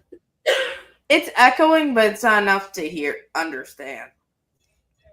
Especially if you keep talking. Yeah, all right. It's time to play the game. Now, I am playing Triple H, but that's only because I'm not good at playing this game. That's kind of funny. You're sacrificing yourself. Yeah. He does not look like that. He does not fucking look like that. This might actually be true, but so Cena also never looked like that. These men are lying. Oh no. So Randy Orton's never going to get another title reign because if he gets another title reign, that means the total amount of total amount of days as champion that he has surpasses Triple H. Time to play the game. And that's the only reason. More like triple racist. He I will is triple KKK. I will say I do like Triple H's entrance. He spits water. Gross. Does he have an iron cross on his ass? Yeah, Yeah. and on his dick. It's all about pain. Okay, let's make it. He I is, am the he is game triple K. That's more in honor of the band Motorhead, who sings his theme, and also the Motorhead and the iron crosses? No, Triple K. it's fucking God. I am the game and I am the rules. So He's move the on game? down like the fools. Try to figure out what my move's gonna be. Come on, no. Does WWE have any evil gays in it? Evil gays in WWE. Probably Tyler Breeze. I don't know who that is. You know who does have a canon evil gay? And Tony Anthony Storm? Bowens from AEW. Well, that wasn't the question. There's Tony Storm too sometimes. He's an evil gay. I mean, yeah, there's also Tony I guess Storm. Kit Wilson. Heel, though. Kit Wilson, but that's Bowens is a heel. I think they should let Tony Storm be a heel. She might be soon. Somebody's gonna steal her wife, and something's gonna happen to her. Yeah. all right. He's really milking that entrance. Now time for Cena. Dun, dun, dun, dun. John Cena, I thought he just retired. I'm having one last match, my retirement match with Cena. Can you itch? Oh, he used to do the jersey too, huh? Jersey and jorts. My time is up. My time is now. You can't see me. My time is now. It's a franchise that is shining now. You can't see me. My time is now. I never understood the you can't see him thing. He's a very visible man. Well, originally the whole point was like I think the originating of the saying "you can't see me" is like I'm so far up. I'm such a high up guy. You can't see me from how high up I am. Like I'm that high up on the mountain. You can't see me from down there. Pretty convoluted. Doesn't really make that much sense. Well, it makes more sense when he does it during the 5-knuckle shuffle. It's kind of like you can't touch this. You're not out of my league, you know. Mhm. So hard. You never catch me But in the net. he could say you can't touch this. I would understand that. But he says you can't see me, and I can very clearly see him. The time is now. You can't see me. The time is now. All right, time to get into it. Ric Flair. Do you think John Cena has double-ridged penis like Vulcan's got in Star Trek? I don't know. I wonder if you could get if you could do like a body mod to put just an extra ridge on there, like in the fan fictions. Like, can you get like a little just get some injections around? Ow. Do that. You can put jewelry in that thing. You can get a Jacob's ladder. Okay, each Star Trek series, who is the most likely to get a Jacob's ladder? What's a Jacob's ladder? Oh dear. It's when they do a row of like surface piercings up the dick. Oh. You just have like a bunch going up. Huh. I think in TOS it's I think Kirk's too much of a pussy to do it. I think he would. like I think Sulu's the biggest freak, you know? Yeah. You know? Like I don't know about. I don't think it's Spock because he'd be like, it's illogical. I would be taken out of commission for several days and could not do my work. And also, it's a waste of resources, you know? I think you overestimate how much Vulcans are willing to do for stupid vanity shit. I guess that's a good Do point. you think that the piercings stop the Ponfar urges? He might do that to try to do it. Yeah, you could tell this is still Ruthless Aggression era. They're calling the AA the FU. I don't You know what? I think Scotty. Okay, Scotty's a compelling answer. I can get behind that. Okay, Next Generation. Riker. Riker. Yeah, it's probably Riker. Deep Space Nine. You got an opinion? What's this about Jacob's Ladder? Who on Deep Space Nine would get a Jacob's Ladder? I've never seen that movie. Girl, shut the fuck up. Which one of them would get a Jacob's Ladder? I don't know what a Jacob's Ladder means. It's a dick piercing. I just explained this. I was too busy getting beaten up by John Cena. It's the dick piercing where it's like a row of surface piercings going up the dick. Row of surface piercings going up the dick. Yeah, like a ladder. So it's like, you know. On DS9, I'd say Jadzia. But you would get him on the worm. Like as Curzon, or No. does the worm have it? I think Jadzia has a dick. Oh, thanks. Like, if Jadzia has a dick, yes. If Jadzia doesn't have a dick, my answer is I think Julian and I think O'Brien and Bashir, while Keiko was away, got real drunk after playing darts one night and got matching ones, and they deeply regret it. You can't see me. They were I doing think Pika would be into it though when she got home. She'd be like, "Oh my gosh, hell I'm yeah!" back. Okay, I think Voyager, who the most likely to get a Jacob's Ladder is Janeway. No, I think I feel like him. are you Kim? guys gonna Yeah, gonna flame me for this, but if this was an episode of Voyager, they'd find some weird way to make it related to Native American culture and have Chakotay do it. Yeah. But that sucks. These are my religious dick piercings. So Now, if I were to give my answer on who I'd want it to go to, Tom Paris. Why? So spoilers for the show, Tom Paris ends up marrying B'Elanna Torres, who is the half Klingon, half human lady. You think she'd be into it? Yeah, and also I just think it fits his personality to have dick piercings. Okay, Enterprise. No, I just came back. Mhm. When we left, the last thing I heard Stack say was, "We're going to talk about a different video game." Mhm. And currently, I'm watching Ayaan play Peak, and y'all talking about dick piercings. Yeah. Can't leave us alone. Let's share a Well, I name mean- with a psychological horror film. I made Hunter tap. I made sure that Hunter Hurst Helmsley tapped. See, I didn't know about the.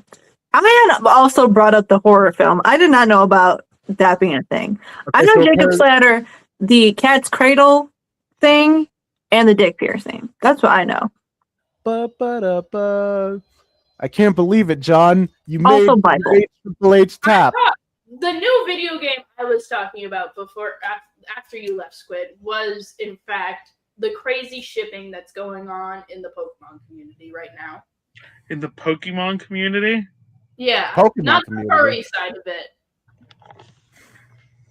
Oddly enough. I do like what Ayaan just said. The Pokemon community in the AJ style. No, but there's been some really good Yuri and one really good Tumblr sexy man that's come out of the new Pokemon video game. And so I've been enjoying that. They did, Squid. They did think I was taking a bit too far when I put Triple H originally against Chris Benoit. God. Danny, what is your kid just? We vetoed that. Yeah. Sheldon, please screenshot what my I cat's already doing. said that earlier. Oh, you are. So we have a security camera set up in our apartment, Uh-huh. just to look at the cats. Cat cam. Sounds like Sheldon already sent the picture. Pussy of- cam. Oh. Pussy Let me cat. see where it was posted. What is in your home?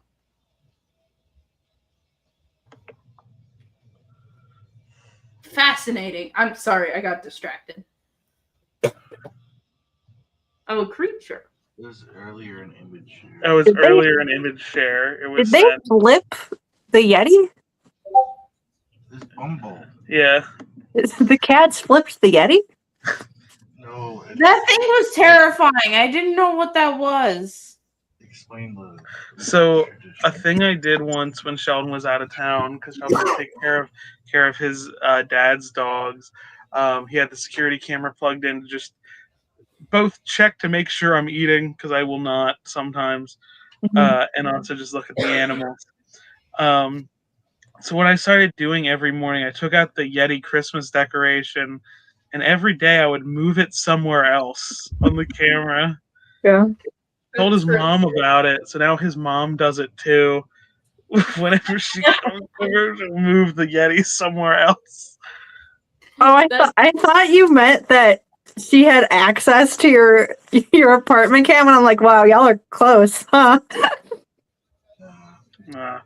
This is before Jillian had her singing theme song. Sheldon's mom comes over and will feed the cats when we're out of town. But she Don't fuck was with the told Yeti. Yeti thing, so she'll move it. That's fun. That's sweet. It's like the elf on the shelf thing that people use to torture their kids. People still do I that. That's saw- actually really popular right I now. saw a video of some mom their kid wasn't taking care of the elf on the shelf like they were supposed to, so their mom made it pretend it died by putting bones of chicken wings together to look like a skeleton body. I saw that one. That was fucked up. There was this one video I saw of this mom taped the elf to the bathroom mirror using the band-aids. And the mom was like, "Do you like band-aids?" I saw that one too. The child was She was like, "I want her out of my house." Yeah, Get out of my house. She was so angry at it. It was so and menacing about it. It was like, I "You couldn't crossed believe, the line, elf." I couldn't believe a kid was That's my band-aids. I couldn't believe a kid was talking like that. She was fed up. That elf put her through a lot. Apparently. Scary ass loading screen. My niece's elves are gay. What do you mean? What do you mean? I'm pretty sure that they're gay. I remember that. Oh, They do have gay elf on the shelf. What's next? The they them Cena? Computer, pull up the gay elf on the shelf. We'll see when we get home, but I'm pretty sure that the elves are gay.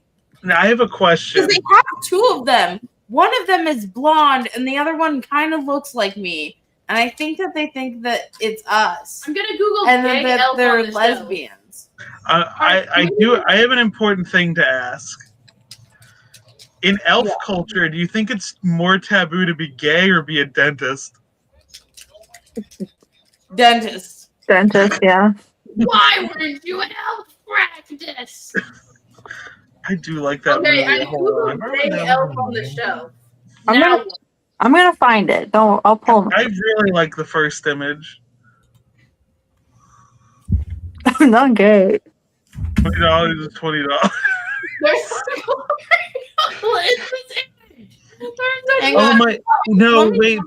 But look at the wall. There's a peppermint dildos. Let me show you my niece's elf on the shelf if I have it. I don't think I did. Have you seen the reindeer? Oh, Is there a reindeer on the shelf? You can get pets for it.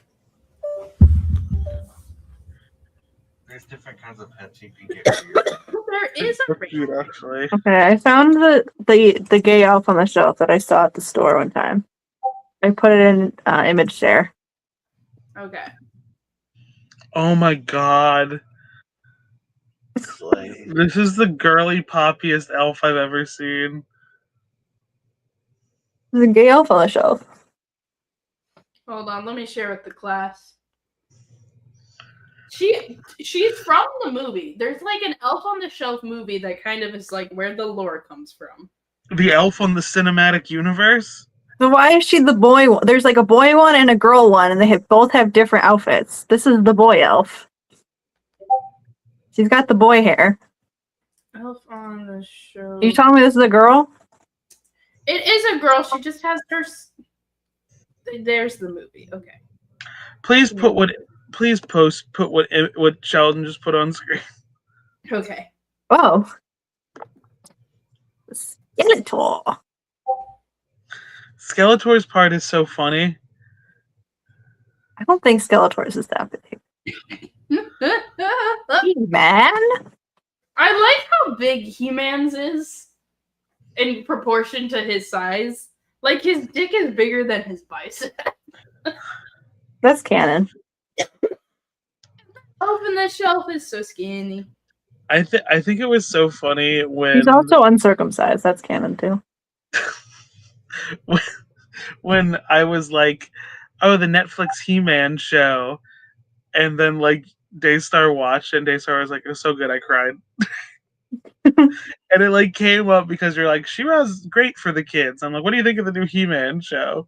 Which is like, I think it's a 16 and up show. Like I wouldn't say it's not for people that are legally considered children, but also I feel like it is aimed a little bit older. Uh-huh. So why do they? Which is why so many people got mad in the first season when they opened the show by killing off at He-Man, and I'm like, they're clearly doing something. They're doing a bit. Let them cook. So what are all the different varieties of Elf on the Shelf? Gay elf on the shelf. They have Regular elf on lesbian, the shelf. gay, bi, trans. Girl elf on the shelf. Okay, I like this one. She's got a cunty little dress. Tinsel. Very fun. Oh, they have little outfits. This is capitalism. Why am I falling into this? This is literally consumerism. Oh my fuck. I wasn't gonna say nothing, but I do feel similar ways to Elf on the Shelf that I do towards the big man himself. Yeah, we didn't have Elf on the Shelf. It is like very much like, surveillance state. Those things are like $35 too a piece. That's too much. And you got to get all the accessories too, and it's just like, Yeah, you gotta get the peppermint dildo you stick to the wall for him, where he gets unhappy there's just and like he there's dies so of much, stress. so much you gotta get. And those are expensive, man. Yeah. And they don't even. You're only allowed to have one legally in the state of Texas. I bet there's somebody who makes like candy cane. You're waiting. Like- Okay, like- hold on. Back up. What'd you say, Squid? In Texas, technically, you're only allowed to have one sex toy legally. Why? What happens when you get the second one? So If which they- one did you choose? You have to destroy the old one in a ritual fire when you get a first one, get a second one. Yeah. I'm gonna Google Texas. This is a real thing. Texas dildo law. This seems like something that would be true in Texas. Okay. And they say everything's bigger in Texas, so maybe it's just a space issue. Yeah, you're allowed to have one big one. It has to be big, though. If you have a small one, they kick you out. They send you to Oklahoma. Yeah. That's Like, where small White Wing shit. is. I have bad news about Wyatt Wingfoot's penis. We know not this. It's We know not there. Chat, can we get some shrimp emojis? No!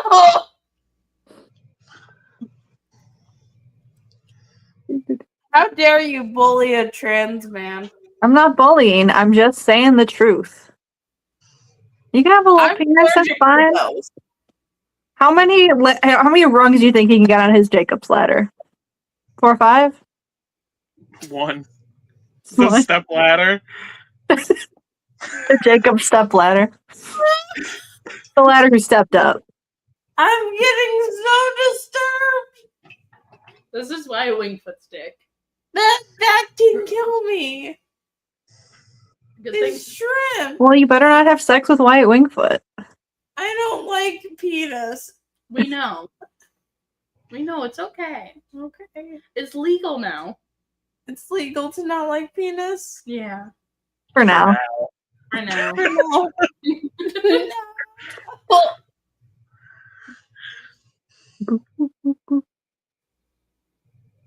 But yeah. What did you find out about dildo eyes law? What? I don't know why my eyes started hurting. In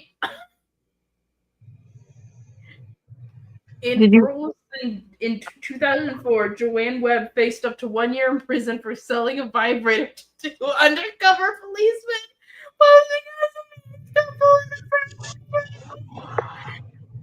And you turned into a chipmunk. I didn't understand any of that. What are you in for? I sold a vibrator to undercover cops. You can't sell vibrators in Texas? No. That's why they get called massagers. Like, that's not just them being like cute in Spencer's. That's them actively circumventing the law. In Texas? Yeah. I've never been to Texas, nor have much less purchased sex toys there. Do people actually buy the sex toys at Spencer's? They must. I plead the fifth. I feel like that's something you do some online shopping about. I don't need to go to the mall about Yeah, that. but sometimes they say discreet packaging, and then sometimes you get a package with balls. Balls. I'm not kidding. I have not received this, but I've seen other people get it. It's like a package where it's dong shaped, and then there's like 2 smaller compartments at the lower part of the box. And Gee, I'm I like, wonder.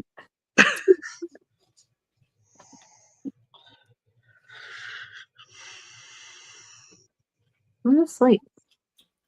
Like, this cannot be constitutional. Well, let's dig up George Washington, see what he has to say on the matter. Night of the Living Dildo, please. Tell me more immediately. It's about Texas. How many? I don't know if there's a law in Illinois. Annoyed and even frightened by sex toys on display at Walmart? If you answered yes, you have something in common with Hillary Hickland, a freshman Republican House member representing Temple and Clean. If you have Temple in your group at all, I don't trust you. Like, it's just...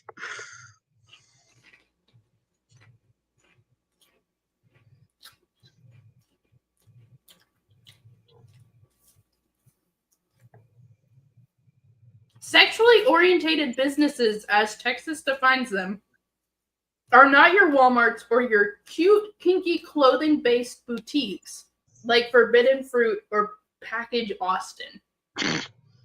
You guys don't have sex shops in Texas? We do. Okay. But they don't sell vibrators at the Walgreens? Cannot. Damn. You can buy liquor at the Walgreens. Can you buy condoms at the Walgreens? Yes. Condoms are fine, but no, nothing fun. This bill is not a me problem. It's an us problem. It's an us problem. What are we, Venom? What do you mean? Venom. How many dildos is Venom allowed to have? As many as he can grow. Is that allowed? He's not in Texas. We need to ask Rena what the penis code in Texas is. Penis code. Penis I code. think this article makes a good point. You know. Mm-hmm. You'd be allowed to have as many dildos as you want in your own home. You could have more guns than dildos in Texas. Now, the trick is someone needs to make a gun that fires dildos. And to really put some stress on the law. It'd be like, no, obviously, these aren't dildos. These are bullets. And they'd be like, oh, my mistake. Carry on, sir. It's not banned. You just have to give your ID to the porn site. It's annoying. Accidentally shoot my clit off. What? I thought we were talking about dildo guns that look like dildos and dildos that look like guns. No, we're talking about guns that shoot dildos. Ah. Now, Nemesis, I have questions. I can have 5 guns around my ass, but God forbid I have 2 ovipositors shoved up my ass. Now, why do you need 2 things putting eggs up there? Why not? I feel like double the pleasure. I feel like one can do multiple eggs. Well, you just gotta get them. When you're trying to get them in there, like as fast as you can, it takes half the time if you use 2. Look, I know this is an ovipositor space. I'm ovi negative about it. Maybe the fantasy is having there are 2 creatures laying eggs in you at the same time. Well, I don't think there's a law against that. Not yet. In Texas, there is for sure. Texas has found a way to make a law about that. Texas has banned xenomorphs. And yet, Xenomorphs got 2 mouths. They got a lot of stuff, you know. They got a lot going on. I haven't kept up on Dead by Daylight, but they did add the alien queen to it, and some friends who produce very modern artwork have said that the alien queen has a fat ass, and she took it from Pyramid Head in that game. She took it. Wait, and so what? Hold on, alien queen. What is she from? Xenomorph. Yeah, she's in Dead by Daylight. She does have a tail, so it covers up. But I looked at her and I was like, okay. She took Pyramid Head's ass. Yeah, oh my god! Computer, computer, computer. Show me bug. Is she a bug? I mean, I can see with them like ants. Look at her ass. Oh, it's the Xenomorph Queen. Yeah. I don't remember her having ass in the movie. But we never get to see her. We never get to see her from that angle.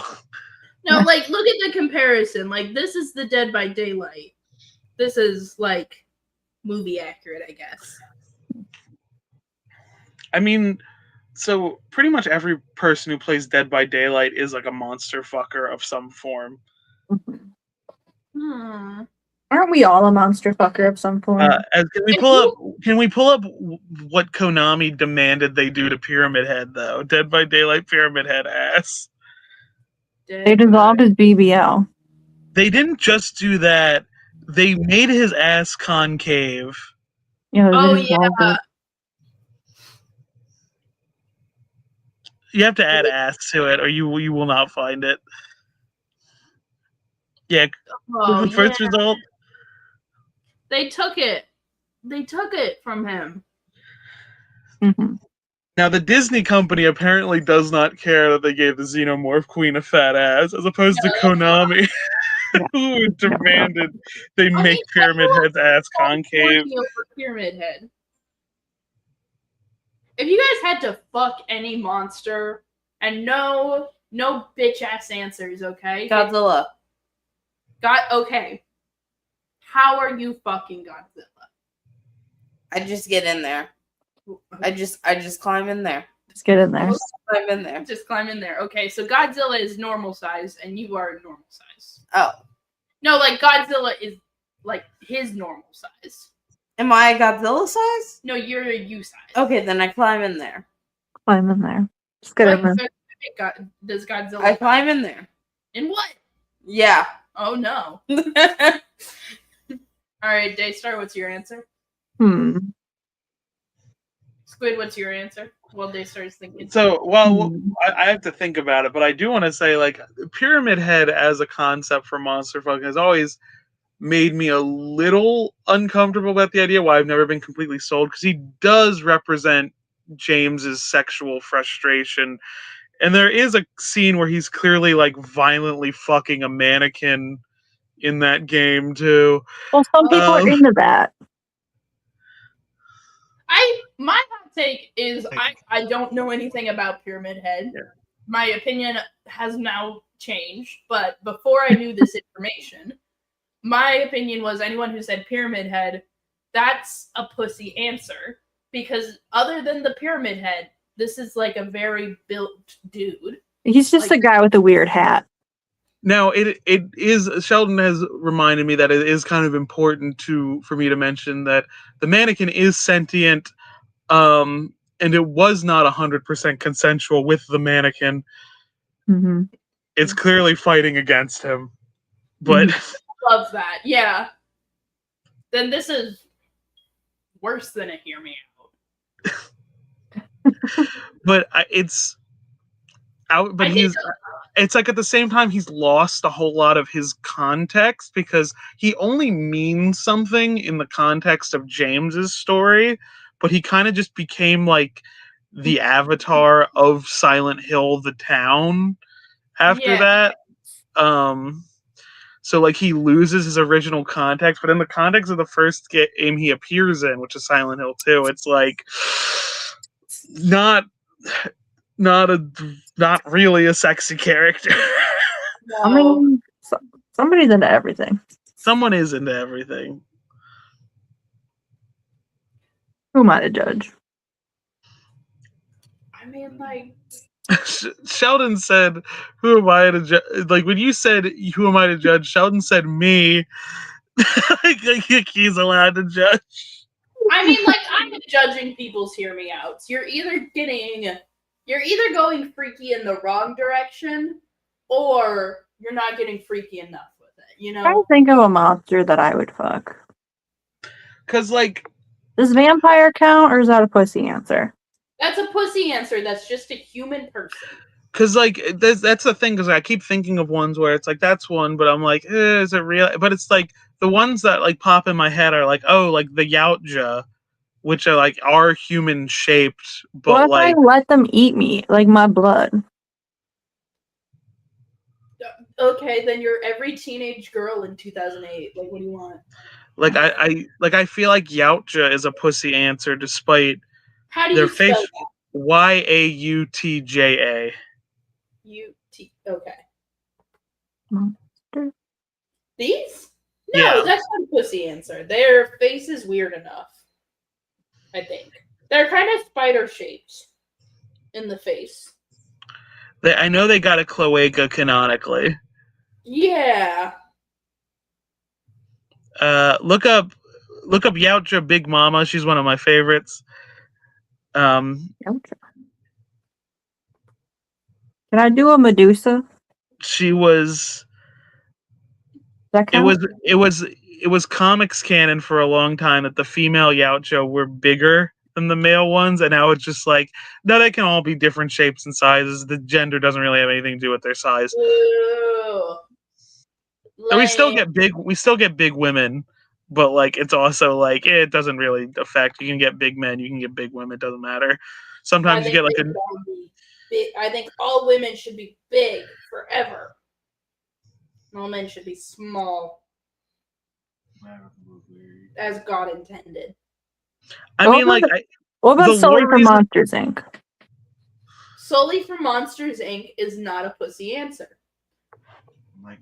It does make you a furry, though. He is played by John Goodman. John? I did not. He is. Oh. Yeah, I like this guy. I like John Goodman. You should watch the episode of Roseanne where he beats up Jackie's abusive husband. Can I say something? Can we go back to the Yautja real fast? Yes. Just pull up one of the pictures of them unmasked, like maybe the first one even, or the one, whatever. It's fine. I want to do the first one because the second one's a teenager one. I was like, we'll do the first one. I think it would be sick to make out with one of these things. Yeah, and, like it clings around your face. Just get in there. That'd be nuts. Sheldon wants us to read the Mike Wazowski toothpaste story or toothbrush story, and he posted an image share if we can bring that up. Okay, hell yeah. Okay. My family got me a vibrating toothbrush that I can most definitely use and finally got off GD, but the only problem here is that it's got Mike Wazowski's face on it, and I don't know if I'm ready for that level of commitment. I did it, and I hate myself. Excellent. Do you think that gets you more of? So it's like screams don't give that much, laughter gives a lot. What orgasms get you in terms of energy? Well, what I'm picturing is, remember the bit in Monsters, Inc. that Mike's face always gets covered up? Now imagining the face being covered by the clay. Okay, Eclairs? The Eclairs, that's right, Ash. No, eclairs. Eclairs, that's right. I'm right. You're right. You're doing a good job. Where am I? What if Mike Wazowski started collecting orgasms? What if that was Monsters Inc. 4? Surely someone's made a porn of that. Actually, hold on. Computer? Are you Googling Mike Wazowski? I'm gonna start with AO3 and share my screen there. Stack is adding the phrase Monsters Inc. Doujinshi to their search engine.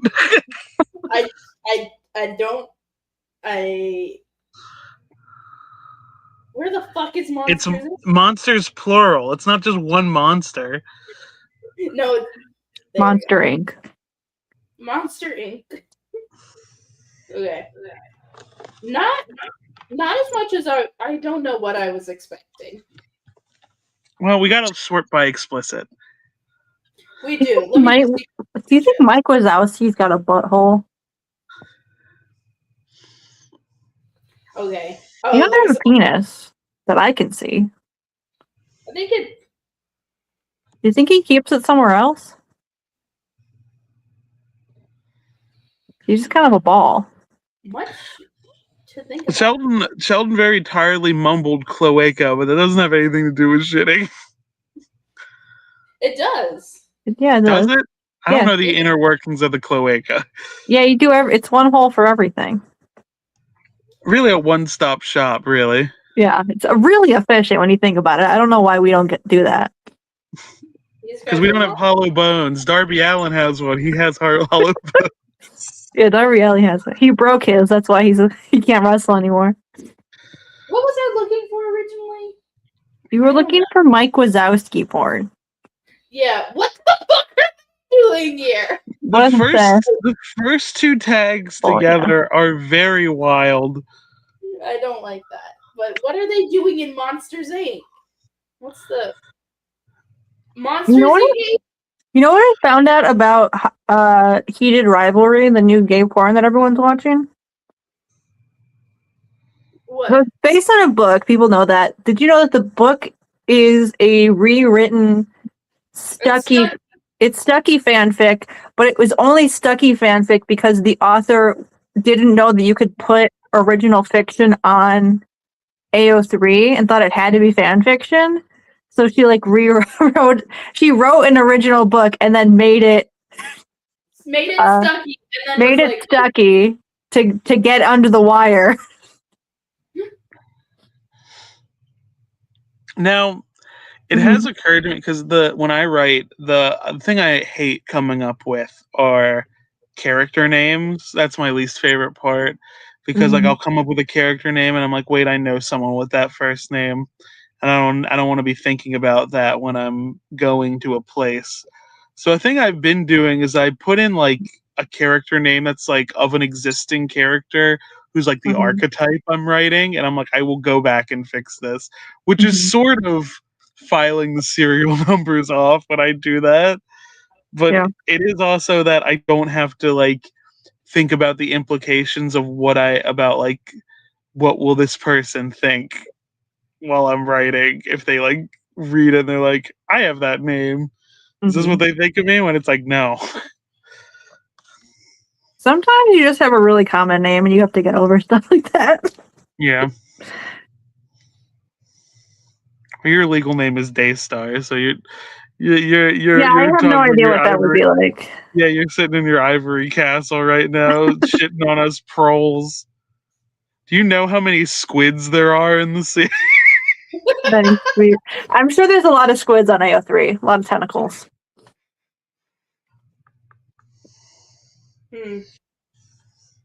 I checked through. I remembered the original thing we were looking for. Is there a Monsters Inc. porn parody where they gather orgasms instead of screams or laughs? Even though That could have, honestly though, that could have been the Steve Tony Monsters Inc. AU from the little bits I picked up from that summary. Unfortunately, yeah. I checked Rule 34 to see if there was anything like that, but nope. I think Omega Randy is a very funny tag for this fic. That's funny. Like, Rand. Do you think if I click on this, I'll find a fic about Randy Orton being an Omega? Oh my god, do it. Omega Randy Orton? Do you think Randy Orton would be an Omega? There are only 2 fics on all of AO3 tagged as Omega Randy. That's really funny. I'm sorry. There is a guy on Star Trek Discovery who's kind of a squid. He's a type of alien called a Kelpian.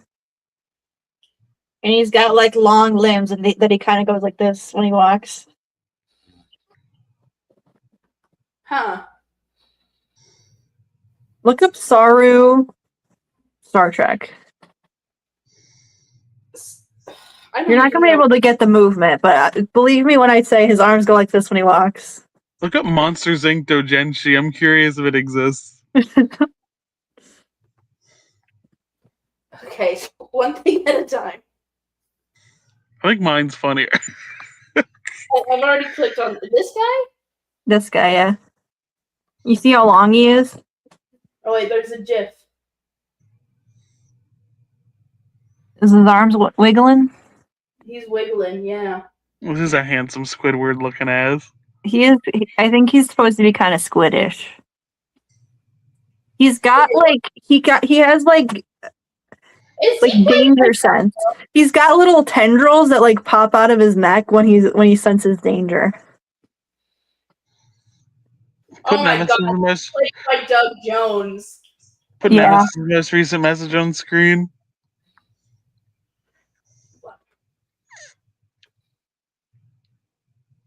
What's his name? What's his name? I haven't heard of this character. What was the other thing I was supposed to Google? Monsters Inc. Doujinshi, but I don't think you should share your screen. No, share your screen. Well, we're in this together. How do I spell that? I think it's DOUJENSHI.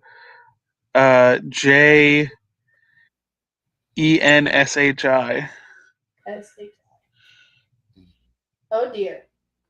What we got? Oh. The FBI got us. Yeah. No, we're not sharing that.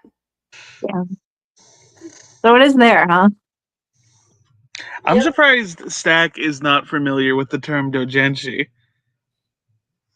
Well, Stack's a fanfic person. That's literally what doujinshi is, though. But, well, it's like the other part. It's the art part. But I feel like that's up Stack's alley of transformative fiction and also interesting in Japan where it's legal to monetize that. Mm-hmm. Right for them. What do you think of the Squid Man from Star Trek? Squid. Handsome Squidward. He's quite a charming fellow. He's Until kind of a SpongeBob. sweetie. Yeah, he got looking like that because SpongeBob hit him with the door. He's the acting captain for a while because the other captain turned with out the show, everyone's acting. Yeah. Because their first captain turned out to be evil. Oops. Is that Michelle Yeoh? I keep hearing her. No, she was fine, but she died, and then the other Michelle Yeoh showed up, and she was evil. Many such cases. Many such cases. So Kind of now, my good friend so now Ben Michelle Reilly Yeoh is one. back, but it's the one from the universe where everyone's evil. So she's But she evil. doesn't have a mustache. She don't have a mustache. I don't think Michelle Yeoh can grow one. I think you underestimate her abilities. It would be fun if they just had Michelle Yeoh going around with a goatee. It's funny that they replaced the good Michelle Yeoh with the evil Michelle Yeoh. We just got rid of the other guy. Because she was evil, so she does murder and stuff. She killed the evil, like the captain that they replaced her with. You know, And he was evil. he was evil. He was in the universe where he was good. He like swapped places with the guy that was the good version of him, and then he was being secret evil. Now, how does the evil universe get anything done? Because they always seem to be backstabbing each other. I tell you what, it's a mess over there. So, is it like the mirror universe? Yeah. Specifically? Okay. It's the mirror universe. Because it seems like they continue to get stuff done to at least be at points analogous to the main plot. But like it seems like socially the moment we can view it all breaks down. Yeah, pretty much. My favorite part of the Mirror saga in Discovery is when so Michael, who's Spock's adoptive sister, she has this, her dad is Sarek, right? But when she goes to the Mirror universe, that version of Sarek is not her dad in that universe. But they still, she tries to, get in with this resistance group that's in there, and she's trying to be like, hey, guys, I'm from a different universe, and I'm not evil. Can we be chill? So they have Sarek do a mind meld with her to, see if she's cool. And then he, gets all of her memories of her being his daughter, and he's just like, huh. What's up? Now I do have so Sarek is good in the Mirror universe. Sarek is part of the humans, the Terrans, we're the baddies.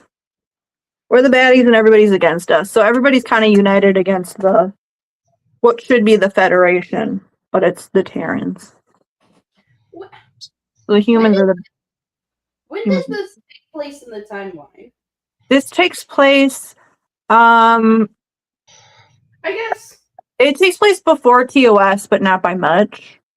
Oh, okay. Because I was like, oh wait, the Terran Empire is still no, they get rid of that later on. Yeah. No, if it's still in the kind of TOS era. Yeah. Because in the Mirror universe, in later Star Trek, when they go back to the Mirror universe, they're like, yeah, our Spock, he was so moved by your Kirk that he became the leader of the Terran Empire and then said no more fascism. And then we all got conquered because we were peaceful idiots. And now humanity's enslaved because this Spock was so down bad for Kirk. And we're like, oh okay, that's weird. Gay love saved the world.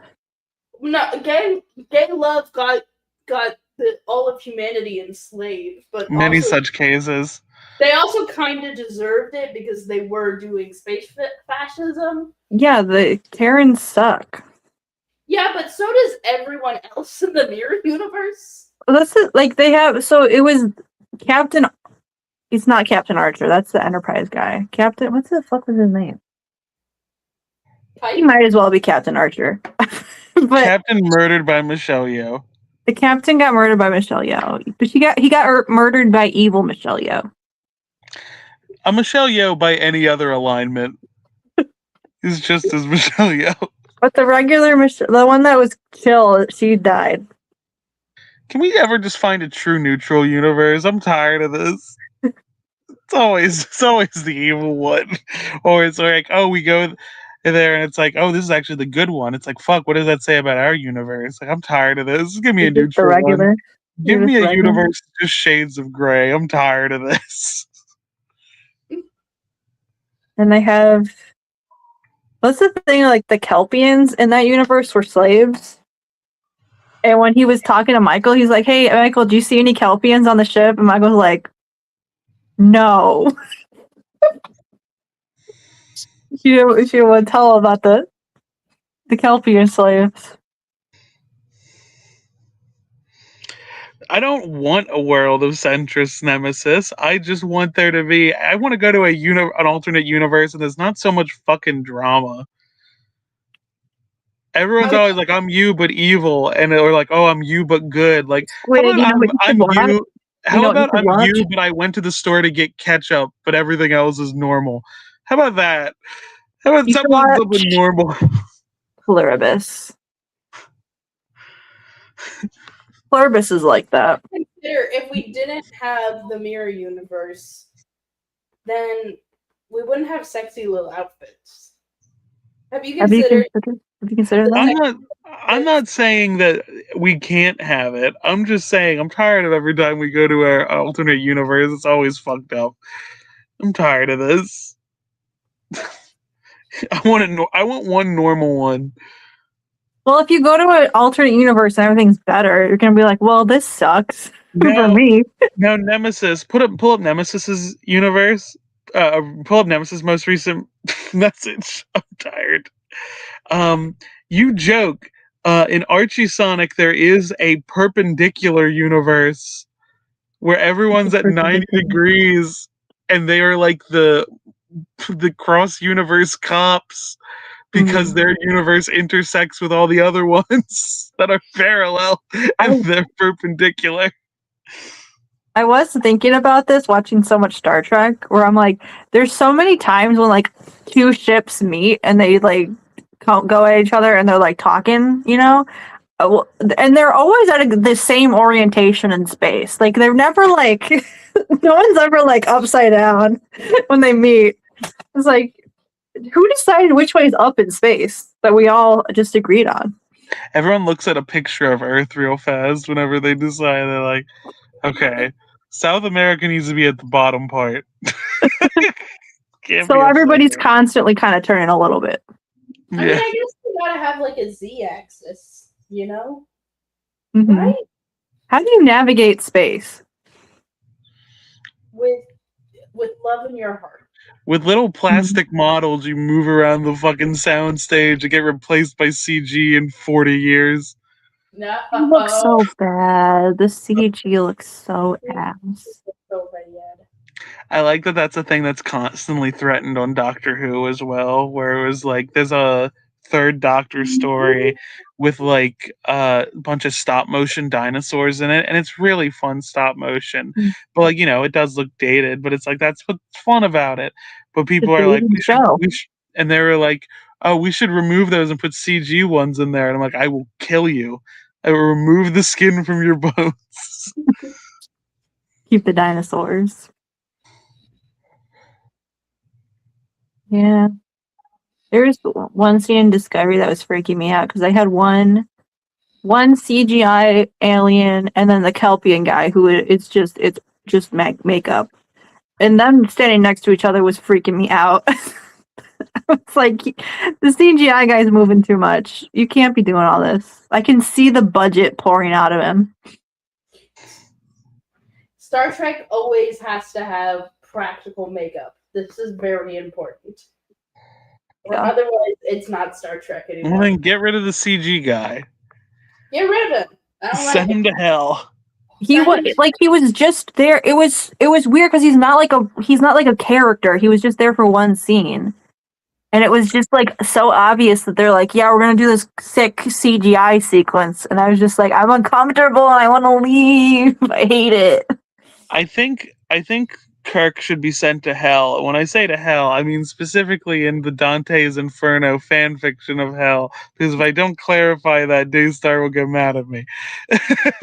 Why would I get mad at you? There have been times where I've been like, oh, like the circles of hell, and you're like, that's not in the Bible. I'm like, I'm aware never it's said not there. that. Have You have hit me with that. And I'm like, never said that. I'm aware that the idea of hell does not originate from the Bible. The closest thing that I can think of in the Bible that resembles hell at all is that one dude. Yeah, there's no hell in the Bible. Yeah, that one dude who's being punished in the fire, and he's asking for the angels. So like, can I get like a drop of water? And God's looking down like, no, you can't get that. Catholics don't even really fuck with hell. You gotta talk to Stack about that. Y'all got hell? I guess we got hell. We didn't talk about it too much. Who's the hell people? Sheldon has religious trauma. I think it's I Protestant. turned to him, but he's asleep. So. Okay. What Baptists perhaps? Baptists talk about hell? Somebody's talking about hell. I mean, someone's got to talk about hell. Catholics don't have hell because if you say 5 Hail Marys, you're fine. You can do whatever if you say 5 Hail Marys after. Hey, but what if you don't say 5 Hail Marys? Why wouldn't you? It's a get out of jail free card. But what if you don't know about the get out of jail free card and you don't do them? Then Well, who's to say? That's not really my business. You gotta talk to God about that. I think the rule is like if you don't know, God can't really blame you for it, and you still count.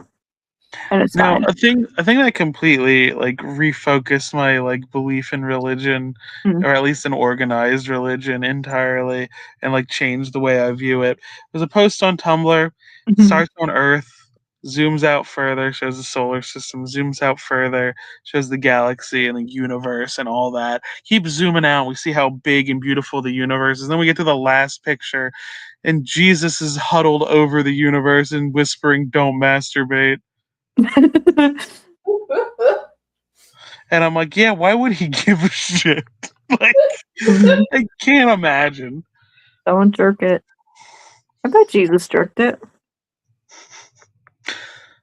What are our thoughts on the Jesus horror movie with Nick Cage playing Joseph? What? I'm not interested.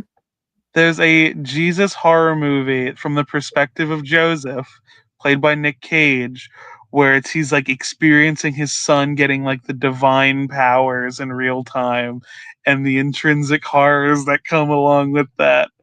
Mm-hmm. Yeah. I mean, we know he had symptoms at age 12-ish. Okay, now, so why is The Passion here? Because The Passion is technically a horror movie, because it's R-rated and it's got like magical demons in it. It's like The Passion is just like torture porn for religious people. Yeah, The Carpenter's Son is the name of the movie. The people seem to not like it, but I also imagine this got review bombed by angry Christians. Let me read the reviews. Okay, now so 4 seems to be an odd way to. 4 stars being the most tells me that people maybe just genuinely thought it was bad. I want to read the written reviews. Where are they? There might be none, because sometimes people just leave them on IMDb and don't say anything. 3.8 unrated mean? Oh, wait. I just thought they were calling people mean, and we didn't rate them. I'm stupid. They mean Can you check if it's even out yet? Because I thought it wasn't out yet.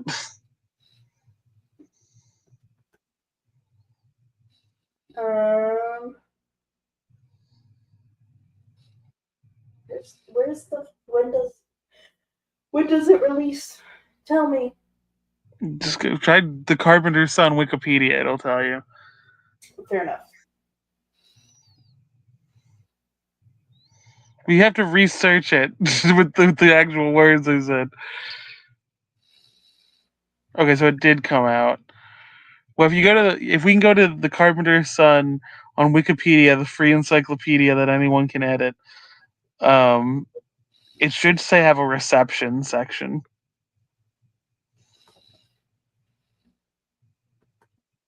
Okay. The film was banned in the Philippines. Mm-hmm.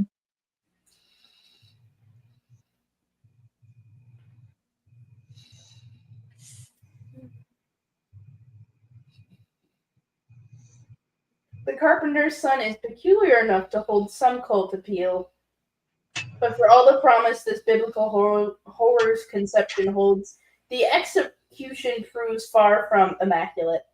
That's funny.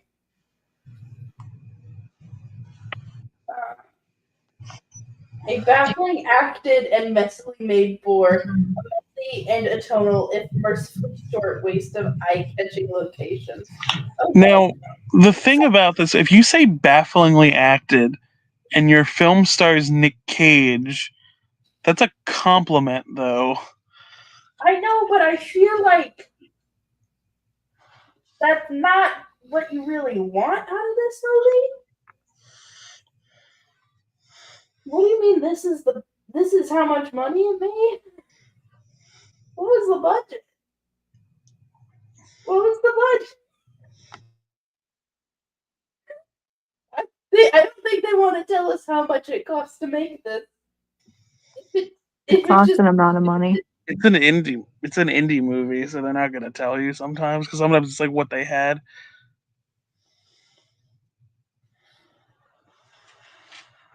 Released in Argentina. Okay. I want to read someone's review. Go on Letterboxd. Oh, okay. Wouldn't it be funny if the Letterboxd reviews are completely different? Letterboxd fucking loves they fucking love this movie. They do not.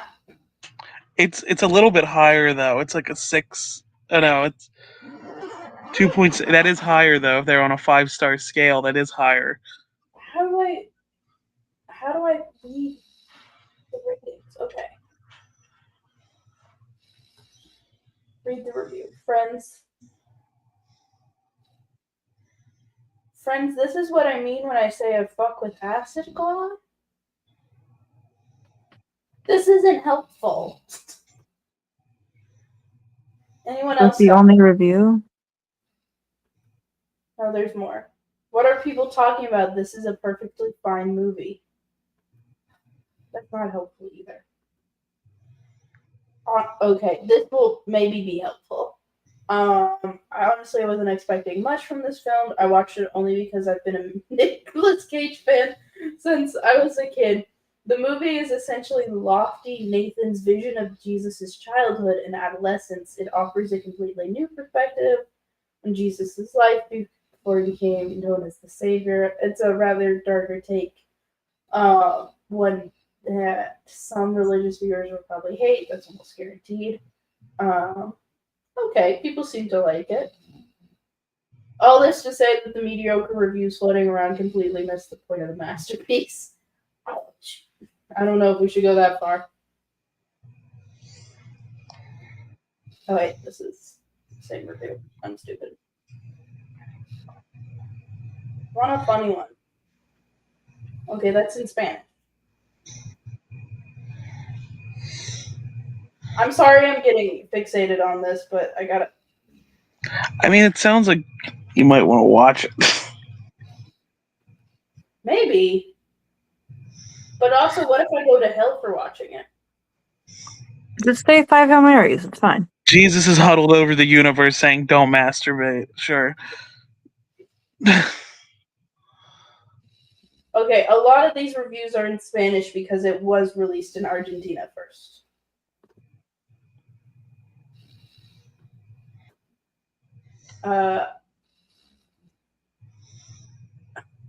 It did not translate it at all when I clicked translate. Go off.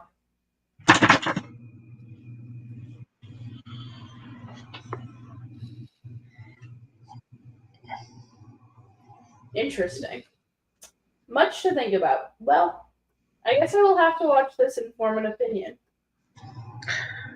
Because it's like, okay, I don't think there's like a lose to this. I think it's like, A, you watch a movie that's genuinely good, or B, you see Nick Cage turn in a baffling performance, which is also good. But also, what if I go to hell for watching it? I don't think Jesus cares. There's no hell. Who does? Hell's not real. It's fake. Jesus They hung made out it with up to. They made it up to sell Monster Energy drinks. I don't think the guy who hung out with prostitutes and homeless men cares if you watch a slightly edgy movie about him.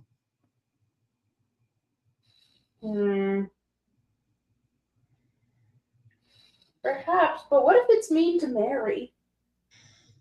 It's gonna be mean to Mary. What if it's mean to Mary? You can be mean to Jesus, you can be mean to Joseph, but you cannot be mean to Mary.